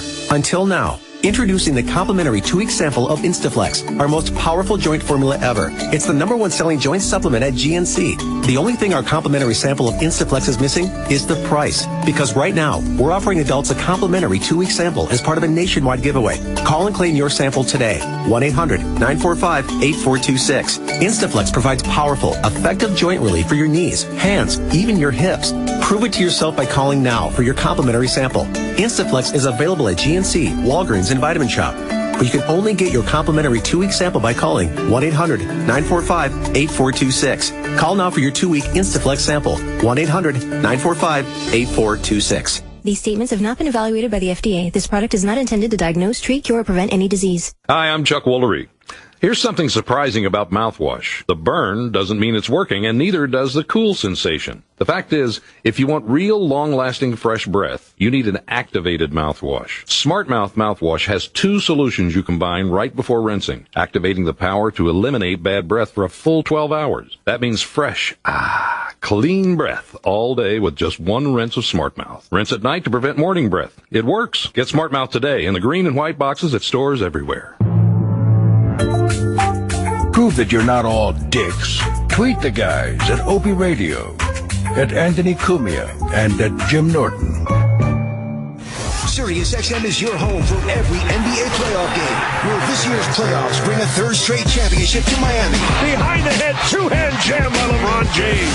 A 1st ring for Oklahoma City. Pulls up, fires, angle right three for the lead. Shawshanka Thunder money ball. Can you say KD MVP? Perhaps a surprise jam. Hear every NBA playoff game on Sirius XM and get closer to the NBA playoffs with Sirius XM NBA Radio, Channel 217. If online dating is turning you off, let us introduce you to It's Just Lunch, the world's #1 personalized matchmaking service for professional singles. Getting to know my clients is the most important part of what we do and why we're so successful. Let someone else do the legwork. All you have to do is show up and have a great time. We bring a more successful way of dating to the table. Call 800-THE-DATE today and find out what an It's Just Lunch matchmaker can do for you. That's 800-THE-DATE. Hey, Mike, there's a letter here from the IRS. Last year, the IRS sent over 7 million payroll-related penalty assessments to businesses. We should have used paychecks. Hey, Mike, they say we didn't pay our payroll taxes on time. Late or incorrect payments are common causes of a penalty. Should have used paychecks. Hey, Mike, we should have used paychecks. Uh-huh. 500,000 businesses trust Paychex to handle their payrolls. Call 1-800-PAYCHEX or visit trypaychex.com. Do you want to get rich, but carefully? This is Jim Cramer, and I've opened up my multi-million-dollar portfolio, and you can see the stocks that I buy for my charitable trust. I'll tell you before I buy, and I'll tell you before I sell. If you're ready to declare your financial independence, you're ready for the Cramer Edge. You can see Jim's portfolio for free. And if you subscribe, we'll send you a free copy of his new book, Get Rich Carefully. Go to getkramer.com. That's getkramer.com. Listen up, everybody. This is Flo with a Progressive Insurance Alert. Don't even try to change that channel. I'm on all of them. So, you already know Snapshot rewards our customers for their good driving. Well, now anyone can test drive Snapshot for free, even if you have insurance with another company. See how much you could save before you switch your insurance. Also, I'm offering kazoo lessons on Saturdays. Test drive Snapshot today. Visit progressive.com/snapshot. Progressive Casualty Insurance Company and affiliates. Snapshot not available in all states. Hi, this is Bob Diener, president of GetARoom.com. We've got an amazing spring sale going on all over the country, up to 40% off the rates. Here's how it works. Go to GetARoom.com. Enter your destination and your travel dates. You'll see the special sales come up. You'll see the regular rates slashed out, and then you'll see the new rate up to 40% off the rates. New York, Orlando, Vegas, Miami, D.C., Chicago, San Francisco, and more. GetARoom.com. Did you know that 51% of our driving jobs are local? This is Craig Harper, Chief Operations Officer at J.B. Hunt. Business is growing, and we're offering even more local and regional driving jobs with daily, weekly, or bi-weekly home time. Whether your driving career takes you to our dedicated group or delivering containers as an intermodal driver, one thing's for sure, we'll get you home. Call us today at 1-877-805-2345. That's 1-877-805-2345. Find your fit at J.B. Hunt. Men, how much testosterone do you have? Call now to participate in a national study and get paid to boost your levels. Progene, a leading testosterone supplement found nationwide at retailers like Rite Aid and GNC, is looking for participants to measure the change in their testosterone levels before and after Progene. Call now to see if you qualify for this study. Call 888-829-8238. That number again, 888-829-8238. That's 888-829-8238. These statements have not been evaluated by the FDA. This product is not intended to diagnose, treat, cure, or prevent any disease. In sports, one moment can change the course of history. Marcos Maidana, he's got his own brand of raw power and brute force. He's been relentless in the destruction of some of today's most highly touted champions. Now he's gunning for the one and only pound-for-pound great Floyd Mayweather. 45 fighters have tried to solve the Mayweather puzzle. 45 have failed on Saturday, May 3rd, as Floyd Mayweather vies to keep his record perfect and closes in on the title of the best ever. One punch could dethrone the king at any moment. Plus, catch former champions Amir Khan. Gone! And as he lays it all on the line against the vicious, resilient Luis Calazo. Oh, yeah. Adrian Broner will also return to the ring against Carlos Molina. I am Carlos Molina. The moment has come. Mayweather versus Madonna. What's this guy's name again? Let's see. Childhood champion. Maidana? I was looking. It's in parentheses somewhere on here. Lady Maidana. Children at your feet. Plus Khan versus Calazo. Khan versus Kirk. No, it's Calazo. And Broner versus Molina. It all happens Saturday, May 3rd at 9 Eastern, 6 Pacific, live on pay-per-view. That's Saturday, May 3rd, 9 Eastern, 6 Pacific. Where will you be when the moment happens? After 20 years of broadcasting excellence, Opie and Anthony have created a show that doesn't allow a moment to be missed. So don't. Catch what you didn't hear or listen to it all over again. The Opie and Anthony Encore, starting at 11 a.m. Eastern Time, 8 a.m. Pacific Time, and all throughout the day. Only here on the Opie and Anthony channel. It's real.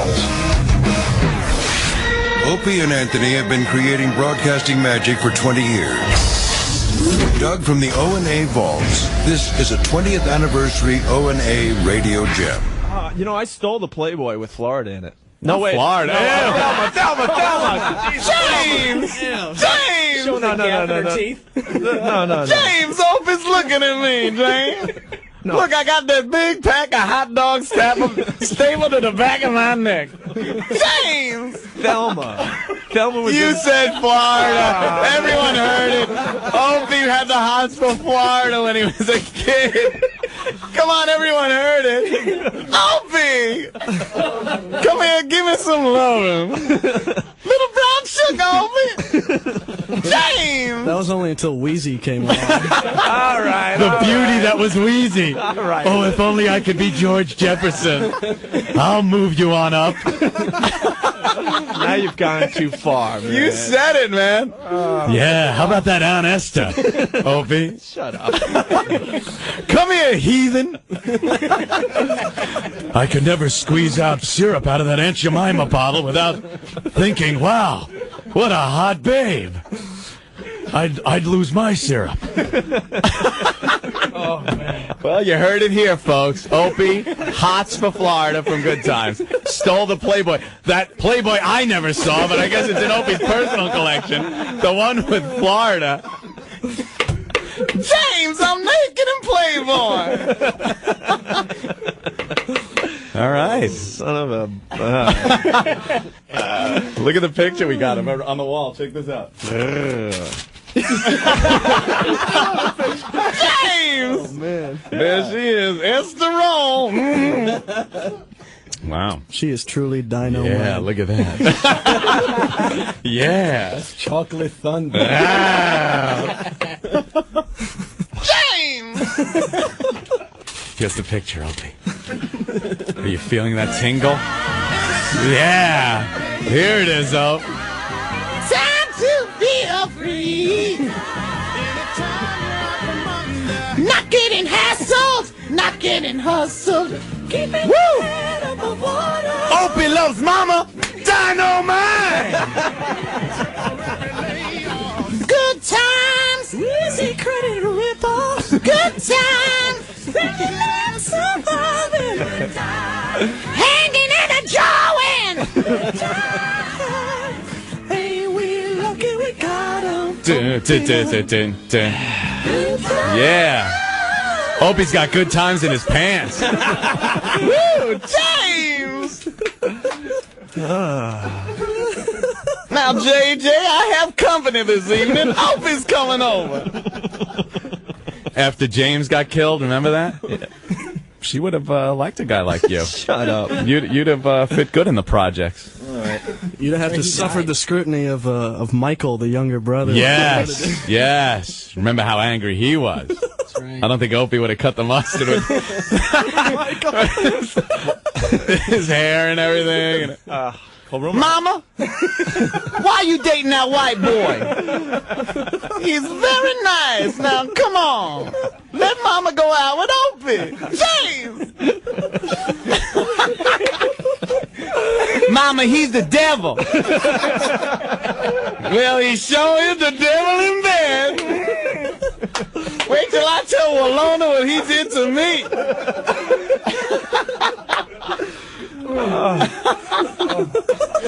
Of course he can't stack up to James where it counts. Say what? The Opie and Anthony Show is back on Sirius XM. Holy night, you've been down too long in the midnight sea. Oh, what's becoming of me? Ride the tiger, you can see it stretch, but you know he's weak. Oh, don't you see what I mean? Gotta get away. Holy night,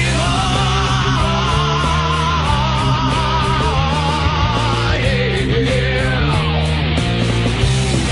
More from Juan the Beast. I love his version of Holy Diver. That's good. Yeah. Anytime I hear this now, that just reminds me of that South Park episode where they were playing Holy Diver. I'm up there. Very funny. I don't know. It's just like it was them as cartoon characters. Kind of funny. All they played was Holy Diver.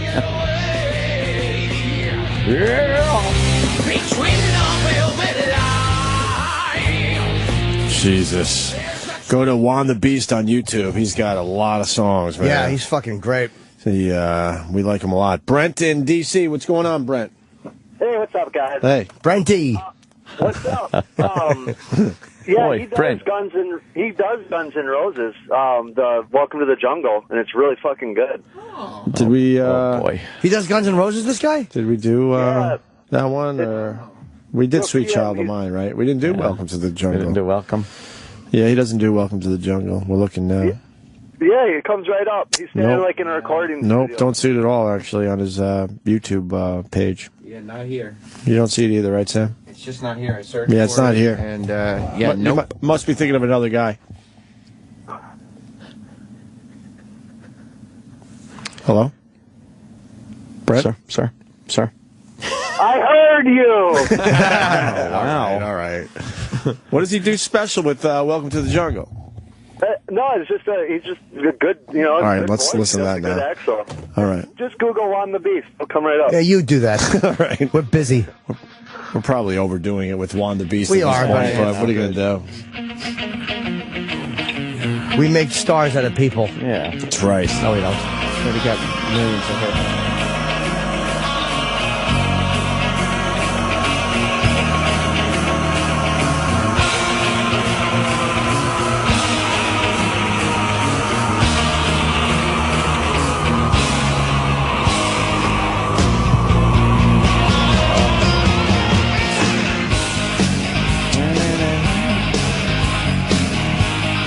Or maybe this is not actually Guns playing it. Welcome to the jungle. We got funny games. What the fuck? We got everything you want. Honey, we know the names. We are the people that can find whatever you may need. If you got the money, honey, we got your disease in the jungle. Welcome to the jungle. What you bring it to you? Knees. Wow. Sounds nothing like them.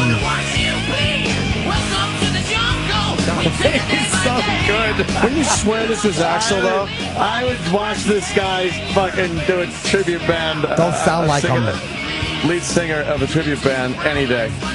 He's fucking great. Yeah.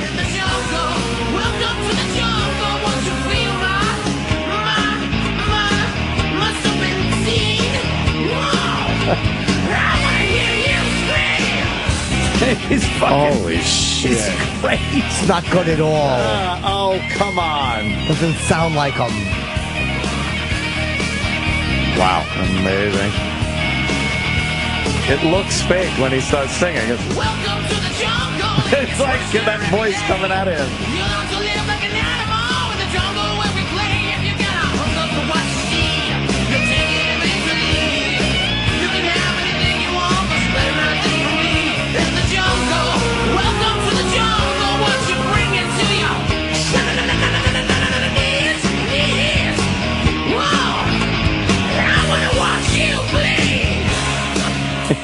It's hilarious. Holy shit. How does he do that? All I want to do is watch this. I know. Yeah. There's something enjoyable about a guy just singing like a professional when he's not. I don't know why. Right. Why do I like this more than I would actually enjoy watching Axl Yeah. videos? But What does he do? Because Juan starts on time, maybe. 3 hours late. I would swear that was Axl. I If know. I didn't know better.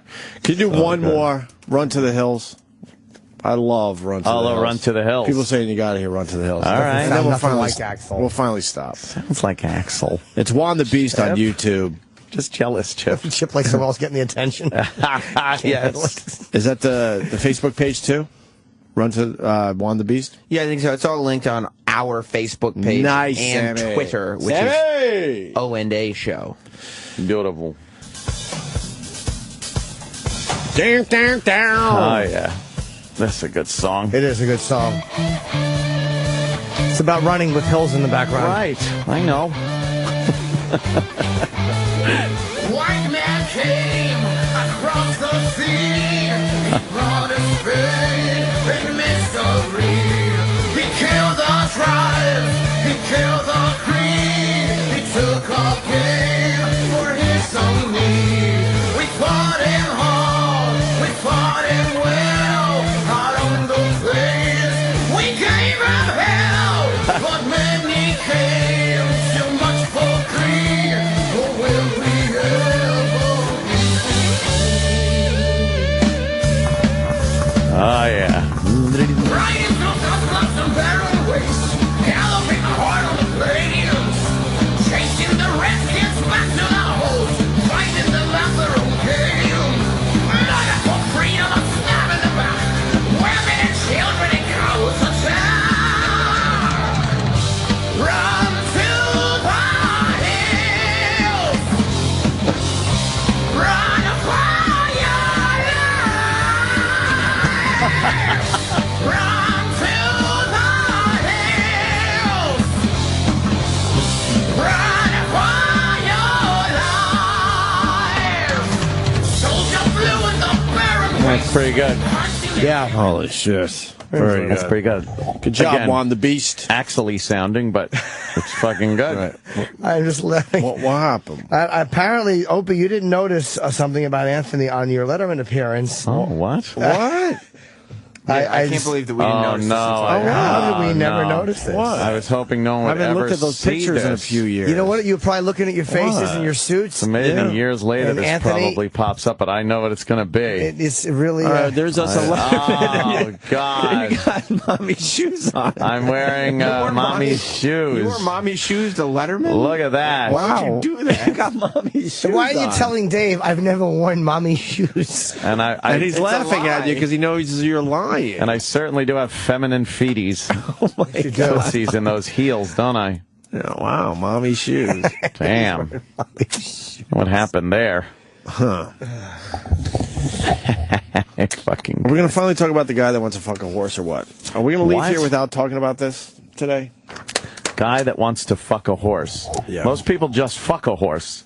They don't want to fuck a horse. If you want to fuck a horse, you fuck a horse. Well, we got the horse on the line. Oh, do we? Coincidentally, yes. I am not a horse. No, you are the back end of one, though. Yes. I am not a horse. She, again, just She's throws sharp in today, the literal. though. She's sharp, though. I'm not a horse. She knew we were talking about her. And she knew she wasn't a horse. So, there you go. I want to comment on the music being played. Why? Mike. Hello. Hey, Mike. What's Mikey up? boy. Make it quick. We're busy. Hey, man, have y'all heard the remake of Rainbow in the Dark by Corey Taylor? He did that tribute album by Dio's wife. Did a pretty good job. I mean, I did not hear that. Wait, what's the story there? Well, they probably just did it for. I don't know the guy. Corey Taylor. Yeah, Corey Taylor from Slipknot and Stone Sour did a really damn good job of it. It just came out about 2-3 weeks ago. Did a really good job if y'all can find it. All right, it's worth playing. Y'all can. Voice. I don't know. He don't have the high pitched voice like Ronnie Dio, but no, he's good though. Corey Taylor's really Taylor good. can fucking sing his ass off, Yeah. man. All right, we're gonna... Also, I wanted to say I wanted to compliment to Jimmy. I saw a picture of him on Facebook from y'all's 20th anniversary show. Yeah, Jimmy, you are looking fucking awesome, dude. You Thank get you. buff, man. Thanks very much. Ripped Jimmy. And you guys are looking good too, man. Oh, look at you. You are too. I'm getting there. Anthony, This is not going to be the final product, sir, but I'm almost there. There you go. Anthony, the alcohol is doing wonders, my friend. Thank you, sir. There's a lot of flirting going on in the show. Yeah, really really. is. We're all just getting our compliments. All right. Very sexy all of a sudden. I swear to God I didn't know Corey's name from Slipknot. Corey. Taylor. I'm embarrassed to say that. Yes. Corey Taylor, let's hear this. That's all right. This was a fun song, man. Back in the day. Dio sang the fuck out of this song. Dio was fucking great. Yeah. God, was he great.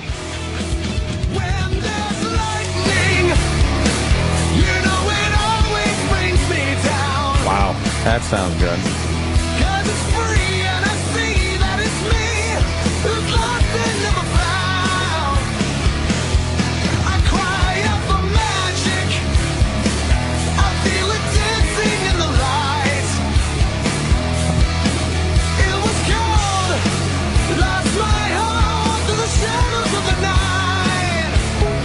Nice. Here it comes.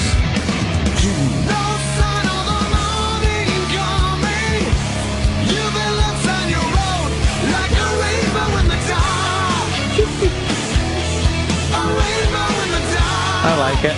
Yeah, really good. Good job. Fuck yeah. Very cool. Oh, nice. All right, let's talk about this guy who wants to have sex with a horse. Out of Phoenix. Now, I don't understand why you would say this. Huh? How does anyone know he wants to have sex with a horse? Well, he was on Craigslist. Oh. Craigslist. Oh, yeah, I did hear. I didn't read the story, though. Phoenix man arrested for using Craigslist to find sex with horse. Well, horses don't check Craigslist. No, that's true. Yes, it's Ed's list. She went to Ed's list. Horses can't do that. Oh, God. Oh. She's right. She's right. Well, it's the truth. You know, horses, animals can't do that stuff. Do what? Check Craigslist and, go over. No, but you're proof that pigs can talk on the phone. Nothing on that? Jimmy, that's too mean. Jimmy, no. Wait, I heard that horses can check Craigslist. Well, maybe if you're Mr. Ed or Mr. Ed's ancestors. Ancestors. Oh, God. Ones that came before Mr. Ed. They're all dead for so long. Yeah, the internet wasn't around for the ancestors. Remember Mr. Ed? Mr. Ed would be like painting. He'd come out and he'd have like a beret on, right? And he'd have the brush in his mouth, and he'd be painting on that the poor horse. Like, I'm just painting. I would love to know what they did to that horse to make him do all that wacky things. stuff. He'd be playing the guitar or something with his mouth. Like a rainbow in the dark. I'm on the guitar. Can I tell you something? You always The do. horse's mouth. No, seriously.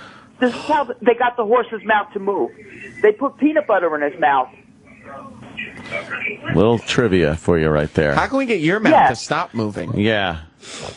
But they put peanut butter in his mouth to make his mouth move. Oh yeah. See, I thought he was. I I thought he was really talking. No. Wait, that horse wasn't really talking? See, I thought he was really talking, but you guys. Lady Di says no. Now, Lady Di, The horse supposedly didn't talk. I read a book, and supposedly that horse did talk. Oh, really? Did you? No. But it wasn't as many words as they make him say on the show. But He can only say about 2,000 words, and they needed more for the show, so that's when they used the peanut butter trick. Right. That's what I read in this book. Exactly. So what happened was they made the horse's mouth move by putting peanut butter in his mouth. Oh yeah. Why would that make his I mouth can make your mouth move? move with a shotgun. Back and to the left. I'm very, very serious Back about and this. to the left. Yeah. I checked the internet about it, and that's how they made the horse's mouth actually move like No, that. that's not true. Really? Yeah, we're online right now. It says that Mr. Ed actually knew 2,000 words. No, I don't believe it, Opie. I'm telling you. What do you want from me, man? I'm just reading what I see on the internet. All right, you're reading that on the internet, but I'm just telling you, I went on the same internet that you went on. Oh, same internet, but that's Opie's internet. Right. What are you talking about? Were you a hacker? It's the same thing. I want to say hi to Dr. Steve today, who's actually listening Happy live right now. Hi, Dr. Because he says, I'm driving home to change clothes after dumping a diarrhea stool sample all over my pants. Oh, my God. Don't do that to me. It's always about. It's not about you. How many beers have you drank today, you fucking lush? Let me see. I went out last night and I got beer. And I had to go to another liquor store. By the way, I have to 10 a.m. Why'd you pass a bad check at the other place? Oh, you deadbeat. No, they were closed. It was Sunday. So you had to find a liquor store that's open on a Sunday. Yeah, you don't have a problem. And I know exactly where it was. Of course you did. The Liquor Gallery on Elmore Avenue. The liquor gallery. She goes to the gallery. The liquor gallery. Yeah. I don't know why that's funny, sounds but like it a is. horrible place. I went to the liquor gallery. Who refers to the liquor store by the actual name of the store? Right. Like No you just one. go, I'm going to the liquor I'm store. going to liquor store. No, because that's like everything to her, man. Yeah. It was open. It was open later than ever. Please tell us the hours that they're open, because I think our audience needs to know when they can get liquor at the liquor gallery. The liquor gallery is open. 9:30 until 10 Of course she's going to answer that. 10 at night. Yeah. See, instead of 5:30 going, a.m.? 9:30 a.m. until 10 o'clock. no one gives a fuck. It's only open for a half hour? Then I went, and then after that, I found out my friend Ronnie. You remember? You guys remember him? Who? No. Oh, Ronnie. Oh, yeah. No, I don't know. I idea. swear I have no idea who remember him, Ronnie right? is. Yeah. You have no idea. No. He Yes. was the guy that his all right, let's put it this way. Seriously. They know him as Ponytail around O'More Avenue. Oh, Ponytail. Around what? Do you believe this conversation? Can you believe? How do you remember to... Ponytail down on fucking... Okay, of course, Ponytail. Why would we know this or give a shit? But does he hang out at the liquor gallery, though? Yeah. Can you find him at the liquor... there? Yeah. Oh, so Ponytail what? Harry? He works... Ponytail Harry works at the liquor gallery? Ronnie works at the liquor gallery. But who's Ponytail? What about his brother Harry? Well, no, his nickname... Ronnie's nickname is Ponytail because he always has a ponytail. Blowjob per six-pack? Did you understand that, Aunt? She's explaining to you why his nickname is Ponytail. Oh, wow. I wonder why. I wonder why. And now she's going to repeat it. Aunt didn't hear you. Why do they call him Ponytail? I don't understand that one. They call him Ponytail because he has a ponytail all the time. Oh, that makes sense. Oh. Marion knows him. Oh. You get Marion on the phone? Oh, great. Marion knows Ponytail from the liquor gallery. Can we get that tough guy Marion on the phone today? Yeah. Where's that dude? Confirmation. I don't think so. She might be working. I don't know. By the way, my bit's slightly different than Bob Levy's. So, what? And then I found out that he went over to the Lamplight Tavern and had a couple of drinks. So I said, okay, I think I'll go there myself and have a few drinks. Of course. Why wouldn't you? Someone mentions a bar, you have to go to it. The liquor store clerk will probably be happy. Habib's Rhinoceros. Joins him in a bar. They love me over there. Are you kidding me? Of course they do. Of course. They love me over there. We love you here. You just can't take out a checkbook. No. No. You didn't get mugged? No, I did not get mugged. All right. I was wondering if you got mugged because that's happened to you. Right. Or it allegedly. me, but that's the last time it's going to happen to me. Oh, yeah? How do you know? Everyone says. That'll be it with that one. How do you know? No, seriously. Why? What are you doing to protect yourself? What am I doing to protect myself? That's the question. By the way, presented to you. By the way, I want to say, hold on. I want to say face to the Todd Show today. It's about time. Because we're keeping it local. Yeah, Liquor gallery, fucking Liquor gallery, ponytail Bill, working and at the fucking... Because he wears a ponytail down on some street. I don't even But that street was local. It was local. A lot of local references today. Take that, Todd. Lady Di. What? What does this all mean? Yeah. What are we supposed to take away from this conversation Right, that'll make us better people? I hung around until the bar closed last night, and Bill was pissed off at me. You closed the bar. I closed the bar. Of course you did. Basically, yeah, I did. That hunk of shit, Bill. Yeah. So, Lady He's not a Di. hunk of shit. Lady Di, you didn't answer me. What are you doing to protect yourself against muggers now? What am I doing to protect myself? Okay. Let me see. Not going back to that chicken place that I used to go to. Oh, is that what happens to people? They get mugged and keep going back and getting mugged at the same place? That I don't know. I have no idea. So you can't say it's not going to happen again. I don't even have any idea. I don't have any idea if anybody else got mugged after me. Oh, God. At that place. But I'm not going back there again to get any food again. Why not? Why not? Yeah. That's the reason. Why? It's not good? Because I might get mugged again. The fuck? How do they staying away from black people? How do they wreck chicken? Why wouldn't you go back there to Instagram? eat more? No, I don't want. You're fucking racist. You're a racist. I'm not a racist. What do you think I'm a racist? Oh, you don't want to go to a chicken place. Because there's black people there that might mug you. You're a fucking racist. Just living in a... No, I didn't. Hold on. I was stalling for a reason. I'm not that bad at radio. Marion. Hi, Opie. Hi, Anthony. Hi, Jim. How are you? Hi, Marion. All right, Marion. Hi, Diana. Hey, Diana, what's this that you went to Elmore Avenue last night? You went to go like Ronnie? Yeah, Where the hell? Why? Why? How did you get some close around here? This would make a great alarm clock. The liquor stores were closed around this area, so I went over to Moore Avenue. She's trying to get some dick from Ponytail. Right. Marion, would you get off her back? Ponytail's good for a deep dick and late at night. Right. I love Ponytail. Not that way, but I love him. You take that dick, though, right? You went to the Lamplight and had a couple drinks?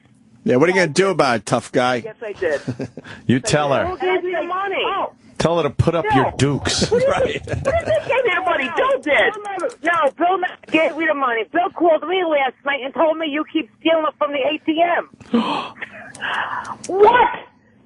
He called No, I did not. You keep taking more money, his money, from the ATM machine. Oh. No, I don't do that. Oh, man. Something. How do you get money Some to tough drink? love from the tough guy. How'd you get money to drink then, Di? Right. He called me last night. Let me tell you, he called me last night right after. I'm not going to say because my mother's in the hospital. Why? What's up with her? Is she all right?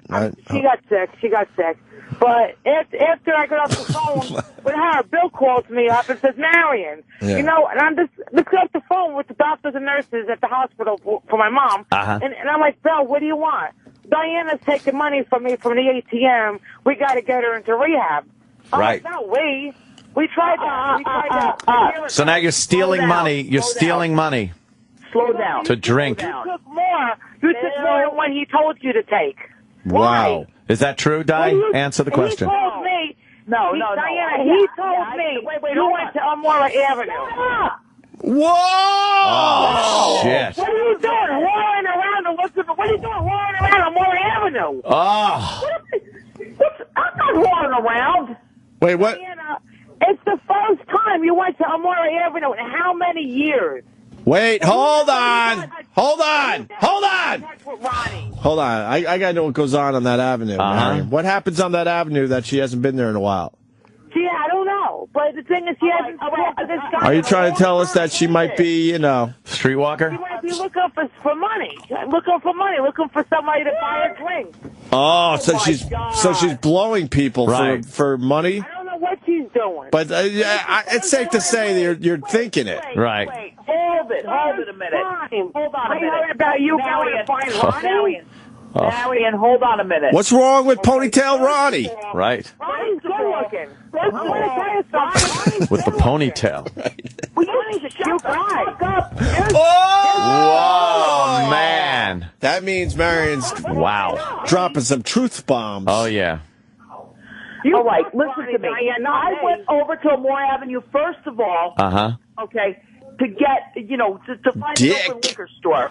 All right, which that's not the only liquor store not too far from your house. Gallery Liquors, we know it. There's something going on here. So, hold on. Ponytail. That, what is it, Maury? Harry Avenue? Yeah. Elmore Avenue. So that's a sketchy avenue. What goes on there? A little, oh, forget it. This would be really good if you were able to fucking direct it. It's impossible. You think she's hooking? Yeah, that's what Marion's hinting toward. She said, trying to get guys to buy her drinks. What does that mean? Because she's not a looker. So that means she's got to probably give up the hiney hole or something. What's the road? She went over probably to the bar and see who. I forgot already. Hershey Highway, I think. The Hershey Highway. I think she's on the Hershey Highway. All right, Marion. I want to talk to Marion, Lady Di, and if you don't shut the fuck up, I'm hanging up on you. Marion, what happens on this avenue? Nothing. There's no people that she knows. That's from back in the day. Right. That hang out there. Wait, are these when you say back in the day? Are you talking about the homeless days when she was giving up? Yeah. There are some people that hang When out. she was sucking hobo dick. Yeah, when she was sucking cock. Honestly, Ronnie is a cute guy. But you're talking about back in the days when she used to sell her mouth and vagina, right? No, back in the day when she was homeless. Right, and sold her mouth. She might have sold her mouth indirectly. Her business when she was on a train track. But because she had no... Well, it's better than being on a door in an abandoned building. She was blowing ponytail behind the liquor store.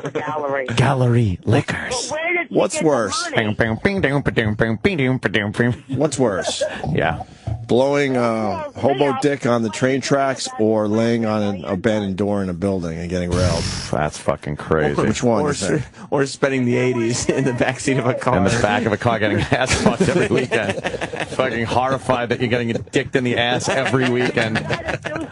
Every weekend? Does that mean every Saturday and Sunday? Oh, it was a couple times a week. Yeah. They're still babbling. Go ahead. Finish up, ladies. Diana, what the hell are you doing over there? You haven't been over there in ages. And tell Bill to shut the fuck up. Yeah, Bill. Yeah, but let me tell you something. Why does he got to call me up and complain to me when I'm trying to get a hold of the hospital because my mother's in a hospital? I don't give a shit how much liquor you drink. You want to get bloated and pop? That's your business.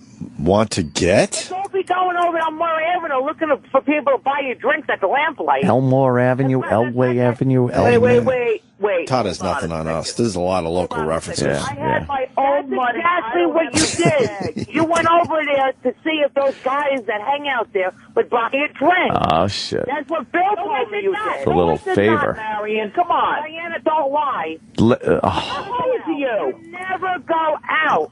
So you must have got a hold of Ronnie somehow and said, Ronnie, I'll meet you at the Is that Ronnie Ponytail? Ronnie came over to the lamplight. The lamplight? When's the last time he went to the lamplight? What do you think Ponytail's poison is? You never He's doing shots. He's a shot guy? Yeah. Can you imagine Di flirting, trying to get somebody to buy her a drink? Ugh. Batting her eyes behind her crooked, broken glasses. Like, sure. Are you from the area? Come here often, fella. Like Ugly Lassie. Oh, yeah. The makeup. Yeah. Marion, hanging up.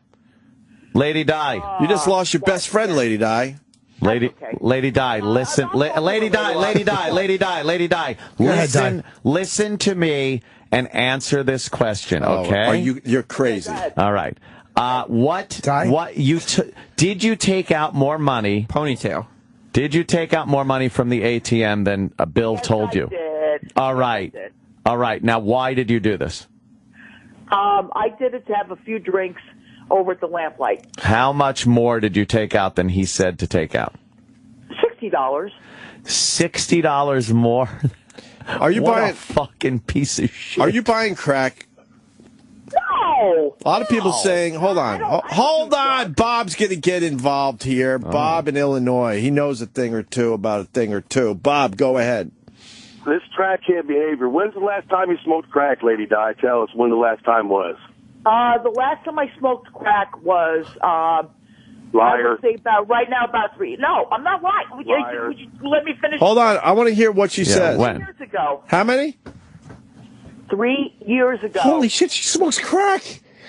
It all makes sense now. Crack. Bob, you're a fucking genius. Now. Because there's no way she smoked crack 3 years ago and then just stopped. And stopped, There's no fucking way She's without still any help. smoking crack. And that's why you got robbed outside the chicken place. You were trying to cop some crack. Oh, Bob, you're a genius. You were trying to That's cop why she got so sick when she was here because that story crack, and that's why she stole $60 from fucking Bill. Right. Yes. For crack. Oh. Because that whole, getting ripped off was way too fishy. It was a little too fishy and shady because we know she doesn't like eating in general. So why would she all of a sudden be at a chicken place? Yep. Excuse me, I love eating when I'm hungry. You probably went there for Bill, but then you're like, well, I could use this money for some crack, so I'm going to get my crack, do my thing. And then now I need an excuse for Bill, so I'll just tell him I got robbed. No, I got mugged. No. Or she got robbed by a crack dealer. Lady Di, there's no way you were smoking crack 3 years ago and you just stopped cold turkey. There's no way. Yeah. There is a way. So you were smoking crack 3 years ago. When was the last time you smoked crack, Di? Sam, listen to me. Yeah. The only time that you're addicted is when you're actually doing it. Words of wisdom, Lloyd. Words of wisdom. You see how easy this was for Bob to get this out of her? Bob, I love you today, brother. You're the best. Where's my prize? I got some. What size are you? I just happened to bring in a couple. Check out the Empties Mom T-shirts. Well, large or extra large? I got a large. I think I got a large left. Sam will give away the rest of the shirts on the post show today. Oh, unbelievable! Lucky you, Sam. Oh boy, she's a crackhead. Bob, hold on the line. We're gonna send you a shirt and some other shit for real. Now you call me a crackhead? You're a crackhead. But when was the last time you did it? 3 years ago, but then did you do it in the last month? And you can't say that you're only addicted when you're doing it. That is the dumbest thing anybody could say. That's an addict. So when was the last time you were addicted? Yeah. 3 years ago. I don't believe that. Well, you better. I haven't. Where did you get? Hey! Hold on. Where did you get your crack 3 years ago? This girl named. Should I mention it? Don't mention her name. No one but cares. But where was it? Like where? How did you know her, and where was it? Yeah. Geographically, yes. I've known her for a long time. I've known her for maybe 7 years or geographically. Where does she hang out? She lives in Elizabeth. She still lives in Elizabeth. Elizabeth, isn't that? Was where it in front of? Did she give you the crack outside a chicken place? No. Yes. No, she was nowhere near that chicken place. So you probably were smoking crack last night. Yep. You weren't closing down a bar. You were like smoking crack last night. You get free drinks from guys because you go in there and paw all over them like you're going to blow them. So you don't need money for drinks, and so you get the money to buy crack. Hey, Anthony, listen to me. I went there for a few drinks, and I met Ronnie over there. Ronnie's been my friend. Ronnie Ponytail? Ronnie Ponytail Tell do me crack? he owes me money. Ronnie Ponytail, that one. Yeah. Does he do crack? No, I don't know.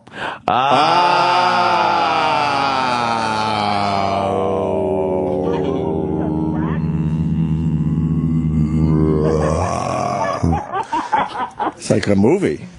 You know that? I don't know if yes. crack or not. I have no idea. All I know is I drink. You know that? Well, I can't say that Ronnie Ponytail does crack because I never met Ronnie Ponytail. I don't know. I feel like I know Ronnie Ponytail. But she doesn't know either. Right. Would you like to meet him one day? Oh, no. Dream come true. Well. Anyway, Sandy and I want to know. And Cool, thanks. all right. Bob, we're going to put you on hold. We'll get your address for some shit. Thank you, Bob in Illinois. All right, Lady Di, we got to go because I don't care. And you're lying to us. You're a liar. I believe you smoke crack still. Yep. No, I don't. I did not. No. I believe. We're allowed to say I believe. I believe you smoke crack. I don't know for sure. Wait. Hold on a second. Let me talk to Bill for one. I know that pains everybody, what I just said. I get it. Yeah. Right. I get it. All right. Hold on. But he loves dishing the honesty, this He Bill. does. He's on the other phone. Hold on a second, okay? What? You got two phones? It's crazy. No one has two phones. Can you hold on? Can we hold on? Yeah, can you? What do you think? It's a fucking radio show. Yep. Oh, no. He's on the phone for a minute, okay? With who? I don't know. Crack dealer? His bank. He's fucking ATM cards. He's changing all the info, right? Right. He's changing passwords. Fucking bank. You thief. You're a fucking thief. You stole money from... Opie, Jimmy. You stole money from the guy that fucking hooked you up with a place to live. Right. You stole $60. And God only knows how much you've stolen before from the ATM. Well. A lot. Bill. You look at him. Bill. And like I say, you pick he's on the phone with something very important. What's important in Bill's He's on the life? phone with the vet? No, Jimmy. No. Yeah. No. Believe me, I haven't done crack in a long time. 3 years or 3 months or 3 days or 3 hours. I would go with 3 hours. Yeah. I'm going 3 hours. Great. What about you guys? You never did that before. Why is Bobo at your house? What? Bobo, why are you at Lady Di's house? Oh, no, I'm not. I'm at home. Hi, Bobo. Happy birthday, baby.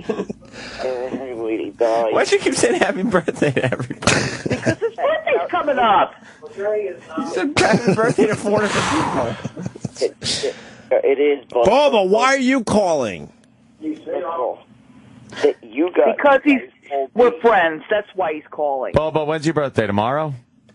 No, it's on the 30th. It's on Wednesday. Wednesday? So Bobo's birthday is close to your birthday. Oh, happy birthday, Hey, Bobo. Bobo, have you ever smoked crack with Lady Di? Because we're trying to figure out who has smoked crack with Lady Di. I don't even do crack. I don't even do crack. Hold on. Hold on. Now Bill wants to talk to you. Hold on. No, we wanted to talk to him. Bobo lost his phone, his cell phone. Did he? Yeah, he did. Will you just get Bill on the phone so we can end this crap? All right. Hold on. Bill on. Just now. Opie and Anthony. That piece Bill. of shit. Hey, Bill. Hey, guys. How you doing? I got a simple question for you, Bill. When was the last time Lady Di smoked? No. When was the last time Lady Di smoked crack? Not with me. 9 years. She just told us 3, Bill. Well, you know, all right, like, okay, fine, yeah. Yeah. She's over to Peachy Shit's house, Lisa, and okay? I don't give a shit. What the hell are you? I love it. So she's over there? Just don't mention her last name, but she has this friend Lisa that she smokes crack with. Well, yeah, you just take care of her, too. Uh-huh. Wow, Bill. I threw her out because she gave me a stroke, and I was in the hospital for a week. Jesus. She gave you a stroke? How did she give you a stroke? Yeah. And What had you asked for? Wait. She just stroked the right thing. She didn't stroke the right thing. Gotcha. Hey, Bill, so Lady Di took $60 out of your bank account? Last night? Yeah. What the fuck is that about? I have $60 more, I think. Because you might be smoking crack still there. We think it's for crack. What was that avenue she was on last night that we learned from Marion? Elmore Avenue. Yeah, Elmore? What goes on that avenue, sir? A bunch of lowlifes. So yeah. Why would she be there unless she was looking for something a little stronger? Well, you got to forget she was on the street. Yeah. And she knows all these lowlifes. And there's no idea. She ran out of beer. I told her, here, take my credit card. Of Elmore? Good call. Yeah, let's get a street view of Elmore Avenue and see what... we're putting the pieces together for you, See what it Bill. looks like, if it looks like a drug-dealing area. Because we think she's doing crack again, and she's stealing your money to buy crack. Right. No, she's stealing my money by extra beer. I think she gets the beer from, going into bars and touching guys' wee-wees. Yeah, I think she needs a little more than beer. Yeah. Bill, Englewood? You don't believe she got... What? You don't believe she got mugged outside that chicken place, do you? Yep. You do believe it? Yep, because... No Elmore? Elmore Avenue. East Meadow or Englewood? No. That was on Baylor Avenue. All right. Too many local references. What's the one avenue we're trying to find, Bill? Elmore Avenue. Is it called Elmore Avenue? Yeah, that was last night. Where is it at? What city? Yeah. Yeah, right, about 5 blocks, 6 blocks away from where I live. I don't know where you live. We're trying to find it on a map. What's the town? What it is. What town? She had no business being there. What's the town it's in?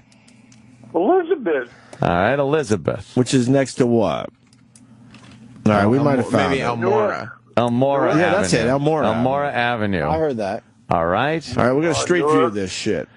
Elmora Avenue, and we're going to look at the street view and see see what it looks like. All right. It's a nice area. It's all Jewish. Oh, yeah? So why are the lowlifes there? Yeah, what are the lowlifes doing there then? Because they hang out and they drink their beer. Discount Depot? You said this was a nice area? The first store we came upon is... Depot is there. The Discount Depot. And then... Donuts. All right. Donuts. Where's the liquor store? Where's Gallery Liquors with fucking Ponytail? Yeah. Yeah, right. You know Ponytail? Is Ponytail a cool guy? I don't like both of them. I think they're gay. Oh, shit. Who, Ponytail? Yeah. You think so, huh, Bill? Oh, yeah. Oh, yeah. Well, you fucking I Christ. ain't say none. I'm a good judge of characters. I doubt that. Give him a suck. You do know what's living in your house, right? A crackhead. That ain't no character. A manipulator. A thief. A liar. There it is. No. What is that? That's the liquor gallery. That's liquor gallery? That's a shitty gallery. I thought it was going to be a big place. No. What's going on with those guys right outside the liquor gallery on the street view? Oh, man. That don't look good. No. Well, what they do, they sit in the back and drink beer and Coke 45 move. Do that anymore. And she said we are not allowed to do that. We are not allowed to do that anymore. Do that anymore, Bill. She used to hang out out there and drink with the boys. Yeah. Yeah, we used to. But we're not going And to she's proud of this shit. I love Bill. It is a nice area. You can Bill's tell. turned me big time. Cash for gold right across the street. Right across the street Cash for from gold. Liquor Gallery. All right. And not much of a gallery. More by the way. homeboys right there. Well, this is Oh, we're going around the corner now. What's that? the cardboard. What's the It's a cardboard? good old-fashioned bodega. Ah, there you go. You can get lottery tickets. That's and called the calling cardboard. cards. Yes, I did. I heard you. All right, what's the next one around that other corner? Oh, look at this guy. Oh, boy. What's he doing? This looks like a terrible neighborhood. It's the guy with the cash for gold sign. No, Oh. I live in the good neighborhood. Oh, yeah? All right. I'm really good.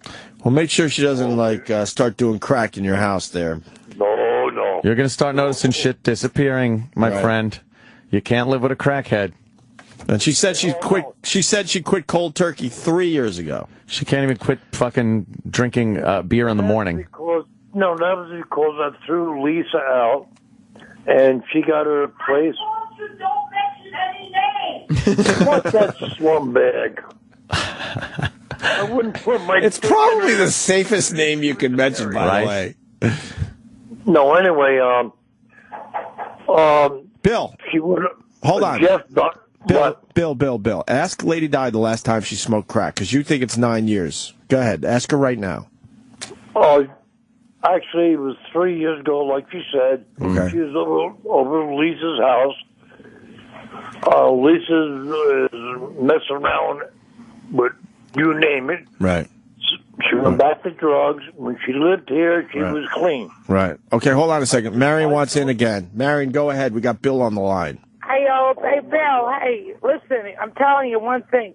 Change your ATM pin. Change everything. Because when you called me last night talking about Diana admitted right to Opie and Anthony that she did take money to go drinking. Yes, she did. 60 bucks. You don't need to be at the lamplight. There's the corner bar. There's Carl she can go to. She don't need to be going down that. Yeah, but she down can't that get Elmora. crack at the other She hasn't bars. been on Elmora Avenue in months. Not about a year. It's Elmora Avenue. Yes. Sounds like a good time. Ominous. Yes, Mary, you're right. And you know what? Opie and Anthony, Bill told me that there was beer in the refrigerator for Diana. Oh, that means she's why going out for right, something else. She needed crack. She needs something heavier. Anthony, Opie, Diane don't do drugs. How do you know? No, she don't do drugs. How do you know? Because I know she don't. She used to do crack, you know that? She has no money to get drugs. That's why she's stealing from Bill. And crack is relatively cheap. I could tell she's more of a beer drinker. She's more of a drinker. Well, how come there was beer in the fridge and she didn't want that, so she stole $60 from Bill and went out? Why wasn't she... She wanted more. No, she wanted crack. No, you silly goose. She wanted the crack. She told us she was smoking crack 3 years ago. Like she said, she wanted to go see her friend. Marion, do you realize she was smoking crack 3 years ago? That's what she I says. do know that. Okay. Well, she said you're not addicted unless you're doing it. Which is great logic. And a great T-shirt. Let's be honest that's with you. true. All right, I'm writing that one down. Bill is having a good giggle at that Oh, line. yeah. He is chuckling. I know the person that she was doing it with. I know Lisa. Don't mention names. Well, We don't care. You guys did. She did. And Bill did. Yeah, we don't care. I don't even know her last name anyway, but it's true, though. But she doesn't do drugs. Diane's more of a drinker. More of a drinker. And you know what? What is she? She must have been afraid that if she fell asleep when she got up to buy, might not be beer left. She didn't need to go all the way out more. You guys are just silly gooses. Yep. You're in denial. You're in denial if you think she's leaving the house on a Sunday night to go drink when there's beer in the house. She's going to hang out with somebody. Oh, you guys are just silly. She probably, it's nice out. She probably went to go, and hang out with her old friends. Man, why would you want to do that? Honestly, Bill don't like her hanging out with those old friends. Right. All right. Bill told me he's going to throw her out again. Now look at the time. Yeah, we got to go. All right. We care right up until 10:30. Yeah. Thank you. All right, Marion. Thank you, Bill. Thank you so much, sir. Hey, guys, I like you guys. You're pretty cool. You're pretty cool, too, Bill. We like you, Bill. No, we're not, and neither are you. We like Bill. Oh, my God. It's fine. Don't excuse me, guys. Don't stop. Fine. Please. I know you're a bunch of... I know you're a bunch of jerks on the air. You have to. Make money. Right. But down to earth, I bet you're a bunch of good guys. Oh, look at that. He can tell. Yes. Shut up. He can sense Thank it. you, Bill. He can I sense how appreciate cool that. and good guys we I'm are. going to have a little skip in my step today because you said that, Exactly. sir. And tomorrow when we come out, I'll tell the story of the guy who pulled his dick out on the Late Show. Oh, God. You want to tell it now? Okay. What do you say? I can't stay late, though, today. I gotta I'm back get. again. All right, you're gone. I gotta get, yeah. I totally forgot we were going to tell that story today. I know. I feel like an idiot now. With the Lady Di's magic, right? It's you forget, right? When that kind of entertainment is pouring out of your fucking speakers. Well, we learned a little more. She was We smoking did. crack 3 years ago, which means she's probably still doing it. There's no way she has without zero... rehab. I don't know how you just like continue drinking your face off and not do crack. She's got zero willpower too to do anything. Someone explain how that is possible. It's not. And now that she's not hanging with the Lisa broad, she has to go and do some, go to some shady areas to possibly get it. Maybe talk to Ponytail. She Maybe steals $60. I don't know what Ponytail's up to. She had beer. Right. I'm not fucking buying that. And we didn't get to the horse story, Sam. No, we did not. We started, and then Lady Di said something about a horse. And what happened to Bobo? Oh, God. Hello. Still on the line, by the way. Have fun with that. It's Bobo. Donald, 22, in Misconnections on Craigslist. His post was, I am 22 years old and I want to play with a male horse. Simple as that. If you have access to a male horse and can allow me access to a male horse, then contact me, please. I will do something in return. Oh. Police saw that and tracked him down and arrested him. He's also dressed as a woman in the ad. What is the what's the problem though with soliciting a horse? Is there a law against that? They arrested him for what? What's the charge? Police were able to track him down after another Craigslist guy contacted officers to discuss. The detective reports the Phoenix News-Times actually met this guy with a horse. Oh. Oh, so the paper comes by with a horse saying, all right, With a horse. Oh, fuck. Wow. And he's dressed like a girl in his Craigslist photo. Sexy. Wants to fuck a horse or be fucked by one? Probably just wants to play. He wants to play with a male horse. Male horse who wants to be fucked. So weird. As dirty as I just can't wrap my head around You that. can't get a big enough dick is what it is. I don't know what it means. You just need a giant horse cock. It's like an air-crossing species. That's crazy. It's so weird. Yeah. The biggest man cock is not big enough for this guy. That's exactly Please right. isolate that. Like this guy. Oh, my God. That was a bad one to say. I want to know about Caroline's gym. That's funny. Oh, I'll tell it tomorrow. It's late. I got to go to the gym. I feel bad. That's right. I forgot it too. We got involved with that mess. Rollins. Maybe a little too long. Yeah. All right, y'all. All right. Oh. That's it. We're not promoting anything, right? We're all good. No, end the show. All right. Oh, enough.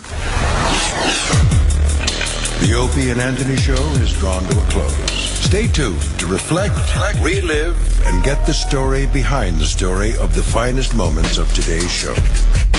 Sam Roberts' Opie and Anthony post-show begins in moments.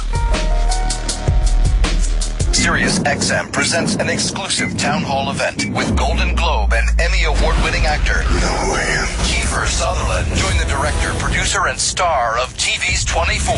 Federal Agent Jack Bauer. Along with a special Sirius XM subscriber audience hosted by Entertainment Weekly editor Matt Beam.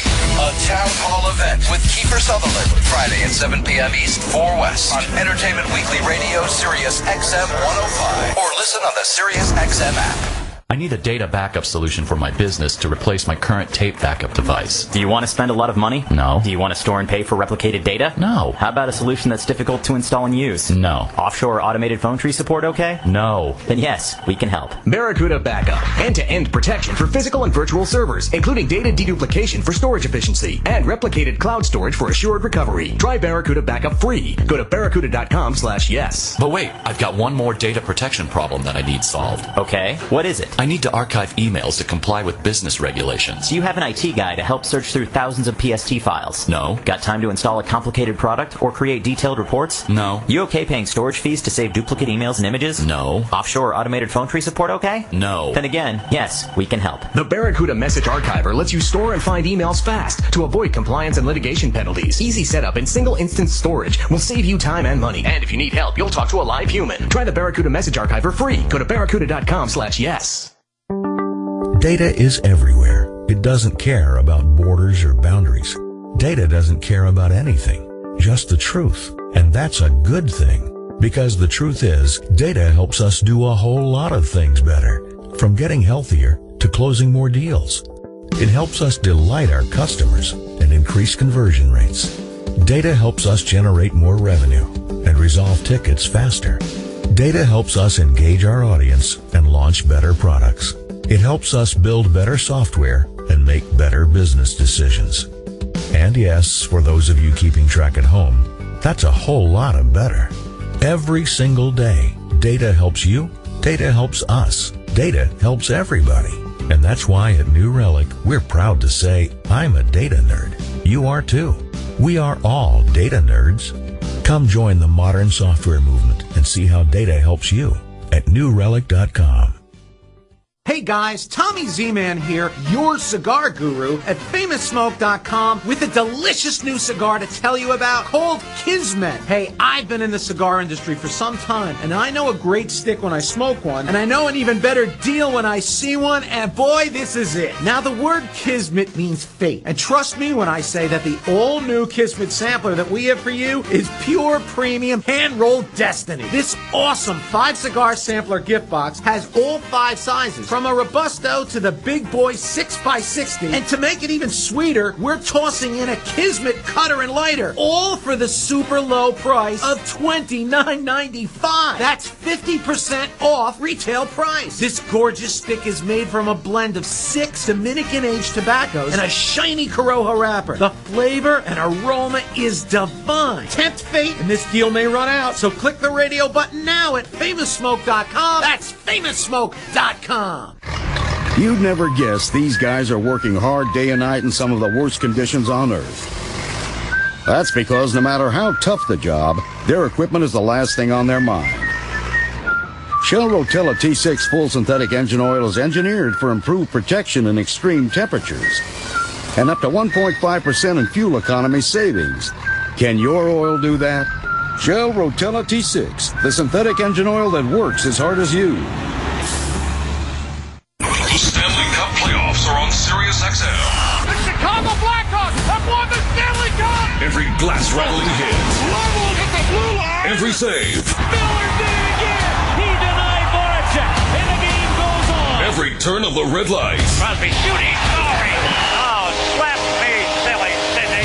Catch every game of the Stanley Cup playoffs on your Sirius and XM radios in the Sirius XM app. Log on to SiriusXM.com/NHL schedule for game times and channel listings.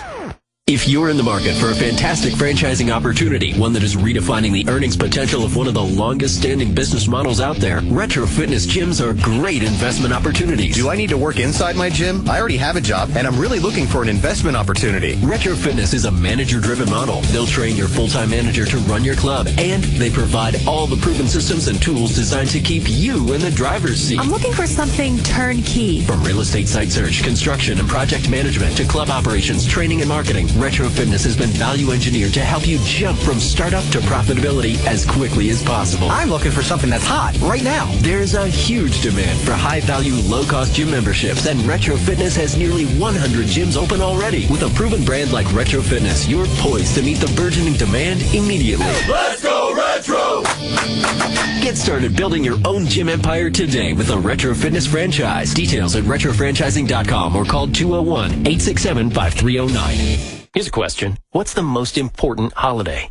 Christmas? Valentine's Day? Listen, maybe they're close, but it's Mother's Day. Do you love your mom? Well, you better make sure she knows it and make sure all the moms in your life know it. So what's the perfect gift? Well, Steven Singer's famous 24-karat gold-dipped roses, of course. It's the perfect gift for all the moms in your life. A real long-stem rose deeply dipped in 24-karat pure gold. This gift lasts forever, and they start at only $59. Yes, only $59. Steven Singer's real long-stem roses come shipped in a beautiful gift box with your own personalized Mother's Day card. Steven Singer has special colors available for Mother's Day. Choose from peach, which symbolizes appreciation, the classic all gold, which symbolizes respect and eternal love, or brand new for this year, radiant orchid, which symbolizes her uniqueness and one-of-a-kind nature. Go to IHateStevenSinger.com. Order now and get free shipping. Only a real jeweler can offer a real rose dipped in 24-karat pure gold. Call 1-888-I-HATE-STEVEN-SINGER or go to IHateStevenSinger.com. Hi, I'm Chuck Woolery.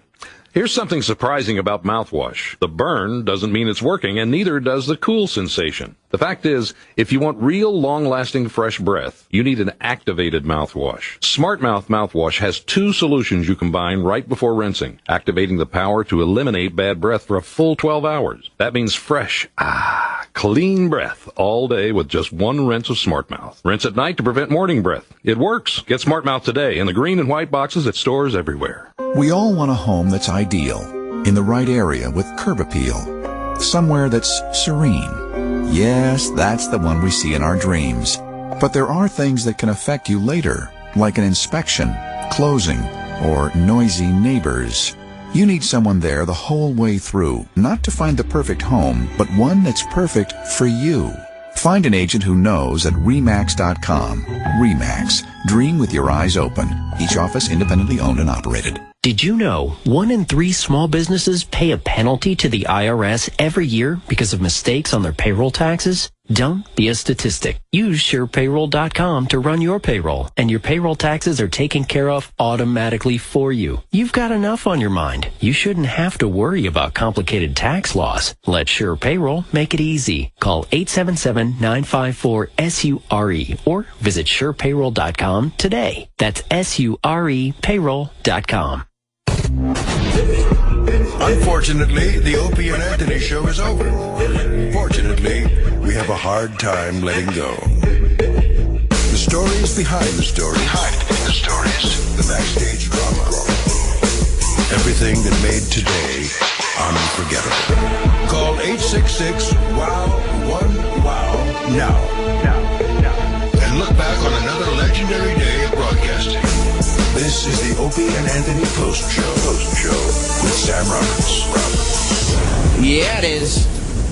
Welcome to the Post Show, wrapping up everything that went down on Opie and Anthony today. But you know what? Stacey Keach is not normally wrong, but he was wrong today. It's not just, I mean, he wasn't wrong, but he was a little incomplete. Right. It's not just the Post Show with Sam Roberts. Returning, Nicole from the Morning Mashup. Nicole's back. Yeah. She's a mother. I am. She's back at work. Yeah. How long were you gone for? 6 weeks. It was all the Morning Mashup listeners were saying it seemed like a shitload longer than 6 weeks. Well, it was a long time of sausage festivity. Right. So Yeah, they were just. Rough. Were they happy to have you back? Of course they were, and I was happy to be back. Were you though? Yeah, I mean, I was sad a little bit to leave the baby, but I love my job. I was thinking after you go home and you have a baby, you realize what bullshit the whole Morning Mashup thing is. No. Like, I'm surprised you even bothered to come back. Like, really? Like, I have this child in my life now. Do you really need me there to play the hits every morning? Yes, they do, Sam. All right. I don't know. God. Were the listeners happy to have you back, or did they notice? They noticed? Of course they noticed. Do you think if you took the Morning Mashup off the air and just put, like, a rotation of hit music on, how many weeks do you think it would be before the listeners my would get... first day back, it's such a dick! Didn't we used to have a show on this? Wasn't there, like, people talking? Oh, whatever, I guess they're going to come on. We must have missed them this morning. Don't you need to talk about what happened on Opie and Anthony today? Yes, of course I need to talk about what happened on Opie and Anthony. We got some big news that I'm glad that you're here to be a part of. Dan in Pennsylvania? Oh, yeah. Not weird news. Lady Di's a crackhead.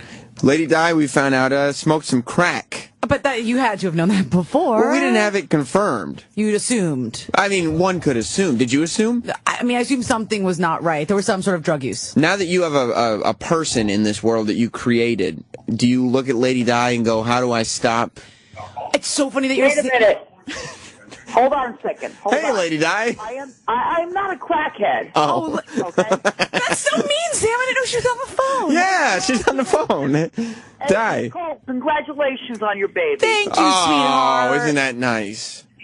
All right. Would you have a boy or a girl? I had a little girl, but more importantly, are you smoking crack, Lady Di? No, I'm not smoking Good. crack. I don't do that. Good. It's been 3 years. Okay, so you used to She smoke said. crack. She's lying, though. Like that. Sam, don't be a wise guy. You're right. I was a bit of a Weisenheimer there. You know what she said? You are a Weisenheimer. She said you're not addicted unless you're using. Makes sense. Right. Right, I get that. So do you worry, though, about, like, your kid becoming Lady Di or something like that? Not becoming her, but I look around, like, on the subway or the streets, and I'm just like, how do I not let her become those people or like, be near them? Like, now you've seen the way humanity begins. Like, how does humanity evolve into this? Wait. What say you, Lady Di? Hold on a second. Sometimes people experiment with this stuff. And don't I know it, Lady Di? You're not here to judge. Aries, especially people that were born in April. Oh. Especially them. Uh-oh. March or April? March. My baby's born in March. End of March, though. March 14th. That's pretty close to April. Oh, shush. That's like two and a half weeks from April. No, wait. Hold on. I was born April 1st. Ah. Now, that is my birthday. Di, it doesn't matter what month or day you were born at all. The fact is that you smoked crack, and we probably are lying about the fact that it's been 3 years. No. It's the truth. It's been a few years. Yes. I have a question. This might sound wrong coming from a new mother, but was it fun? No, not really. How many times did you do it? I went through a lot of money with that. Okay. It was my money anyway, and it was my dad's money that he gave me. Oh, wait. This is a whole new development. Because if you remember, the first time Lady Di came back to the channel, you hold on a second. Because the first time that you introduced yourself back, you called in the after show, which is now the post show, and you said that you had gotten money from your dad who had died, but that you didn't have all of it. Are you telling me now that your dad died and you spent the inheritance on crack cocaine? No, I did not. Die? No, I would not. Die? No. When did your dad die? How many years ago did your dad die? He died in 2000. Oh my God. Wait. I forget. 2012. I think she's lying. 2000 and 2012, that's a big difference. No, 2012. So your dad alive, when your dad was alive, he handed you money, and you went and bought crack with it. He used to when I... No. And at that point, you must have been, 55 years old? I'm 52 years old right now. I just hope when I give Parker money, she doesn't go buy crack cocaine. That's all I can hope. Right. Baby Nicole. I thought we were going to go with Samantha for the name. Hold on a second. Now, what's these beeps in the background I keep on hearing right now? That's the side effects of the crack cocaine. That would be crack cocaine, yeah. That's very funny. Well, Di, it was great catching up with you today. I'm hoping that we catch up with you soon in the future. Hey, Sam, I love you. Oh, thank you very much, Di. You couldn't know how strongly I feel about you. If I wasn't married, Di, it would be me and you. Bareback. I know. You know that, don't you? She knows. There would be no protection or artificial lubricant. Wait, yes. Hold on a second. Yes. Okay, now, what I'm trying to say is, I haven't done crack in a long time. Good. And At least 6 months. No, not 6 months. I haven't done it. What do you think, Bobo? I told you over a year ago. I picked up Bobo. He's still on hold. Bobo. Yeah. Bobo. First of all, I get waking up to all this Lady Di drama. Nicole. Oh, sorry, Bobo. It was great to see you today. It was great to see you. I'm glad you're back. Short and sweet. Now, well, that's the way the post show is. I know. Well, I would at least say short. Okay. I don't know if we even have time to do anything that would be considered sweet. But Was Dennis disappointed at all that he was proven wrong and that your baby was born healthy? I don't think he was disappointed. I think he's disappointed I didn't choose him as my nanny, but, you know. You don't want to do that? No. Not at all. Yeah. You must be excited. Excited about what? Well, Mother's Day is coming. Oh! Woo! Yes, indeed. Give it to me, Sam. What are you going to do? I don't know. Not you. Oh. You're the mother now. I'm talking to the audience. Mother's Day is on its way. You can't get your mom or your wife, the mother, your baby mama, you can't get them a lame card you picked up from the gas station or take her out for the same old dinner. No, you got to take this advice. Head to Steven Singer. Steven is the guy that's going to make you look like a hero, and he makes it so easy. You can find Steven online 24/7 at IHateStevenSinger.com. Steven Singer Jewelers has a beautiful selection of gifts perfect for Mother's Day. This year, Steven has really come through with beautiful gifts like the Super Silver I Love You Mommy diamond necklace, starting at only $149. This stunning necklace is going to make her Mother's Day special. Your Mother's Day special, Nicole. Yes. Whether you're shopping for your mom, your wife, or your mother-in-law, Steven's going to make this Mother's Day so easy, don't mess it up. Give Mom a gift that's going to last a lifetime. Visit Steven Singer Jewelers on the other corner of 8th and Walnut. Call him toll-free at 888-I-HATE-STEVEN-SINGER or online with free shipping at IHateStevenSinger.com. That's IHateStevenSinger.com. So is your baby's dad, is he going to be stuck giving you a Mother's Day gift? Stuck? It's his honor to get me a gift. Is it? Even though it just happened? Yes. Well, you should get another... That's my first Mother's Day. What do you mean? Grace period. No, zero Yeah, you grace haven't period. done anything motherly yet. I squeezed her out of my loins. That's not maternal. Well, I don't... you got a push present for that, right? I got a couple for so, that. all right, so you're square then. No. So, are we square? No. All right, Nicole. I could talk to you for hours, but you know that. I know. And as a matter of fact, I think maybe I'll walk down the hallway and we will talk to each other for hours. I think it might happen. Just won't be broadcast. True. We'll see you tomorrow, everybody. Good day. Goodbye. Thanks for listening to Opie and Anthony and the Opie and Anthony Post Show. If you missed a minute, get it later today at SiriusXM.com/on-demand. Or stay tuned. Today's replay starts in minutes. Here on the Opie and Anthony channel. It's real. Coming up today on the O&A West Coast Encore. Did you mistake her back massager as a big fake cigar and walk around, put it in your mouth and walk around like you were smoking a cigar, Bobby? Massager. But she didn't like when he would run out when company was there with the fake cigar and say, "Why cigars smell like doo-doo?" Put it there. Because he was 16, inappropriate. The West Coast Encore is up next on the Opie and Anthony channel. All Opie, all Anthony, all the time. It's real.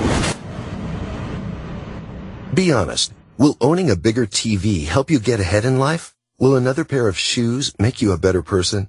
Probably not. But what if you could speak another language? If acquiring a new language excites you more than acquiring more stuff, then wait until you hear this. As part of its biggest language learning event in history, Rosetta Stone is giving away demos of its powerful language learning software absolutely free. For your free demo, call 1-800-344-7270. And Rosetta Stone has made language learning more convenient than ever. Learn on your computer or iPad, then practice on the go with your smartphone or MP3 player without ever opening a book or memorizing boring vocabulary again. Do you want more stuff, or do you want a language that will last a lifetime? After all, it's all about priorities. To try a free demo of this powerful language learning software, call 1-800-344-7270. Again, get your free demo now. 1-800-344-7270. That's 1-800-344-7270. Business owners, listen up.